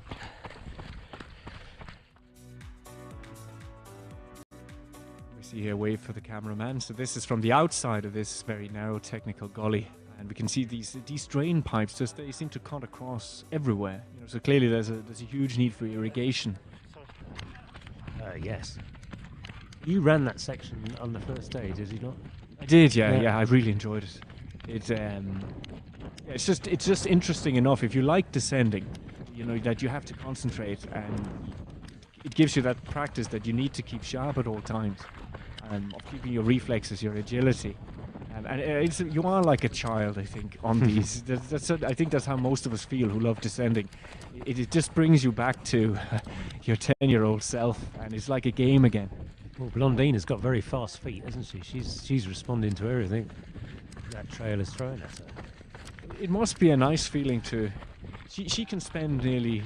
She might have spent longer, but she can certainly spend here the last 20 minutes of the race more or less letting it sink in that unless she has a fall, she's probably going to be the European champion today. What a great feeling. So relaxed, so easy. And 2 minutes away, 3 minutes away from gold medal. We know that's something that helps her right now, because if you have someone right on you, right on your neck, first of all, there's the psychological tension of knowing that you could lose a place later on, but you also tend to get in this other's way. You put pressure on each other, so it affects both the tension that you can actually attack the descent in, and you might be more likely to gamble, make dangerous mistakes, and the competitor next to you, they can often distract you, or they might even cut in, and take the line that you want. Do you think she knows how far she is in the lead? I guess a crew have told her at the checkpoints she must have a 3-minute lead. I would be surprised if she doesn't, because we can see some of the people who are following us here in the chat. They do seem to be fairly up to date what's going on. So I imagine the team managers have a similar idea, and they will probably go up to these checkpoints nearly with a stopwatch. They'll see their runner pass and they'll wait for the next one. Okay. And then they'll drive on and say, look, at the next checkpoint, or the last checkpoint, you had 3 minutes. That's certainly how I've often seen it done in more low-key races. Well, she's running so strongly that she's doubled her lead, I would say, in the last half hour. So the chasing pack weren't running as well. No, they weren't, and that is a giveaway.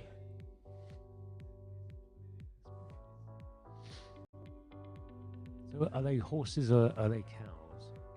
I would guess cows. They don't move. Make them move. They've stood there all day. I think we've moved about more often.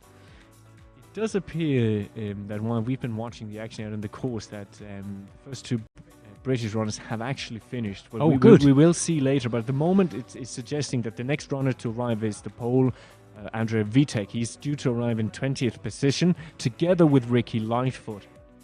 So we'll see if they're actually as close as that suggests, but that will make Ricky Lightfoot 21st. So definitely that should be enough for bronze medal for Great Britain. It sounds that way, doesn't it? So it's looking like France, Spain, Great Britain, possibly. And am I wrong to say Ricky Lightfoot grew up in the English Lake District? So no, that's completely correct. He's a Cumbrian. That's again here competitor in the open races. I see a very different descending pace from what we just witnessed from Blondine.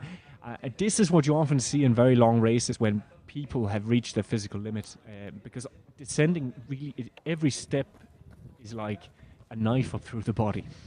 And the only thing you can do to try and protect that, reduce that, is to adopt this kind of very, very small step but high cadence, like nearly a pitter-patter. Not this woman. No, she's flying.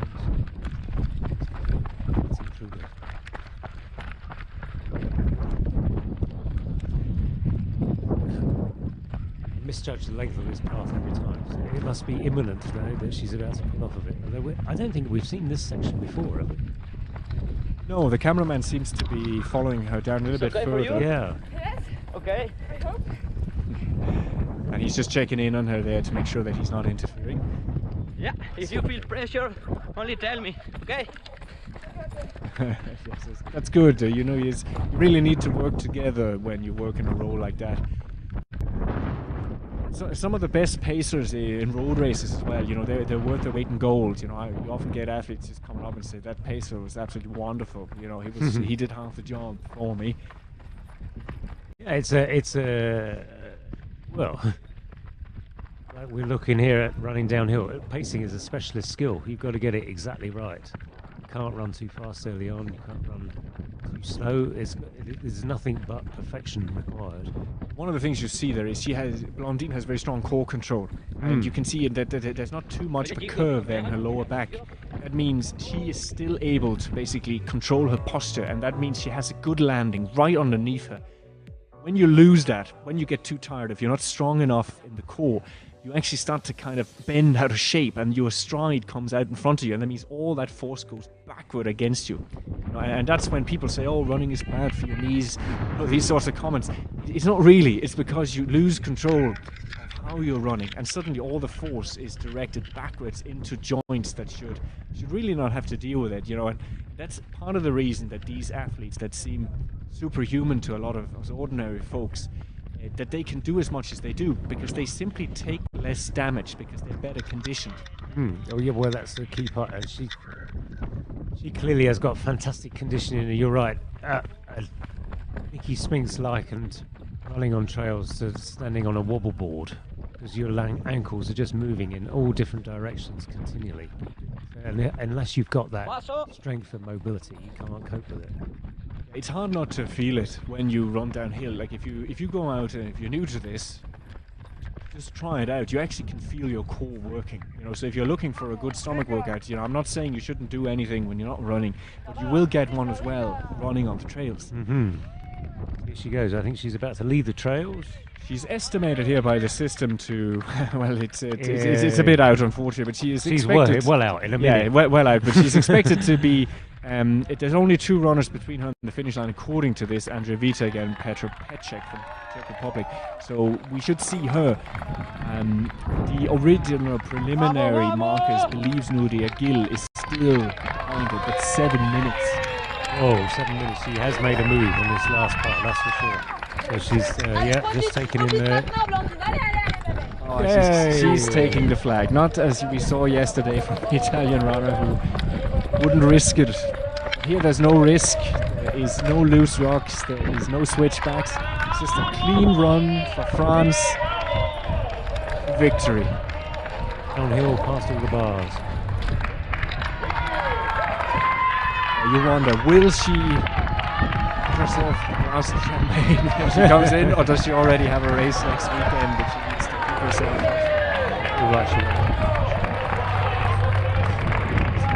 flying on high-collar wings here. Fabulous. Victory for France. What a great day for France. 1, 2, 3, 4. Yeah, she ran with the 911 emergency number, but there was absolutely no emergency at any stage for Blondine Le Hirondelle. So, congratulations. A bit of emotion now. I just realised what she's done. European champion. And it is a title, that's she's won it for the first time. We could see how much it meant for Matisse winning it for the fourth time. This must be even more special. To win it so easily, dominant as well. I mean, she established herself as a leader very, very, very early. It was just a matter of stretching that lead continually. Oh, and here we go. Yeah, here is Nuria Gil. So the Spanish supporters were absolutely delighted that he didn't get caught, as we had some preliminary news by Marcella Vasinova. She looks so much better running on the flat and the downhill, doesn't she, than she was in their climbs. There's no pressure. She just looks easy. And actually, for Blondine, this means she now has a double title. She is World Trail Champion, reigning one from 2019, because there was no World Trail Championships in 2020 and 2021. So she still holds that. She won that in Miranda de Corvo in Portugal. So I think it's reasonable to say she is now the double holder. She has that amazing feat of holding a European and world title in the same discipline at the same time. Very rare, yeah.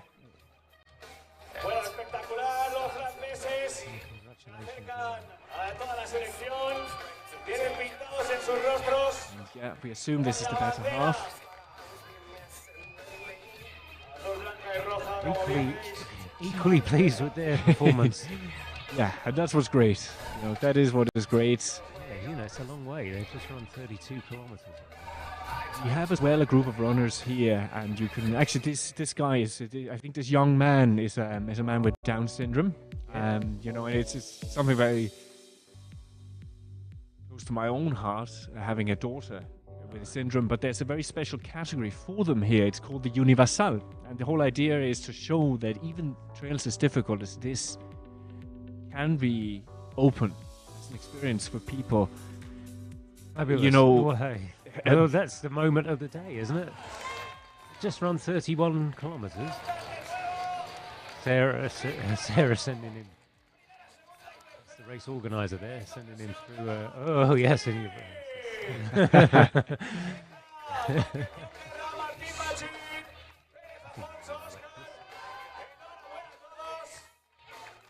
That's a huge moment, isn't it? I mean, that's no mean feat. It is. It's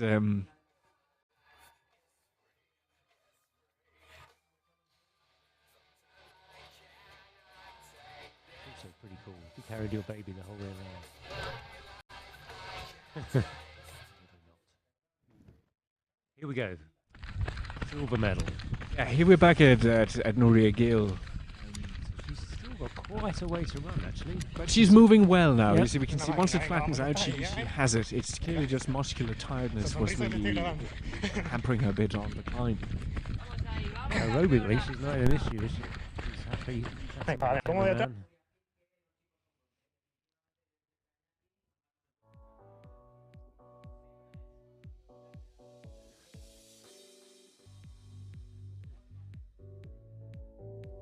And I have to apologize to viewers because I actually got a bit emotional there watching that young man finishing, because it's just when you grow up alongside him, they have quite a physical challenge to overcome in the early years, to even just to learn to walk. Some of them learn it more easily. So imagine here that you, as a child, you grow up and you take twice the time of a normal adult child just learning to walk. But here he is, completing one of these trail races. Not long ago, a person with Down syndrome actually managed to finish. He was the first ever person with that diagnosis to finish an Ironman. Now that is challenging.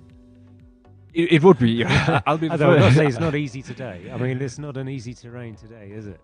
No, but I suppose a lot of us commenting here, maybe not the elites who tend to be truly all-round athletes, but a lot of us who are runners, we don't do very well with things like swimming. You know, and Ironman athletes obviously have to swim for a very long time. But let's see who we're getting down here. Is this... Oh, is this the silver medal? No, we had... She's been in the bronze position the whole time, isn't she? So that actually looked to me like it could be another French kit. Nuria Gil has tried to just get through. Busy and congested on the trail. There's poles flying around everywhere, so she may want to just yell out a warning, but that can carry its own dangers. Sometimes when you yell at the runner in front of you, they move right where you didn't want them to go. It does seem like now it's opening out for her. She has a clean run in now to stretch. Here we go. Taking pace to speed, so our colleagues next door will be overjoyed in the next 90 seconds. More reserve grips.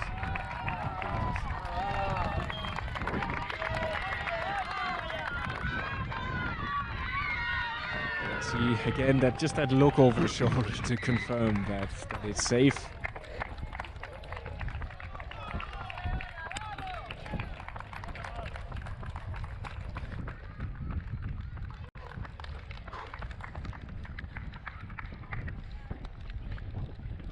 Silver medal in the European Championships. That's stunning as well. Spain have had an amazing championships so far. They won many medals for team medals for a long time. One yesterday. Yes, they haven't as many medals in these events as you would suspect. But here she is, you know, and we have Nuria Gil. She's 30 years old and her first European Championship. Oh, sorry, silver medal. Excuse me. But with a smile, you could nearly be forgiven thinking it was gold.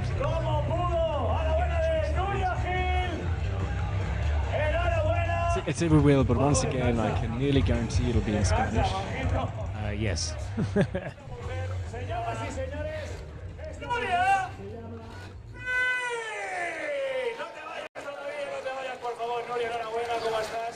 She decided to run the whole race with one of these racing vests.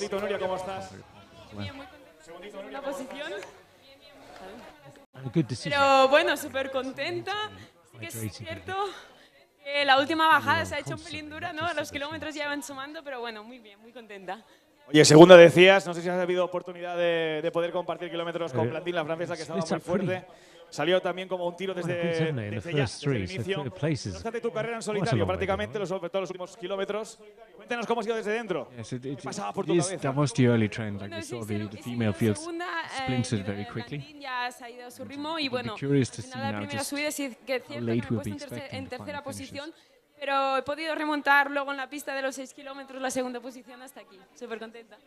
¿Esperabas esta posición, Nuria? Dime la verdad. ¿La habías soñado?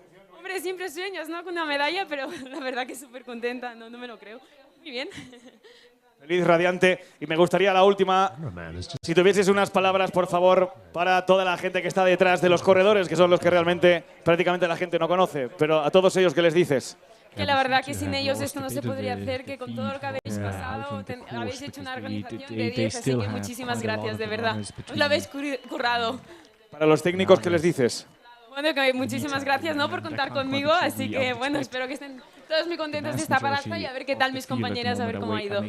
Esto es como una demostración, devolverles el favor a los técnicos por la selección en este caso. Ahí tenemos a Nuria Gil, por favor, un fuerte aplauso. There are cut-offs in this race, and they may affect some of the later finishes here. Oh, here we go. This is for bronze. 1-3. Is Mathilde Sanier, and yeah, she was one I was told to watch out for. She's a younger French athlete, as I say. She's sponsored by Team Hoka. She's a recent enough addition to their team. but she's been doing really well recently in bigger races. So it mightn't be surprised. She seems to be someone on the up. Yeah, you predicted it, that she would be in the run for a medal beforehand. So top marks to you, Renee. So we've got her at the moment here. We see she's not. She actually looks younger, at least to me, than she is. She's 26.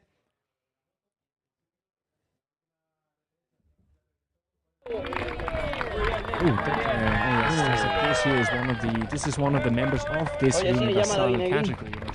People with special or physical disabilities. And,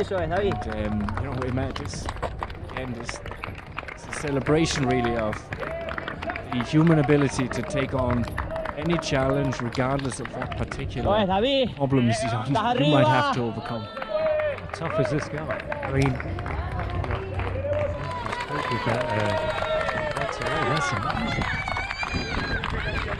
Here we got see this one here.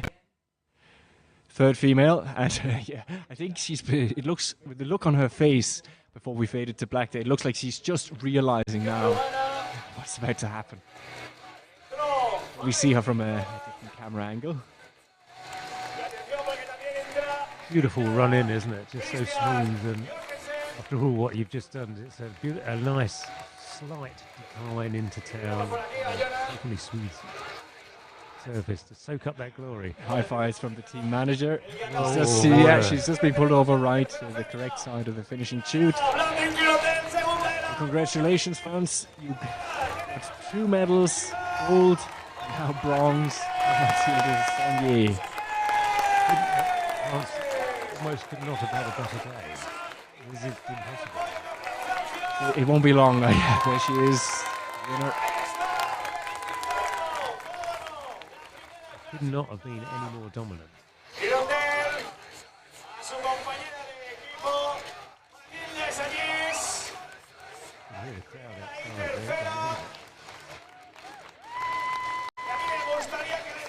Good little crowd has really got into it as well. This is not quite outside.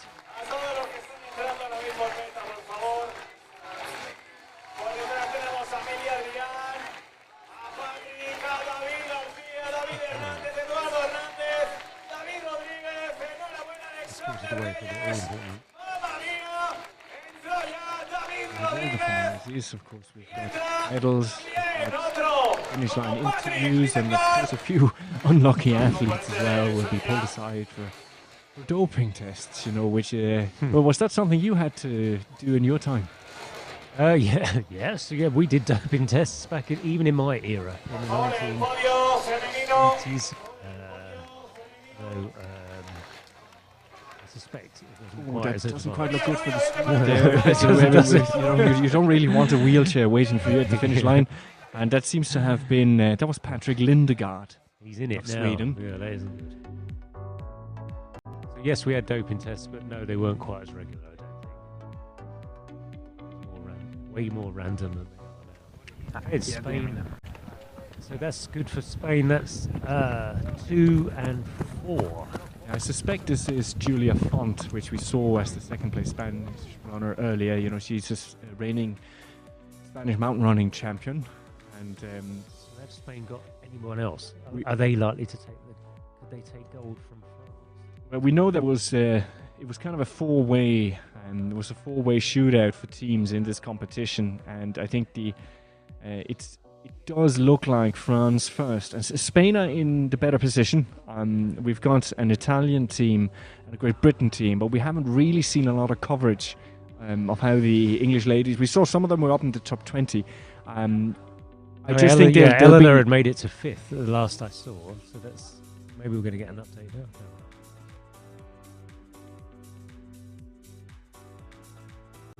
I imagine at this stage it'll be Spain for the silver, but it could be quite close for the team bronze.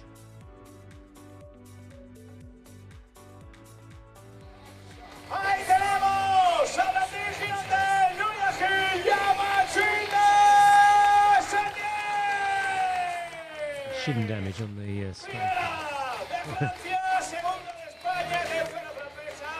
She's wearing kind of tactical paced easier clips as well. which is usually it's used for runners to heighten their body's awareness of particular muscles that are thought to be underactive. So it's a way of trying to correct that. They're actually not supportive, because that's what a lot of people expect with tape.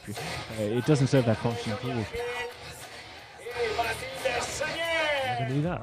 I'm not a big fan of the tape, so I've never really used it. But so that's why when I have used it, it hasn't done anything. Yes, it was supporting me.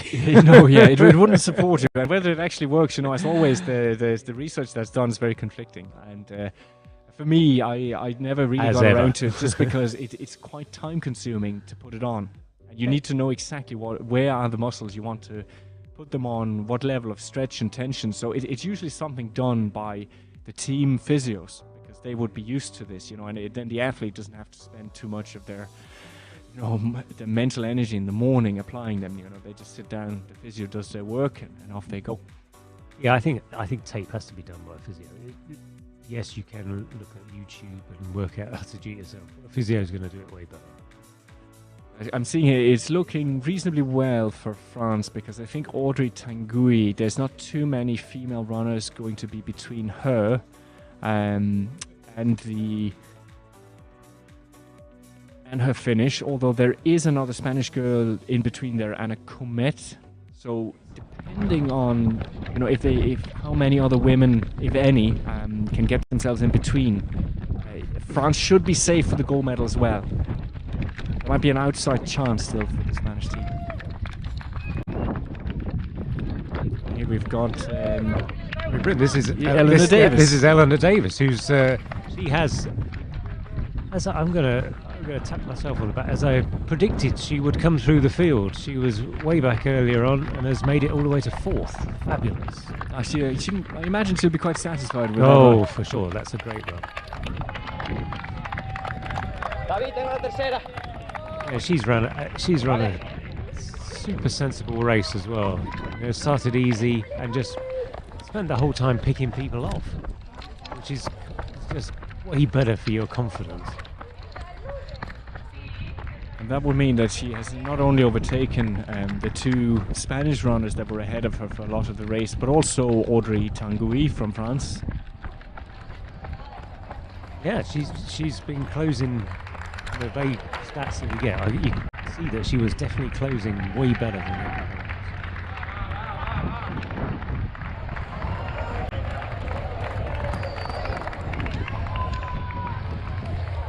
Strong as well, doesn't she? She does. She's run out of road. I know. She's run out of trail. The finish line can give you that surge, of energy, but she needed 30 minutes. Is she generally an athlete for the longer distances? This is about her. Right, okay. I'm getting carried away. Now the tiredness is setting in. She just wanted to put on a good show for the locals. And here we've got... Oh, there's the victory. Oh, this is Ana Comet. So this is victory for Spain. Ana Comet has actually overtaken Julia Font. And Julia Font is here in 3rd position. This is Spanish victory. It's 5th and 6th. And one more coming in now. 3rd, 5th and 6th would give them 14 points. France has 4. That means the final French finisher has to be in the top 10. Oh, okay. They've still got a chance. Basically, the next 2 finishers have to be French. There we go. That could be Audrey Tanguy there, which would be just enough. That's just secured it. She is. Yep. Yeah, she does it. So that really... They really have just had an amazing day. Yeah, it completes it for them. But fair play to Spain. They got one individual medal. They'll get, for sure as well here, the silver medal. I think now all eyes really turn to whether this good run by Eleanor is enough to secure the team bronze for Great Britain, or whether there is, if the Italians come in now well packed, they could upset it, but I doubt it, because looking further out in the course, it didn't look like the other the English ladies, Great Britain ladies, just in case any of them are Scottish. It didn't look like they were that far afield. No, English. Don't be calling them English. That's a different Indeed, it could be Welsh. And Northern Irish, not to forget. This is the Great Britain Northern Ireland team. So, well, I cannot get over the dominance of France today. Just an amazing day. 2, 3, 4, 1, 3, 7 in the women's. Yo soy más de montaña, esto ha sido de correr, pero yo sabía que tenía que ser fuerte, que tenía que ser valiente, que llegaba bien y que tenía que luchar hasta el final. La última subida la estaba esperando con ganas, sabía que allí podía hacer una última parte buena y creo que he competido bien.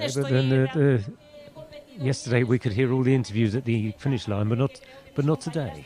So I think we'll take that the better camera work is way more useful for us. Yes, we've certainly had a lot more action on the go to talk about. Ahí está la clase de Ana Comet. Un aplauso enorme para ella. Choose not to broadcast these interviews because although, as you say, it sounds very silent, but it's actually an absolute din out there. And it may, if they send a signal through from them, it is possible that it would actually be hard to hear. I guess so. There are only about 20 strides away, and we can hear the crowd cheering all the time. So that's very good. And great day for Spain. That's always important that the home team perform at the top level, which they've done there. I'd just like to update people on the kind of final parts of our transmission for today, because obviously we have all the finishes still to come, the remaining finishes in the 2 elite races, but we also still have lots and lots of participants in the 3 open races. So the sprint 70.6k, although I have a feeling most of them may be in by now. We have got the 32k classic. We've got the 47k marathon. Now here we get in 9:27. Here we've got Ariane Wilhelm from Switzerland. She is the one of 2 Swiss representatives in today's race. So there's no team points at stake here, but she does look happy and relieved, perhaps more.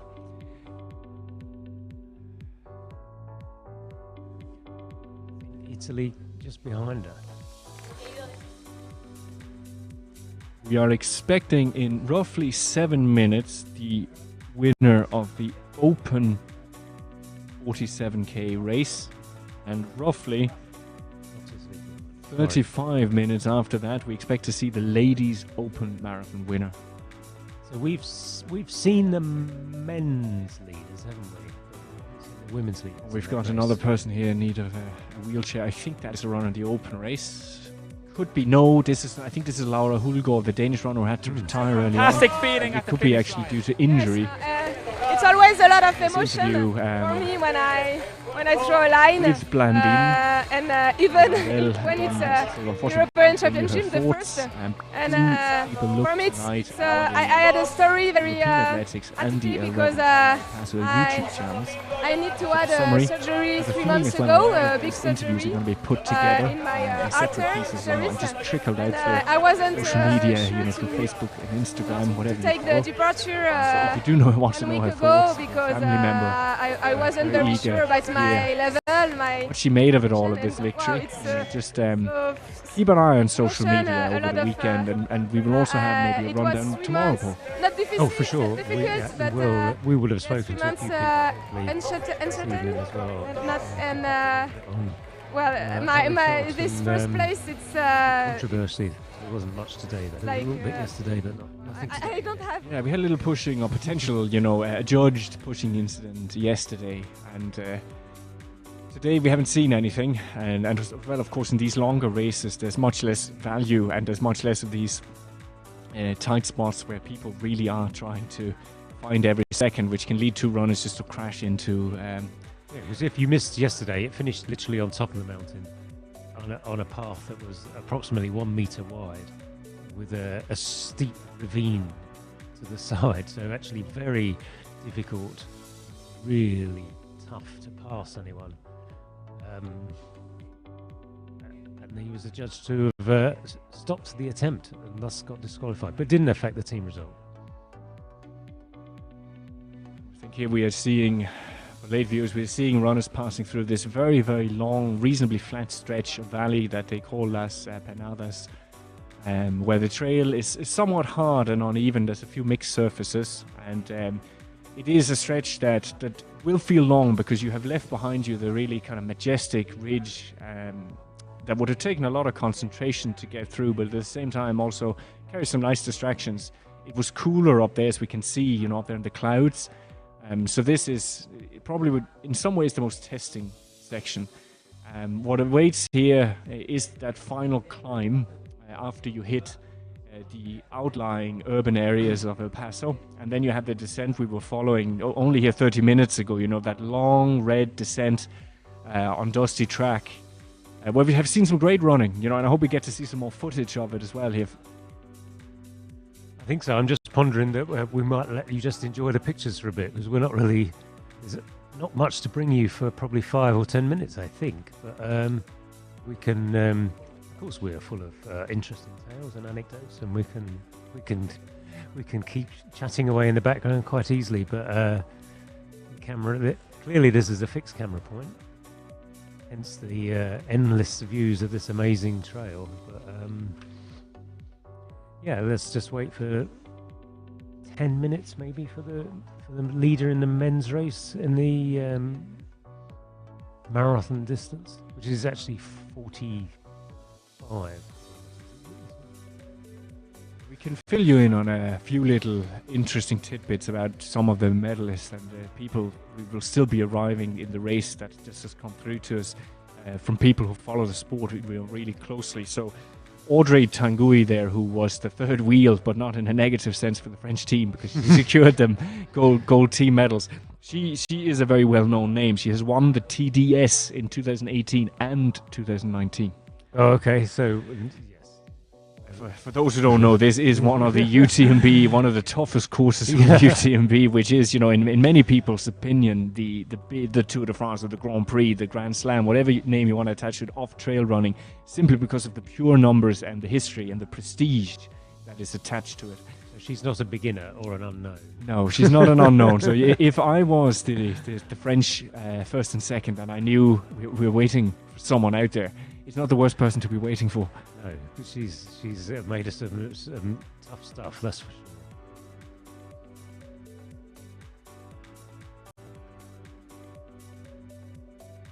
Kind of interested how the British team are faring. We haven't had any.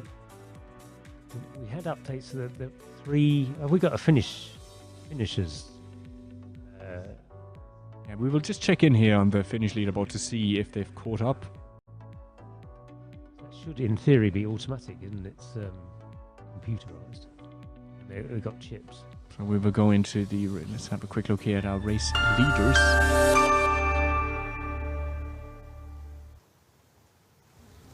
Tenía que salvarlo, porque era la vida, nuestra historia.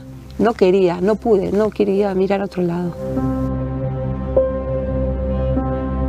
Cada día de esos 4 meses me levantaba por las mañanas y la única misión que tenía era venir a sacar arena y evitar que nuestras casas, nuestros negocios se vinieran abajo. Y ha habido mucha humanidad y mucha ayuda entre todos. A mí lo que me llenó realmente el día que abrí el bar fue la sonrisa de la gente.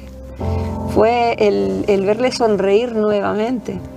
El que no había sido una guerra ganada para mí, había sido una guerra ganada para todos. Es lo que me hace sentir que todos los esfuerzos que hice han merecido la pena. No hemos pasado nada más fuerte de todo lo que es capaz de hacer la naturaleza que el volcán, porque eso era fuerza pura y dura saliendo del suelo ahí, del centro de la tierra para arriba, botando y llevándose todo lo que podía por delante. Justamente detrás de casa, más cerca imposible. Y nada, lo primero que piensas es eso, en que hay que seguir, en que somos duros y en que tenemos que estar siempre hacia adelante y hacia arriba, siempre. El deporte en este momento de mi vida es crucial. Yo era luchador desde los 6 años hasta los 33. En la lucha te caes, te tienes que levantar, tienes que volver a agarrar. No vale quedarse en el suelo, siempre tienes que volver otra vez a empezar. En el CrossFit es algo por el estilo. Siempre vas a llegar al límite y buscas siempre pasar de ahí. La Reventón fue igual. Todo fue cuesta arriba y había que seguir. El volcán es otra prueba que hay que superar, otra cuesta que hay que subir, otro entreno que no se puede dejar a media, otra carrera que hay que acabar. Y la relación que yo le veo a las 4 cosas esas ahora mismo en la vida de mi familia es pasarla otra vez y pasarla otra vez. No queda otra, porque si nos quedamos no sirve. Yo con el volcán usé el mismo sistema que uso en una carrera de larga distancia. Valor, cabeza, control, objetivo. Pues con el volcán era lo mismo. Yo cada vez que venía aquí lo miraba y le decía que tendría paciencia, pero que un día yo iba a estar por encima de él. Y el Reventón, la carrera, va a ser la primera que me lo empiece a permitir. El Reventón está dando un motivo de vida a este pueblo que ha sufrido tanto. Que todo esto vuelva otra vez y se haga una carrera como esta, es como ver un poquito de luz ya al final del túnel ese que se nos estaba haciendo ya un poco largo. Por eso todos tenemos ganas de hacer y todos tenemos ganas de apuntarnos y de ir, porque se echaba de menos todo eso ya. Para mí correr es vida.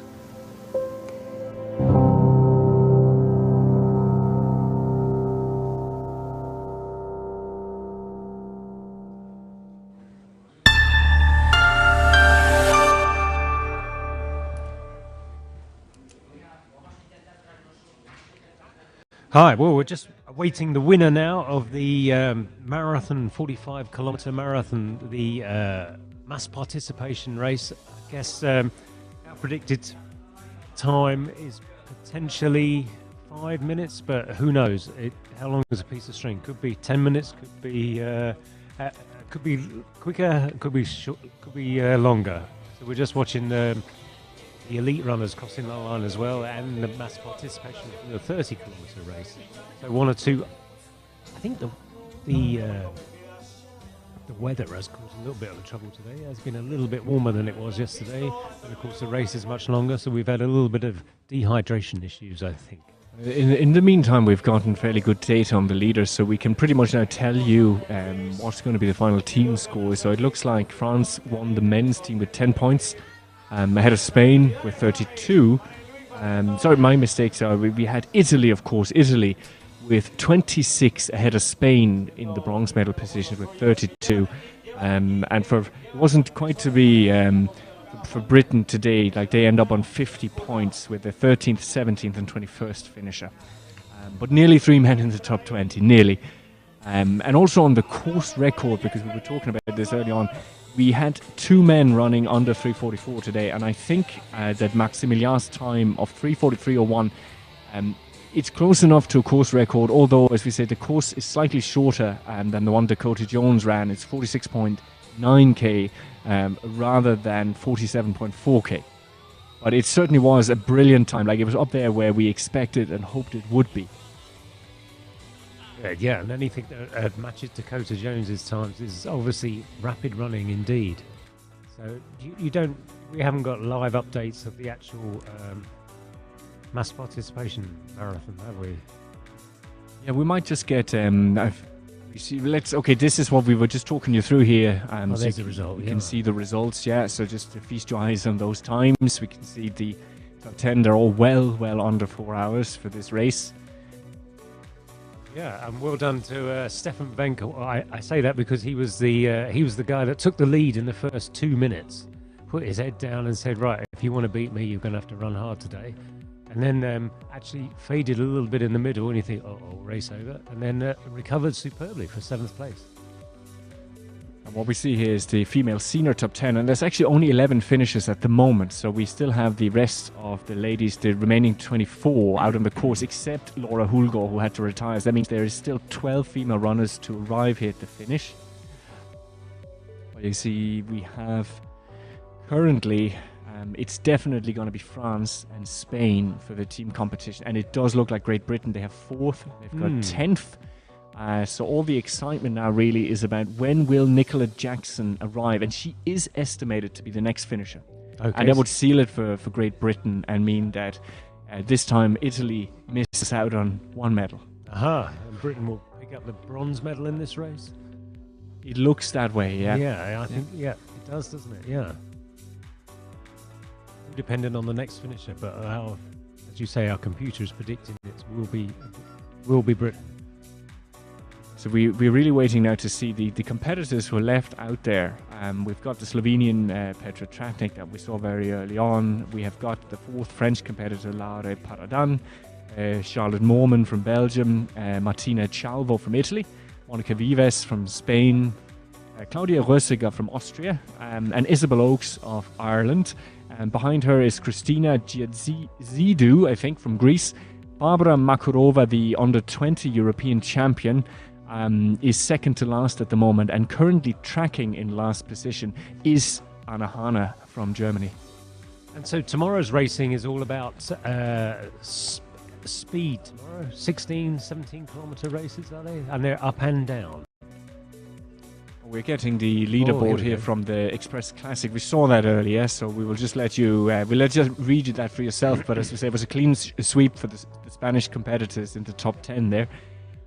But yeah, tomorrow's race is the same as today's sprint event. So the 17.6 kilometers with 2 steep climbs and 2 fast descents. Yeah, the descents look really quick, don't they? And it'd be interesting to see how those goes. So that was one in 76 minutes today. So we could have a sweepstake now and decide what's going to be one tomorrow. We're going to say 70. It could be potentially the most viewable race, just in terms of they come into urban areas twice, and we get the fastest descending we're going to see during these 3 days of competition. So it should be, yeah, so one of the most exciting races, really, because fast descent is always top of the agenda in trail running. Yeah, I've never been to a top-class mountain running event where you haven't seen bloodied runners at the finish. They just have to take those chances. And actually here we see there's a few foreign athletes in the female sprint race. So these times will give you an idea. Tomorrow will be faster, right? So you can see these amateurs, the female winner came in 92 minutes. So it'll be very interesting to see the elite women tomorrow, what sort of times they record. Now, there's quite a gap here from Rebecca Rosberg to second, 10 minutes. It's a big victory, isn't it? In a race at relatively short distance, 17 kilometers, 10-minute victory. This is a meta, so that means this is the second to last checkpoint on the Marathon Open race for the men. So they still have a bit to go, but you can see they arrived at a meta which was at about 33 kilometers, I believe it at 3:19. So they definitely will not be threatening the elite times today. So that 3:19 at 33 kilometers, so they've got 12 kilometers to run. 35 kilometers, sorry, so just correct myself, but they do have 9 kilometers to go, so they would need to cover that in 23 minutes to be in the same ballpark. So, and you might ask, well, why does anyone care? Well, in fact, whoever runs this race the fastest will get a special cash prize, whether he is an amateur or European elite. Well, I think we know where the cash prize is going. Yes, it looks like our the smile on our Belgian competitors is about to get a little bit bigger. Although that's the result, isn't it? You come away for a week to the Canary Islands. You win the European Championships, you get a gold medal, and then you also win a cash prize as well. That's a holiday to remember. He might. I have a feeling maybe he will spend it on a very nice meal tonight. Because if anyone will need refueling, it's going to be our competitors in the 47. Yeah, for sure. Are we vaguely hopeful now that? We should be seeing the crowds are gathering. Yeah, we should be seeing more of the female elite shortly. And while we're on that topic, we can say Blandine's winning time was 4:11, and she had a nearly 7-minute lead over Nuria Gill. So that means that lead that we saw establish itself more or less from 2/3 in, she maintained all the way to the finish. Mathilde Saunier was in 4:22, so she was 4 minutes back, but she had a cushion of over 6 minutes to Eleanor Davis. So the podium was never really in doubt there. No, that's why I think Eleanor will be happy enough with her position. She wasn't challenged. She wasn't like she was out sprinted for bronze. She ran through to get the highest position she could in the race, which was 4th. So normally that you come away thinking, oh no, I could have been 3rd. I don't think that was. So that path is empty now. It's good news. It is good news. It should mean that most of the field is through there, or if any part of the field is coming through, it'll be we have to remember that some of these people in the open marathon, they have 8 hours to complete this course. And having started... What time did this start? Yes, we're just going to confirm. I believe it was around 9 o'clock this morning, so I'm just bringing up the timetable here. It began... El Paso.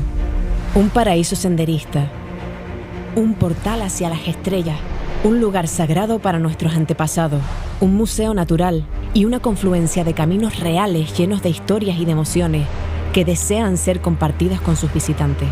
Te presentamos las 7 maravillas de nuestro municipio. En el corazón de La Palma late con orgullo esta imponente depresión erosiva. Adéntrate en su inmensidad sembrada de impactantes barrancos, escarpados acantilados y majestuosos roques, todo envuelto por unas condiciones geológicas únicas que dan lugar a impresionantes paisajes bañados por una enorme variedad de especies endémicas de flora y fauna. Desde este estratovolcán que se levanta como un solemne guardián del valle, quedarás embelesado con las increíbles vistas. Esta cima integrada en el contorno de Cumbre Nueva forma parte de la grandiosa pero delicada silueta de Tanausú dormido, una historia que en tono de leyenda contamos a nuestros visitantes y que refleja nuestra historia benaoarita. En el Parque Natural de Cumbre Vieja se despliega un sobrecogedor sendero que conduce desde el refugio del Pilar hasta el extremo sur de la isla. Ideal para los amantes del senderismo y del deporte de montaña, esta dorsal de fuego guiará tu camino por estampas tan opuestas como densos pinares y paisajes lunares de ensueño, llenos de cráteres, laderas de picón y lava. En la parte alta del municipio y enmarcado en un paisaje de postal, te encontrarás ante la imponente figura de uno de los pinos canarios más longevos de su especie, catalogado bien de interés cultural. Las historias revelan que en este árbol ancestral apareció la imagen de la Virgen, y es por esto que bajo su sombra se construyó la pequeña ermita, un lugar donde se entremezclan tradición, historia y cultura. Cuna de grandes artesanas, en este museo te verás inmerso en un viaje al pasado, pues constituye uno de los últimos reductos en Europa donde la seda se trabaja aún de manera totalmente artesanal. Te sumergirás en este maravilloso mundo de mano de nuestras hilanderas, que con su buen hacer y maestría realizan la elaboración de prendas de seda con métodos y utensilios muy antiguos, exactamente igual que en el siglo XVI. En las faldas del Bejenao encontramos las emblemáticas estaciones de grabados rupestres, manifestaciones de gran importancia ritual para la población aborigen palmera. El centro está custodiado por oriundos de El Paso, que convierten la visita a este epicentro de la cultura benaoarita en una experiencia incomparable, envuelta en historias personales en las que verás revelado el asombroso pasado de los antiguos isleños. Sobre las nubes y enclavado en un entorno volcánico de exuberante belleza, hallarás el camino más directo del paso al cielo, el Llano del Jables. Déjate eclipsar por las bondades del firmamento desde la excepcional ubicación de este mirador y acércate al mundo de la astronomía a través de los secretos que esconden nuestros oscuros cielos nocturnos.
Eso lo sé, vamos. Que iba completamente conmigo. Y si no va conmigo, following here no hubiera acabado, area. So that's retirado antes. one of the parts of the transmission of this event. That not only is it broadcast on the Reventón Paso YouTube and the European Athletics YouTube, so Spanish on the former and here in English on the latter. It's also broadcast live on Television Canaria, so broadcasting from Tenerife. Understandably, they're very pleased with how things have gone. So, are we going to be able to hear this? Lo he disfrutado. Oh, we're going to have a review of the day now. Perfect. Yeah, we see here some Irish and Danish competitors before all the hardships began. Little did they know what they were letting themselves in for. Understandably, look a little bit nervous there. Yeah, we did see Eddie O'Connor, the tall Irishman there, raising a fist to the top.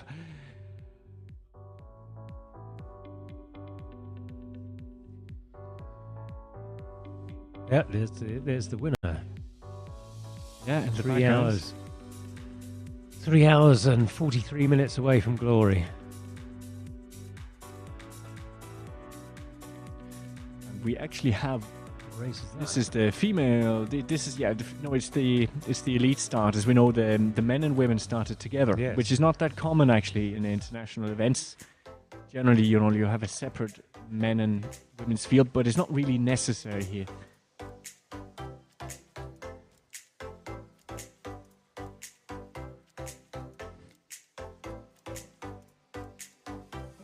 Out on the course, while we see this here, the music, the celebrations, there's only 2 male finishers still out there, and we have got the Swede Sebastian Ljungdahl, and we have Daniel Jochum of Austria. So everyone else is now off the course. If we look at that's the sprint race getting underway.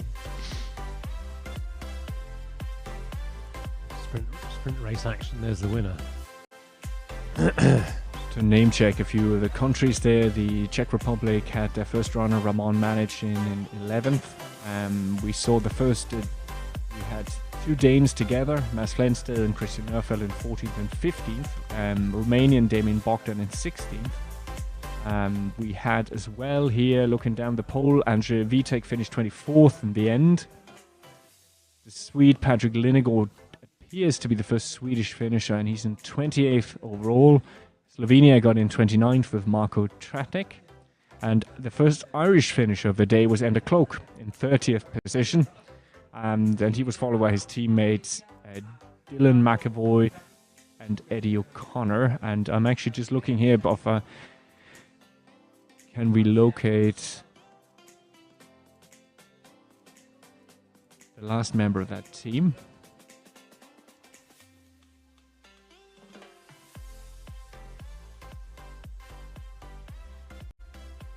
We're just counting down now, really, to the winner of the marathon to arrive, which could be. So they've been going around 4 hours now.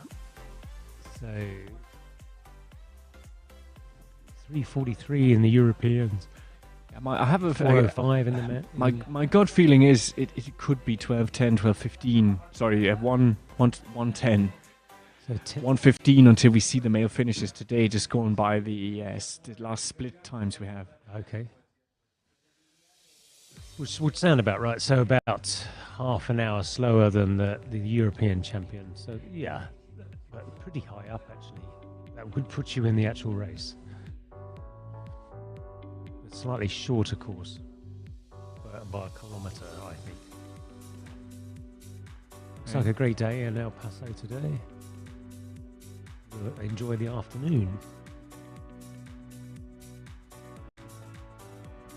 So there's an award ceremony this evening, isn't there? Is that right? In town. Last night there was one at 7 o'clock. Yes, the basic format is that you have kind of a flower ceremony very shortly after the race, and that's what you would expect, a bouquet of flowers, kiss on the cheek, that sort of thing. And that, of course, is brilliant because it is nice to get some recognition right there in the moment. And then the formal ceremony in the evening, is everyone has had a time to shower, change, and you will have all the dignitaries there, and of course you have what you'd expect, a massive podium, and the playing of the national anthems. Yeah, it was a very entertaining hour last night, so if you're in town, make sure you get over to that. That would be great. We're currently awaiting 6 more female runners in the elite race. So I think the last runner we had across the line here is Monica Vives, who was the 4th Spanish runner, and she came in 4 hours 52. So it just shows you how split up that race was, you know, with the race winner, Blandine Leirondelle, she came in 4:11. So that's already a 41-minute split between the 1st placed finisher and the 17th placed finisher. He had some great shots though, you know, you really appreciate the size of the early field, climbing up that long initial climb. That was a horrible initial climb, wasn't it? 10 kilometers, that sorted out. Sorted them out very quickly. Here, this is the marathon.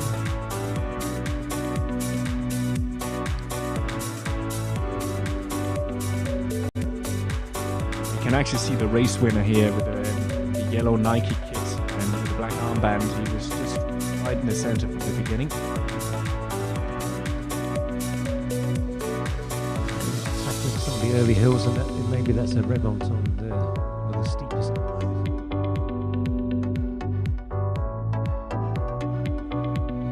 We see one of the more pleasant, these kind of terraces that we've been discussing throughout the weekend, you know, where you can just get a little bit of relief. Back to some of the, this was the early leader actually, Benk, you know, from Switzerland.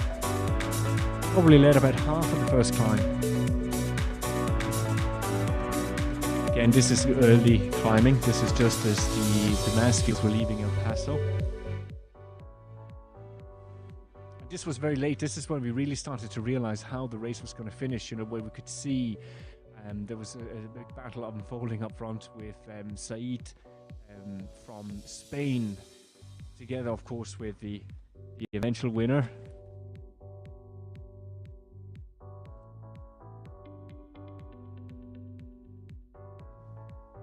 There's a lot of tired people. This is about 10 kilometers.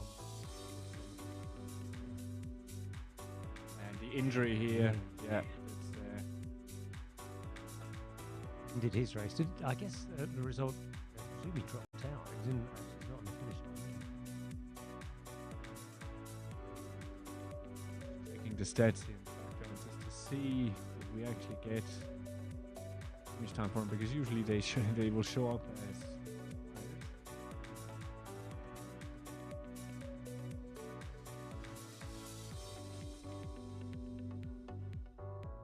I was impressed with the Belgian. Both of them were tremendous, but no surprise. If you're a European champion, you are. It only really gets one step better. If there is, so you could argue but we don't have the Olympics in trail running, at least not yet. Oh, we could chat about that for hours. Should there be the Olympics in the trail running? Yes.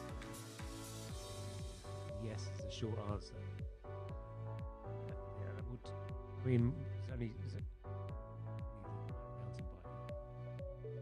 I feel for anyone who's watched recent Olympics with mountain biking and the way that can be covered, you know, and how interesting it is to watch, I think it would add to the athletics family. We probably are still some ways to go, and of course, you know, some people might be people viewing this. Está claro que el Campeonato de Europa atrae todos los focos de estos días, pero me consta que el recuperar las ediciones populares de la Reventón Frozen Express supone también un grado de satisfacción enorme, y ver el seguimiento que han tenido, volver a hablar de Classic, de Sprint, de Maratón, de On Trail, de todos los términos que teníamos hace ya casi 3 años paralizados, y recuperarlos pues supone otro punto más de alegría.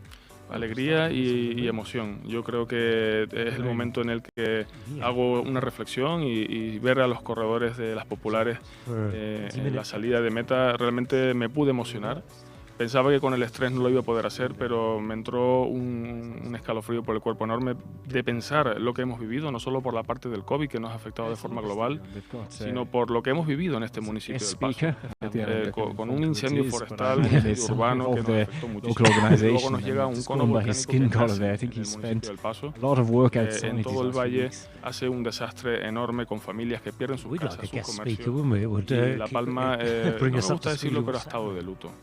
Y ese luto ya llegó el momento de utilizar esta herramienta, este tipo de actividades donde las administraciones públicas tienen que responder, no desviar la mirada a lo importante que son ellos, porque para eso tenemos un equipo inmenso para prestarles el apoyo social, económico, de formación y subvenciones, sino también mirar hacia el futuro y tener otro equipo.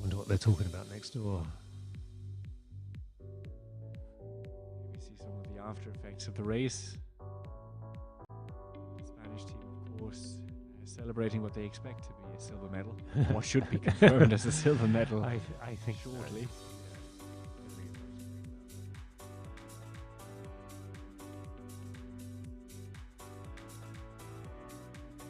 I'm listening. I'm trying to listen to the crowd outside to see if we can pick up any hint, anything to discover some retrospect.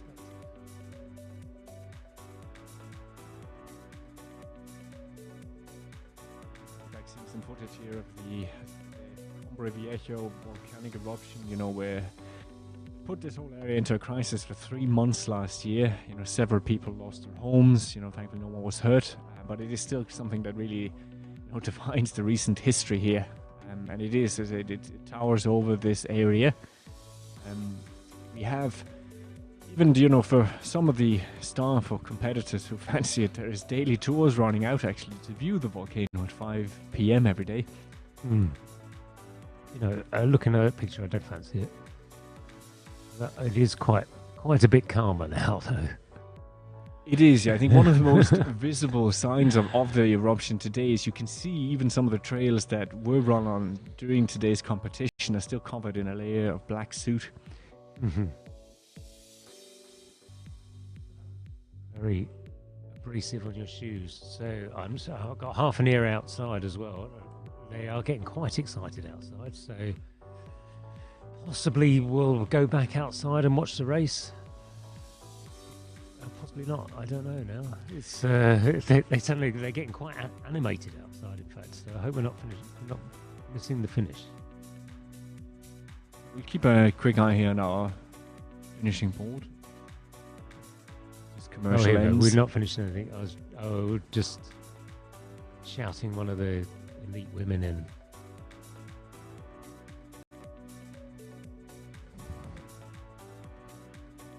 There's a shrug of the shoulders there from Sarah Roll, one of the organisers, so that suggests she doesn't know what's happening. In terms of the marathon. We still have here the leader of the men's marathon race, the open marathon race. He is expected to arrive at the last aid station, which is less than 3 kilometers from here, at 1:09, so which is in the right now. Yeah, so he still has 3 kilometers to go. So we probably are looking at this stage more like 1:24.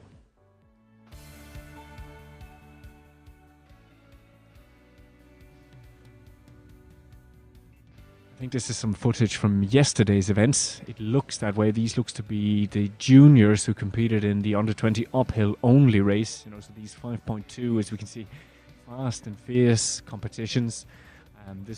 That was Valdal, the Norwegian winner, in view there.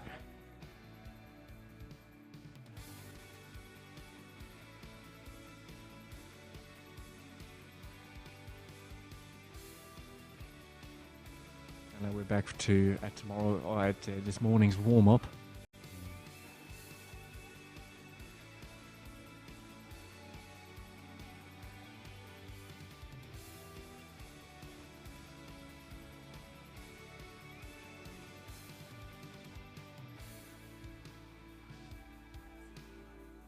Just while we watch the footage of these races coming up, we can have a quick look again to see, has there been any updates in terms of the arrival of the final men and final women? So yeah, we've got all the men are accounted for now, Paul. Daniel Joachim finished 37th in a time of 5:04. We also have Riccardo Montani in 38th position, but curiously, he's given a finishing time of 4:07. So I don't know if his time is wrong or his finish is wrong. He's taken the bus home. Possible, yeah. Possibly he's a retiree. I mean that in a sensible way. It was Matthias. In a jovial Martin way. de Matthias we see, and here's with. This is actually footage from yesterday's uphill-only senior race. Here's Walt Matisse, who made history with that 4th Europeans in 4 days, and the silver medalist Andre Meyer. And of course, in 3rd position, we had the Scout Atkins. Yes, I'm sure she's Scottish. And here, Lucas Möller, the 16-year-old German winner of the men's under-20 race.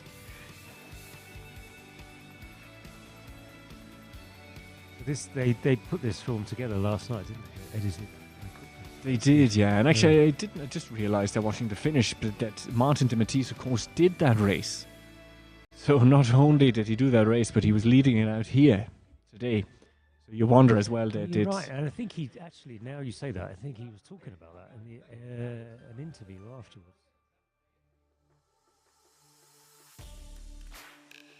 It must be a difficult choice, because on the one hand, if you feel like you could do yourself justice in multiple races, you might try and hedge your bets by being there, but at the same time, you cannot be fully recovered. Recovery will be a key factor of the show, so we're just watching the night race, so the Subido. That's why I say the 2-mile uphill-only race, and you were saying actually the first person to go up and hit the gong was a former English fell runner. Yeah, Andy Peace. He was a former fell running champion. He is here just on holiday, really. And so he thought he'd run a couple of races. He was first over the line, but actually it was a handicap, so he didn't win the race. He went off before the race. I think he was 5th, though, which isn't too bad. I think he's about... I don't like to age him too much, but I'm going to say he's over 50.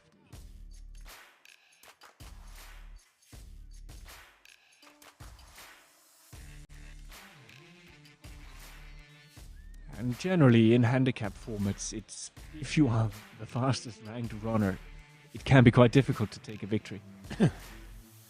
He would. Yes, in theory, he was the fastest ranked runner, but of course, that was from 30 years ago. I was curious about that. What was the process? Because a lot of the handicaps weren't actually confirmed until the very day. We seem to be just seeing a slight repeat here, because this race, it started very much in the daylight.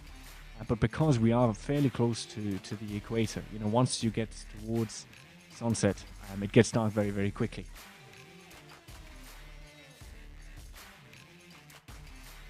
This was the only section I managed to do myself, actually, Paul. As the races were just about getting ready to go, I thought, well, at least I'll have the experience of walking through them on those arches. And they basically took the runners up from that little valley we can see up to this tarred path. I mean, it looks fun. I don't doubt any of that. So, you're a race organiser. Do you fancy trying this one at home yourself? I think it would work quite well on a short race. I don't know that it would be a good long race. The one challenge you have when you put on events like this, kind of warm-up races ahead, is that you do need to get your crew, your logistics, out there for even more days. And it can be sometimes difficult to secure enough resources for one good day of racing. So, it's kind of it's a credit here to the volunteering and crew spirit that they are able to. They've had people working pretty much most of the day since Wednesday. We're talking 4 or 5 days that people are committing to making this happen, and some of them are definitely paid, they're professionals, but there's a lot of volunteers as well. Well, you couldn't do this without volunteers. They would be amazing. So I'm just watching this. This is not live. I suspect not. This looks like the earlier trail on the day. Lack of Spanish isn't helping. they're getting all the instructions in Spanish. So we're just watching reruns, I think, waiting for the winner of the mass participation race. So there's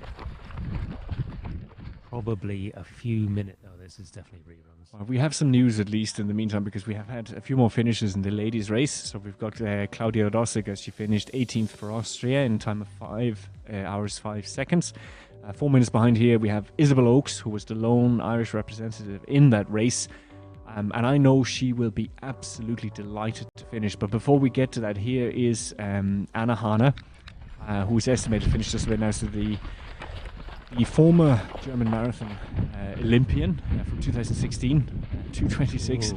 But a tough day at the office for her today, because she will be the last finisher. And then, of course, we had Laura Hulgaard, who had to leave the race. We are also missing an update on Martina Cialvo, the last Italian finisher. But the under-20 European champion Barbara Makarova and Christina Giazzidou from Greece, they have just finished as well in 5:08 and 5:08.50. So I'm amazed that Hannah, one, that she finished, well done, but it shows you the specific skills required, doesn't it, for trail running? Because a 2:26 marathon runner, and she's she definitely didn't have a good day today. But well done for gutting it out and finishing.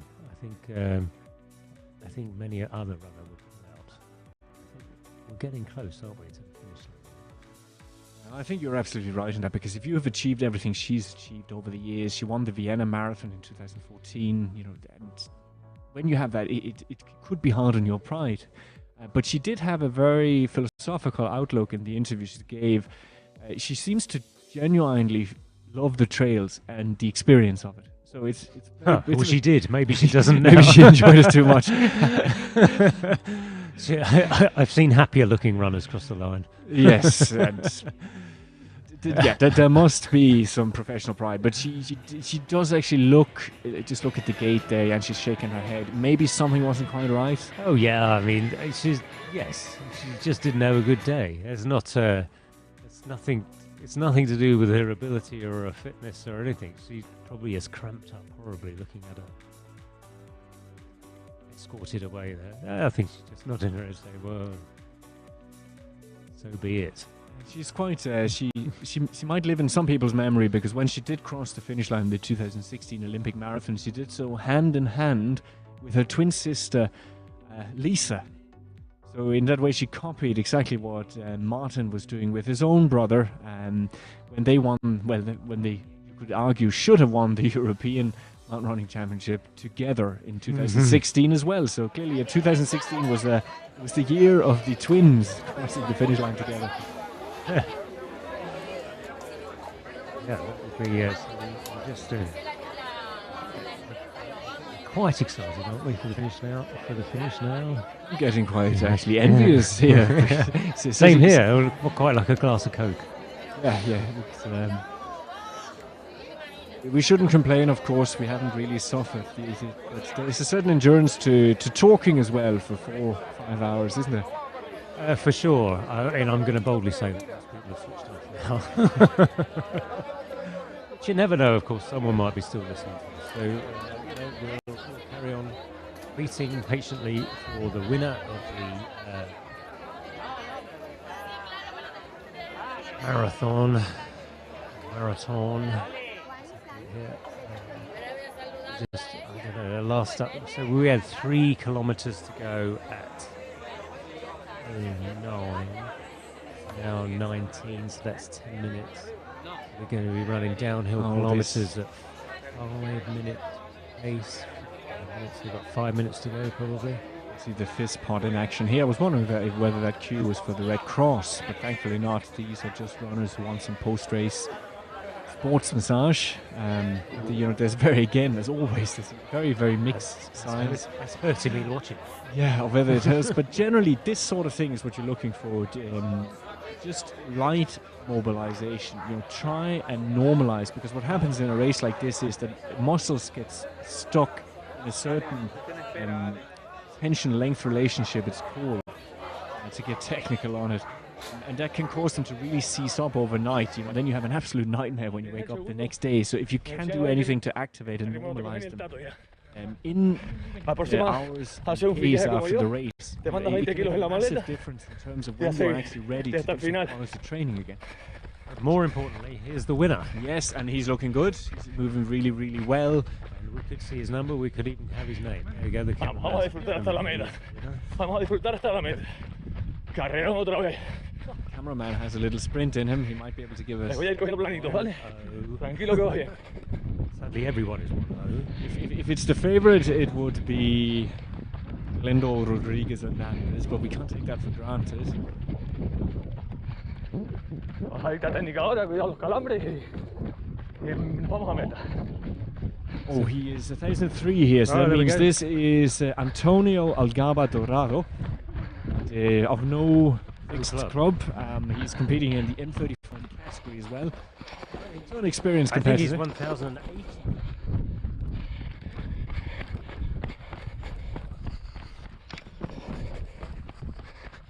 Which would be Albi Aridani Cetras Vinoli from HTT team. We'll see.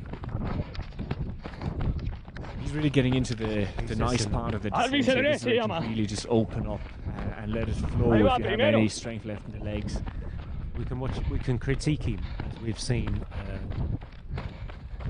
women's winner fly down here, and also no one's going to be able to beat the sprint champ. He did, yeah, and you can see he doesn't look too bad. Yeah, he doesn't. No, I would say if you were a hypercritic, you could say yeah, he's hitting the ground slightly harder than we saw with the elite elites.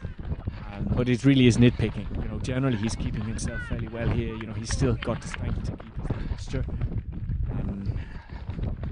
Thumbs up there for the spectators. Disfrútalo.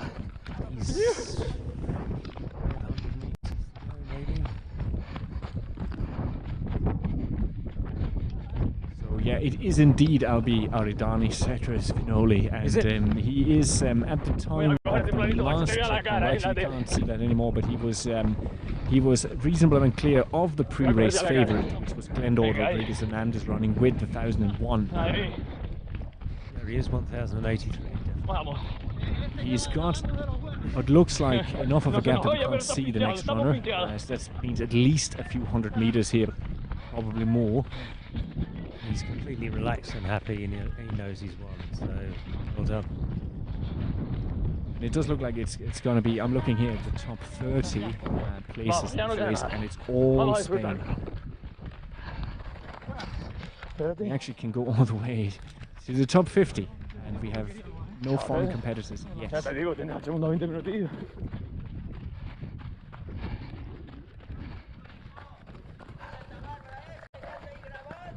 Hey, ¿qué pasa, bicho?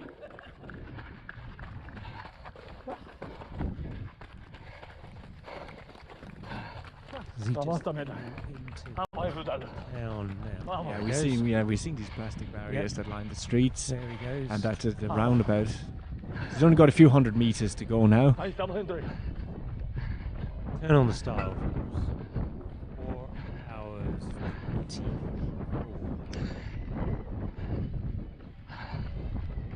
That's a lot of running.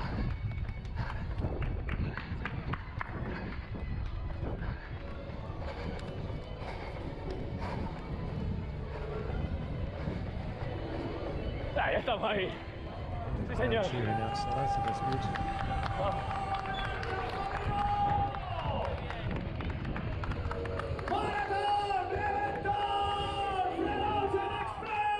He's on clipping. He's won this backpack long enough. H2A's just showing his vest for the H2T. Oh, well, look at that. Yeah, so time doesn't matter at this stage. 4 hours 20.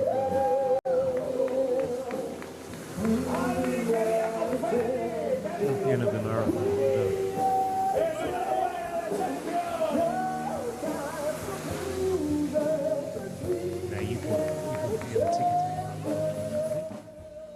Yeah, sure. Make for a nice little bit of mobilizing after sitting in this chair here for quite some time. El Paso is a clean city, so someone cleans it up.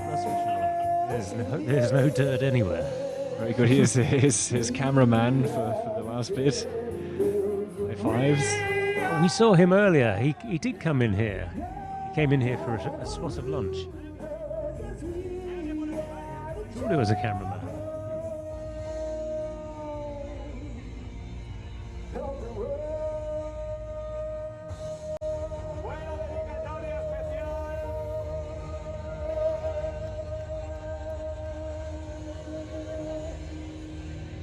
Jaime here, the Spanish MC, is eager to get the interview in. Pues te veo feliz. Hombre, feliz sí, bastante, venía arrastrando problemas esta 90, bueno, he podido sacar un poquito de colchón importante hasta el final y gracias a eso he podido soportar la carrera con calambres como he podido, pero muy contento, he hecho el tiempo que quería, lo he bajado y contento. Ha salido perfecta. Estabas enseñando a cámara el anillo, haciendo gestos para el chiquillo, no sé, ¿qué nos dices? 24. Bueno, yo creo que saben para quién es, mi mujer y mi hija, que son las que nos aguantan diariamente. Lesiones, el trabajo que conlleva todos los entrenamientos, que todo el que tiene hijo sabe cómo hay que gestionar las cosas y va por ello. Se le han quedado los ojitos así muy tiernos, ya me entienden. Vale, le damos un aplauso, por favor. Y te voy a lanzar la última pregunta. Sí, sí, vas a tener tiempo de sobra, por lo que veo. Very well deserved round of applause here for the winner of the Reventón and Paso Marathon, which is in reality 47 kilometers. Which is in a way fitting because there was a time when the marathon was not exactly didn't have to be 22 miles, and that only came in the famous finish wins the Paso. Until then, any race over, I believe, 15 miles could be called a marathon. Well, yes, that is true. But that's not what Olympic Games is like 1908. It's been a marathon ever since. It caught on, as they say. I apologize el hombre que hoy de nuevo escribe su nombre con mayúsculas, con tinta de oro. Palabras para todos, para su familia, para la organización. End up soaking your gear as well, which leads to chafing. So I guess the next update is we're waiting for the women's winner. I'm guessing she's going to be approximately 21 minutes. Yeah, that sounds about right. That should be kind of the final highlight of the day. We're not entirely sure when. We had originally scheduled to finish this transmission at 1:45, and I would say going by that estimate, that's probably roughly when this transmission will finish. We're still waiting for one competitor in the elite women's race, so we still have Martina Chialvo from Italy out there. We can't use the estimate we had at her last station. Would have had her finished already. So we will see there if it's just a tracker issue, she might have finished without us seeing it, or whether in fact she's still out there just waiting to complete that field. And here we see another runner from the Universal category. No, tú tranquilo, tú tranquilo. Tranquilo, tranquilo. Easy, easy. Just cruise down those last bits. It's a tremendous achievement, don't worry. Yeah, we can see there, obviously, you know, that this ascent is tricky for anyone, and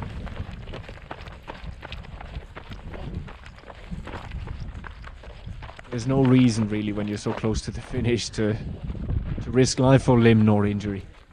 Even when you've got a cameraman following you, which is probably aggravated by now. Yeah, that would actually made me a bit poor. You know, I think I would, you know, usually when you have a cameraman on a course, you kind of feel I have to run here. But just want to take it easy now. Just finish in your own time. Not have a cameraman forcing you on to do the a little bit uncomfortable. Camera. You can see there was 3 finishes already in the Universal on trail women overall, and in total they had 5 finishes in that category. The winner completed it in 3 hours 34.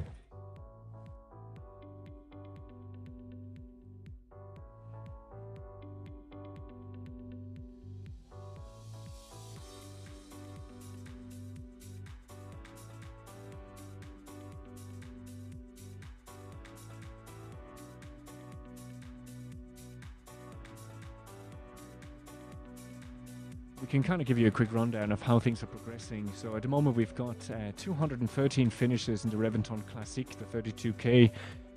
If we move on to the sprint event, which is we mentioned earlier, is the course for tomorrow's up and down. You know, so you didn't see too much coverage of that course today, but you definitely will tomorrow. We have 277 finishes now there at this stage, and in the marathon, with runners having a full 8 hours to finish it, we are currently on 53 finishes. So the last finisher there, or actually that is not true. It is not true. Some of them are still out there at the aid stations. In fact, we have still only one finisher in that race. My apologies. So just to mark your card, tomorrow morning we're on at 8:30 with the up and down mountain race, 18 kilometers, 8:50 the elite under 20 men up and down, 5.4 kilometers, 10:30 up and down elite women, 18 kilometers, and at 10:50 elite women, 5.4 kilometers, and that is that tomorrow. I'm quite curious to see the junior race tomorrow, because it's at 5.4k. That's extremely fast, and what they have constructed is a 2.7 kilometer loop where most of the trail uphill is fairly difficult. So that's going to mean 2 ferociously difficult climbs and 2 very, very fast descents. So we're going to see lots of falling and damage.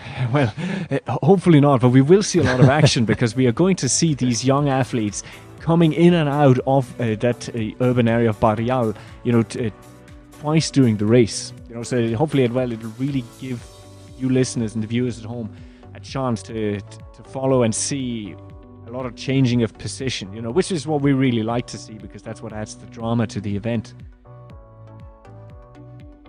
So Rene, I'd quite like to know, you're onto the YouTube channel. Have we actually got any listeners at the moment? So we'll check in here on the European Athletics, and you're too down on us, I think, Paul. We've still got 113 people watching us. So, seriously? I apologise. A big cheer out to the 113 watching on the channel, and of course we have as well. There's people watching on the Spanish subsequently at the moment. Well, they're interviewing someone, so that's quite good. I could interview you, I suppose. I think I'd do a quick rundown of a few of the comments. We've got here Dimitris Theodorakakos, I believe. He is telling me here that Christina Jadzidou is an Olympic medalist in London 2012. Okay. And she was only there, one of the later arrivals in the ladies' race today. That's always good to see an Olympian that's turned to trail running. What are we seeing? We're seeing just a rerun now of people heading out again. Yeah, and that seems to be kind of that's the gist of the comments we have so far. There are a few people who really would like to see more footage, and wouldn't we all?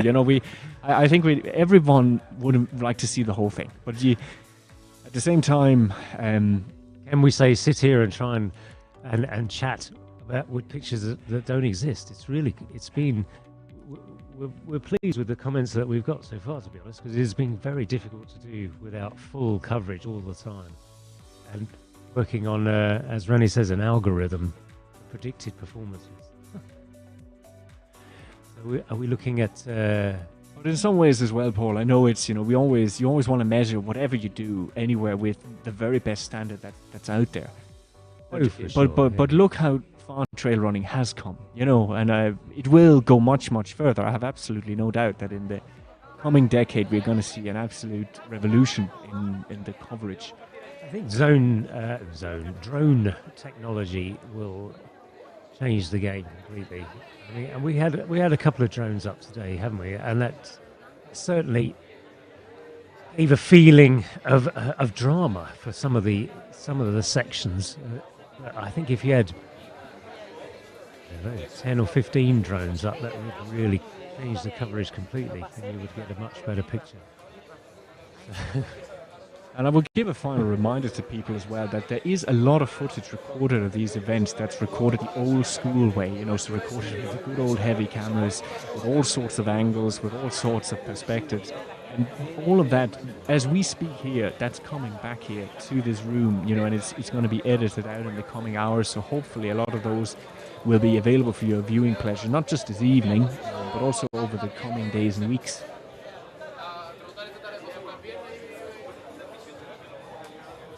You can edit our coverage out if you wish. The words. Especially these last ones. They'll pick the best bits, Paul. I'm sure. You know, maybe one of those moments where I got a bit carried away with the lyricism. As you can tell, I'm getting a bit down now that we're waiting for such long gaps between anything that's happening. It's you know, Rennie has been superb telling us about the importance of physiotherapy after a race, and yes, I've had physiotherapy after a race. It does help for sure.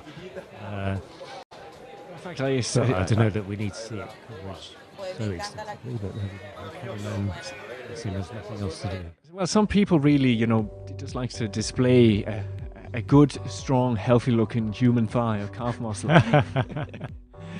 Yes, mine's well hidden.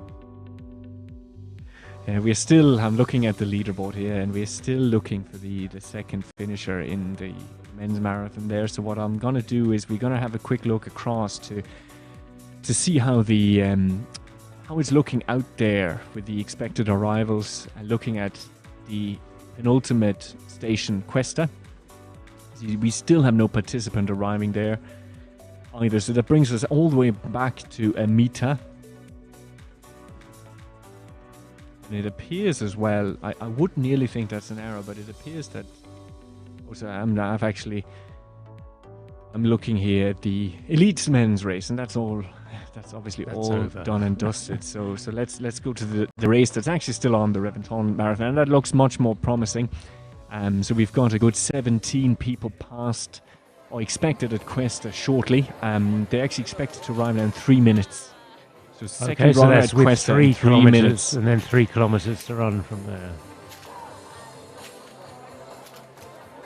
And due to the shortening of the course, it is actually a little bit less than 3 kilometers, and that's why they seem to arrive quicker than I would have expected. It is 2.4 kilometers.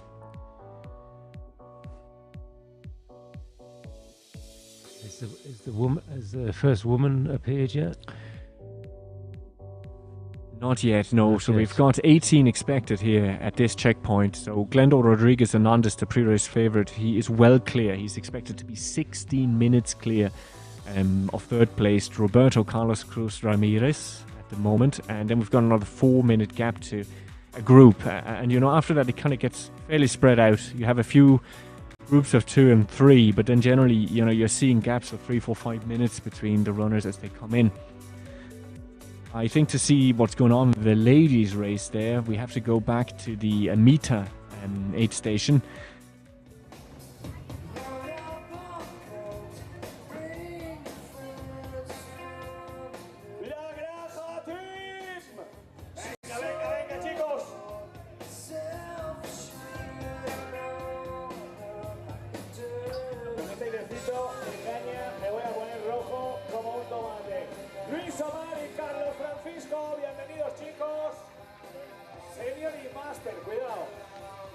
As a curiosity, we're not seeing any female runners in the category at any of the 8 stations. So I don't know if that means there's no female competitors, which would be, even though it's a small field contesting this particular event, it would be rare not to see Estamos súper bien. ¡Agüita! ¡Estamos bien! No, no estás súper bien a lo que veo. Él está súper bien, pero tú estás muy bien. Muy bien. ¡Bien!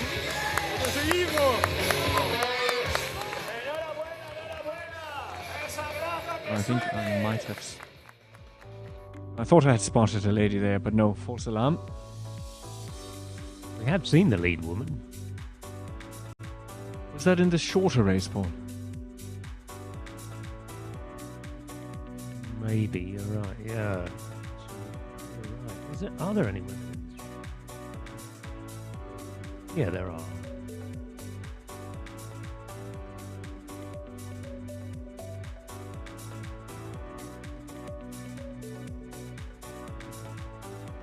I've gone out here to the main dashboard, so if you can go to Reventón El Paso.live thread, livetrail.run. The leaderboard actually suggests that indeed there are no female competitors in this race, because for all other events you will see a race leader's dashboard. You'll see the women race leader's dashboard just to the right of it, but it isn't here. It's a little bit unusual, but there seems to be only just over 50 people competing in the open marathon. The time in progress so far now is 4 hours 40 minutes. So just recall that the final cutoff is 8 hours. We still have potentially some ladies arriving in the Reventón Classic.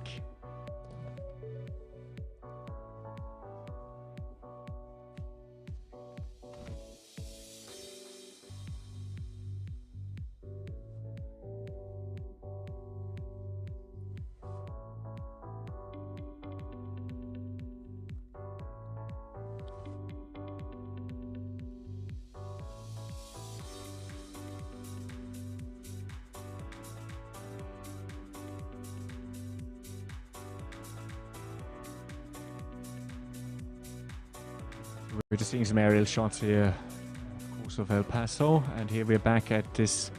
This is the entry point to El Paso once you leave the trails for the final time of the day. It's a lonely trek in, isn't it?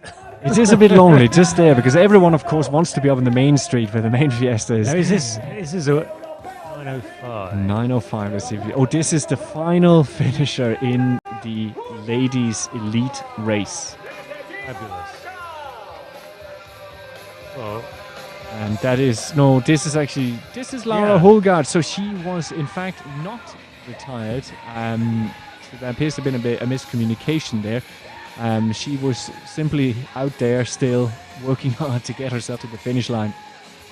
That's a long day out. That is a long day out. We don't have an official finishing time for her yet, but we can roughly estimate from the 8 a.m. start that she's been out there for 5 hours 42. Whoa, that is a long day out. I thought I saw her coming down the hill there, and I'm thinking, there is another woman.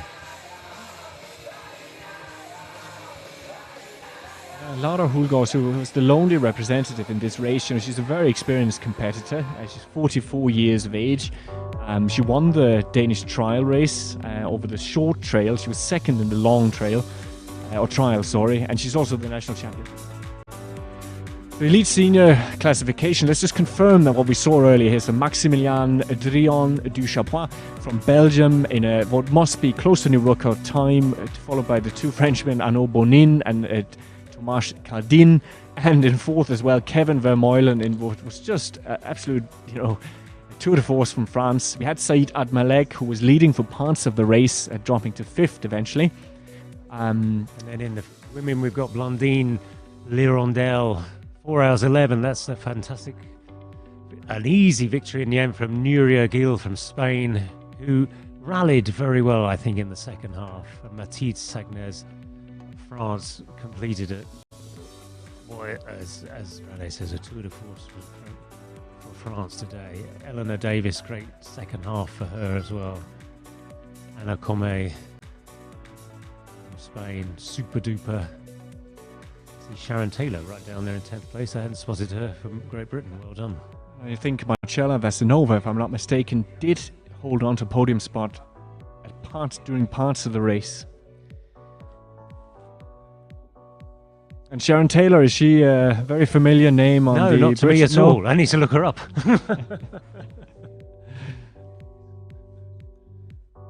10th in Europe, who obviously is a fantastic athlete. Yeah, Sharon Taylor, again, she seems to be another experienced competitor. She is 42 years of age. There we go. France. Yeah, so we are seeing, as we know now, and it was clear, France with 12 points, but only 2 points ahead of Spain, which is impressive from a Spanish perspective, given how strong the French were. And then in third there, the English combined well to hold off Italy. This again, we're back now to the open races. As we said, it is all Spain, with Diego Martin leading that in 2:28.54. So this is the race course that is not run in any shape or form during the European Championships, but it does utilize a lot of the same trails.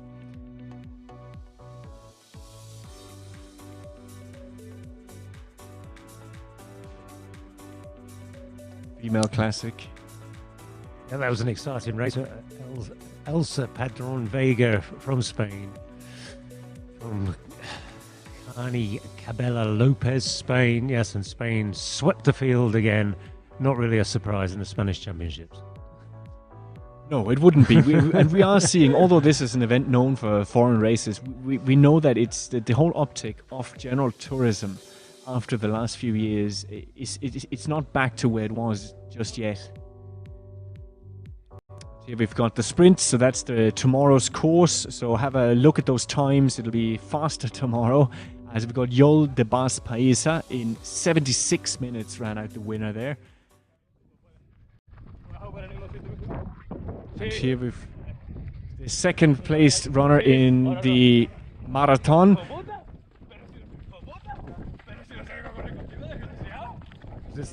He's a pre-race favourite. Yeah, I'm guessing this. I'm inferring it from the fact that it looks like the people finishing high up are wearing the lowest number. So he could be potentially a previous winner, or for some other reason he was ranked very low.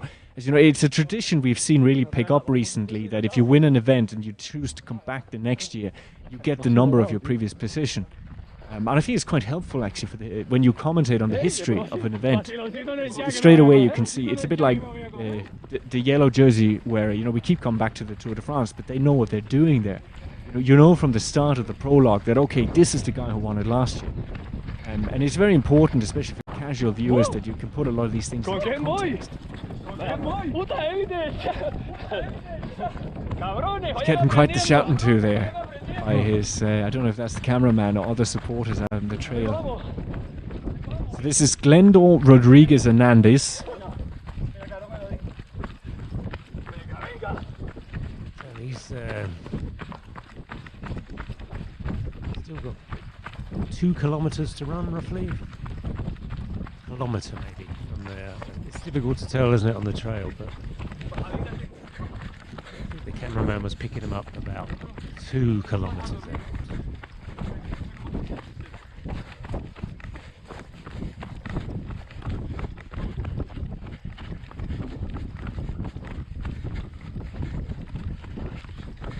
Well, he seems to be moving well enough, and he certainly, as we know, he appears to have at least a 16-minute lead at the previous checkpoint.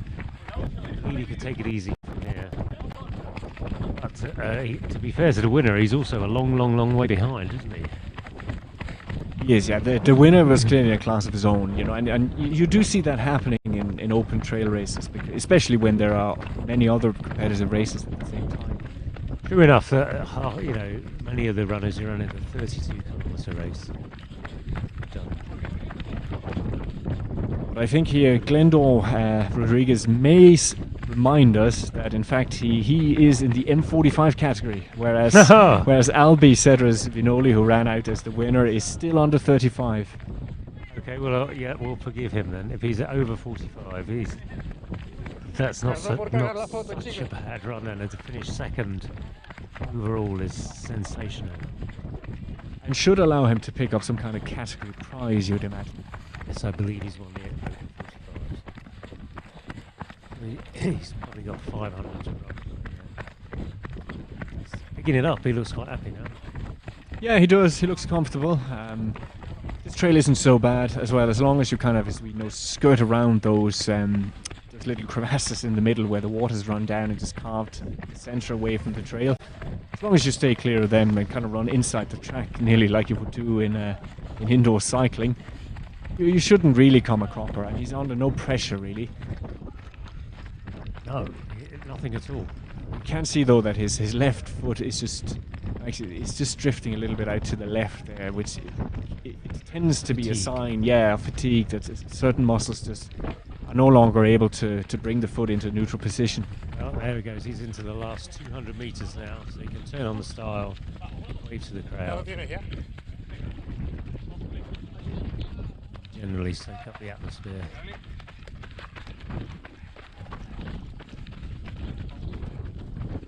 Is that a camera angle? That looks like a steep hill, doesn't it?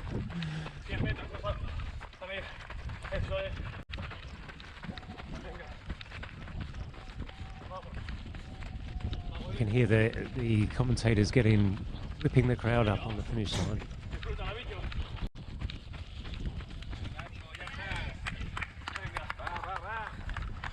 I wonder how many miles the cameraman has run today.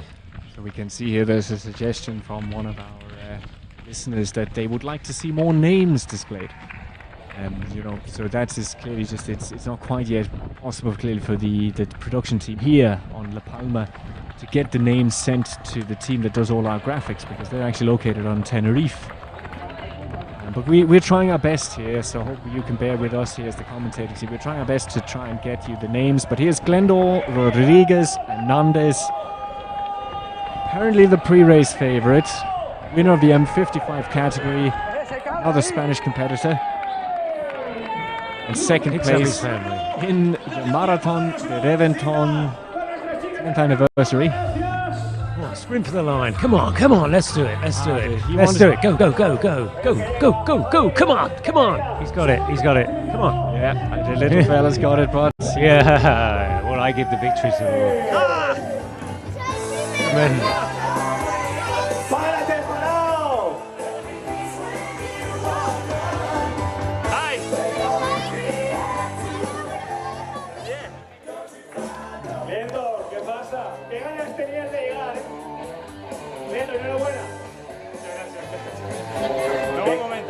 No, es el mejor momento, fíjate por aquí que te digan. Leonard, siempre te lo comentamos, ¿no? Dentro y fuera, pero siempre llevas una cara de buen rollismo, que eso siempre nos gusta. Menos cuando entras muy fatigado ya, que se te sube todo, pero mientras tanto la alegría la llevas. Feliz, contento, lo primero con la carrera que has hecho hoy. No me esperaba este puesto, porque el tiempo, bueno, está muy lejos de... Ahí tenemos a alguien que marcó un tiempo estratosférico, pero bueno, vamos a ir sumando y yo súper contento de entrar segundo aquí. Ya está otra distancia, ya está que no va a tocar más. Yo te iba a hacer una pregunta, pasan los años, tenemos canas, etc. Yeah, so we're just about to wrap up the coverage here now. So just a quick reminder to tune back in tomorrow morning for the up and down races for the under-20s and for the senior athletes. You know, that really proves that'll be a fantastic treat. So we will see you tomorrow. I hope you enjoyed our coverage of today's race. Don't forget to watch the highlight show tonight. So signing off from here, thanks again to my co-host, Paul Larkins. See you tomorrow. See you tomorrow. Thank you. Bye.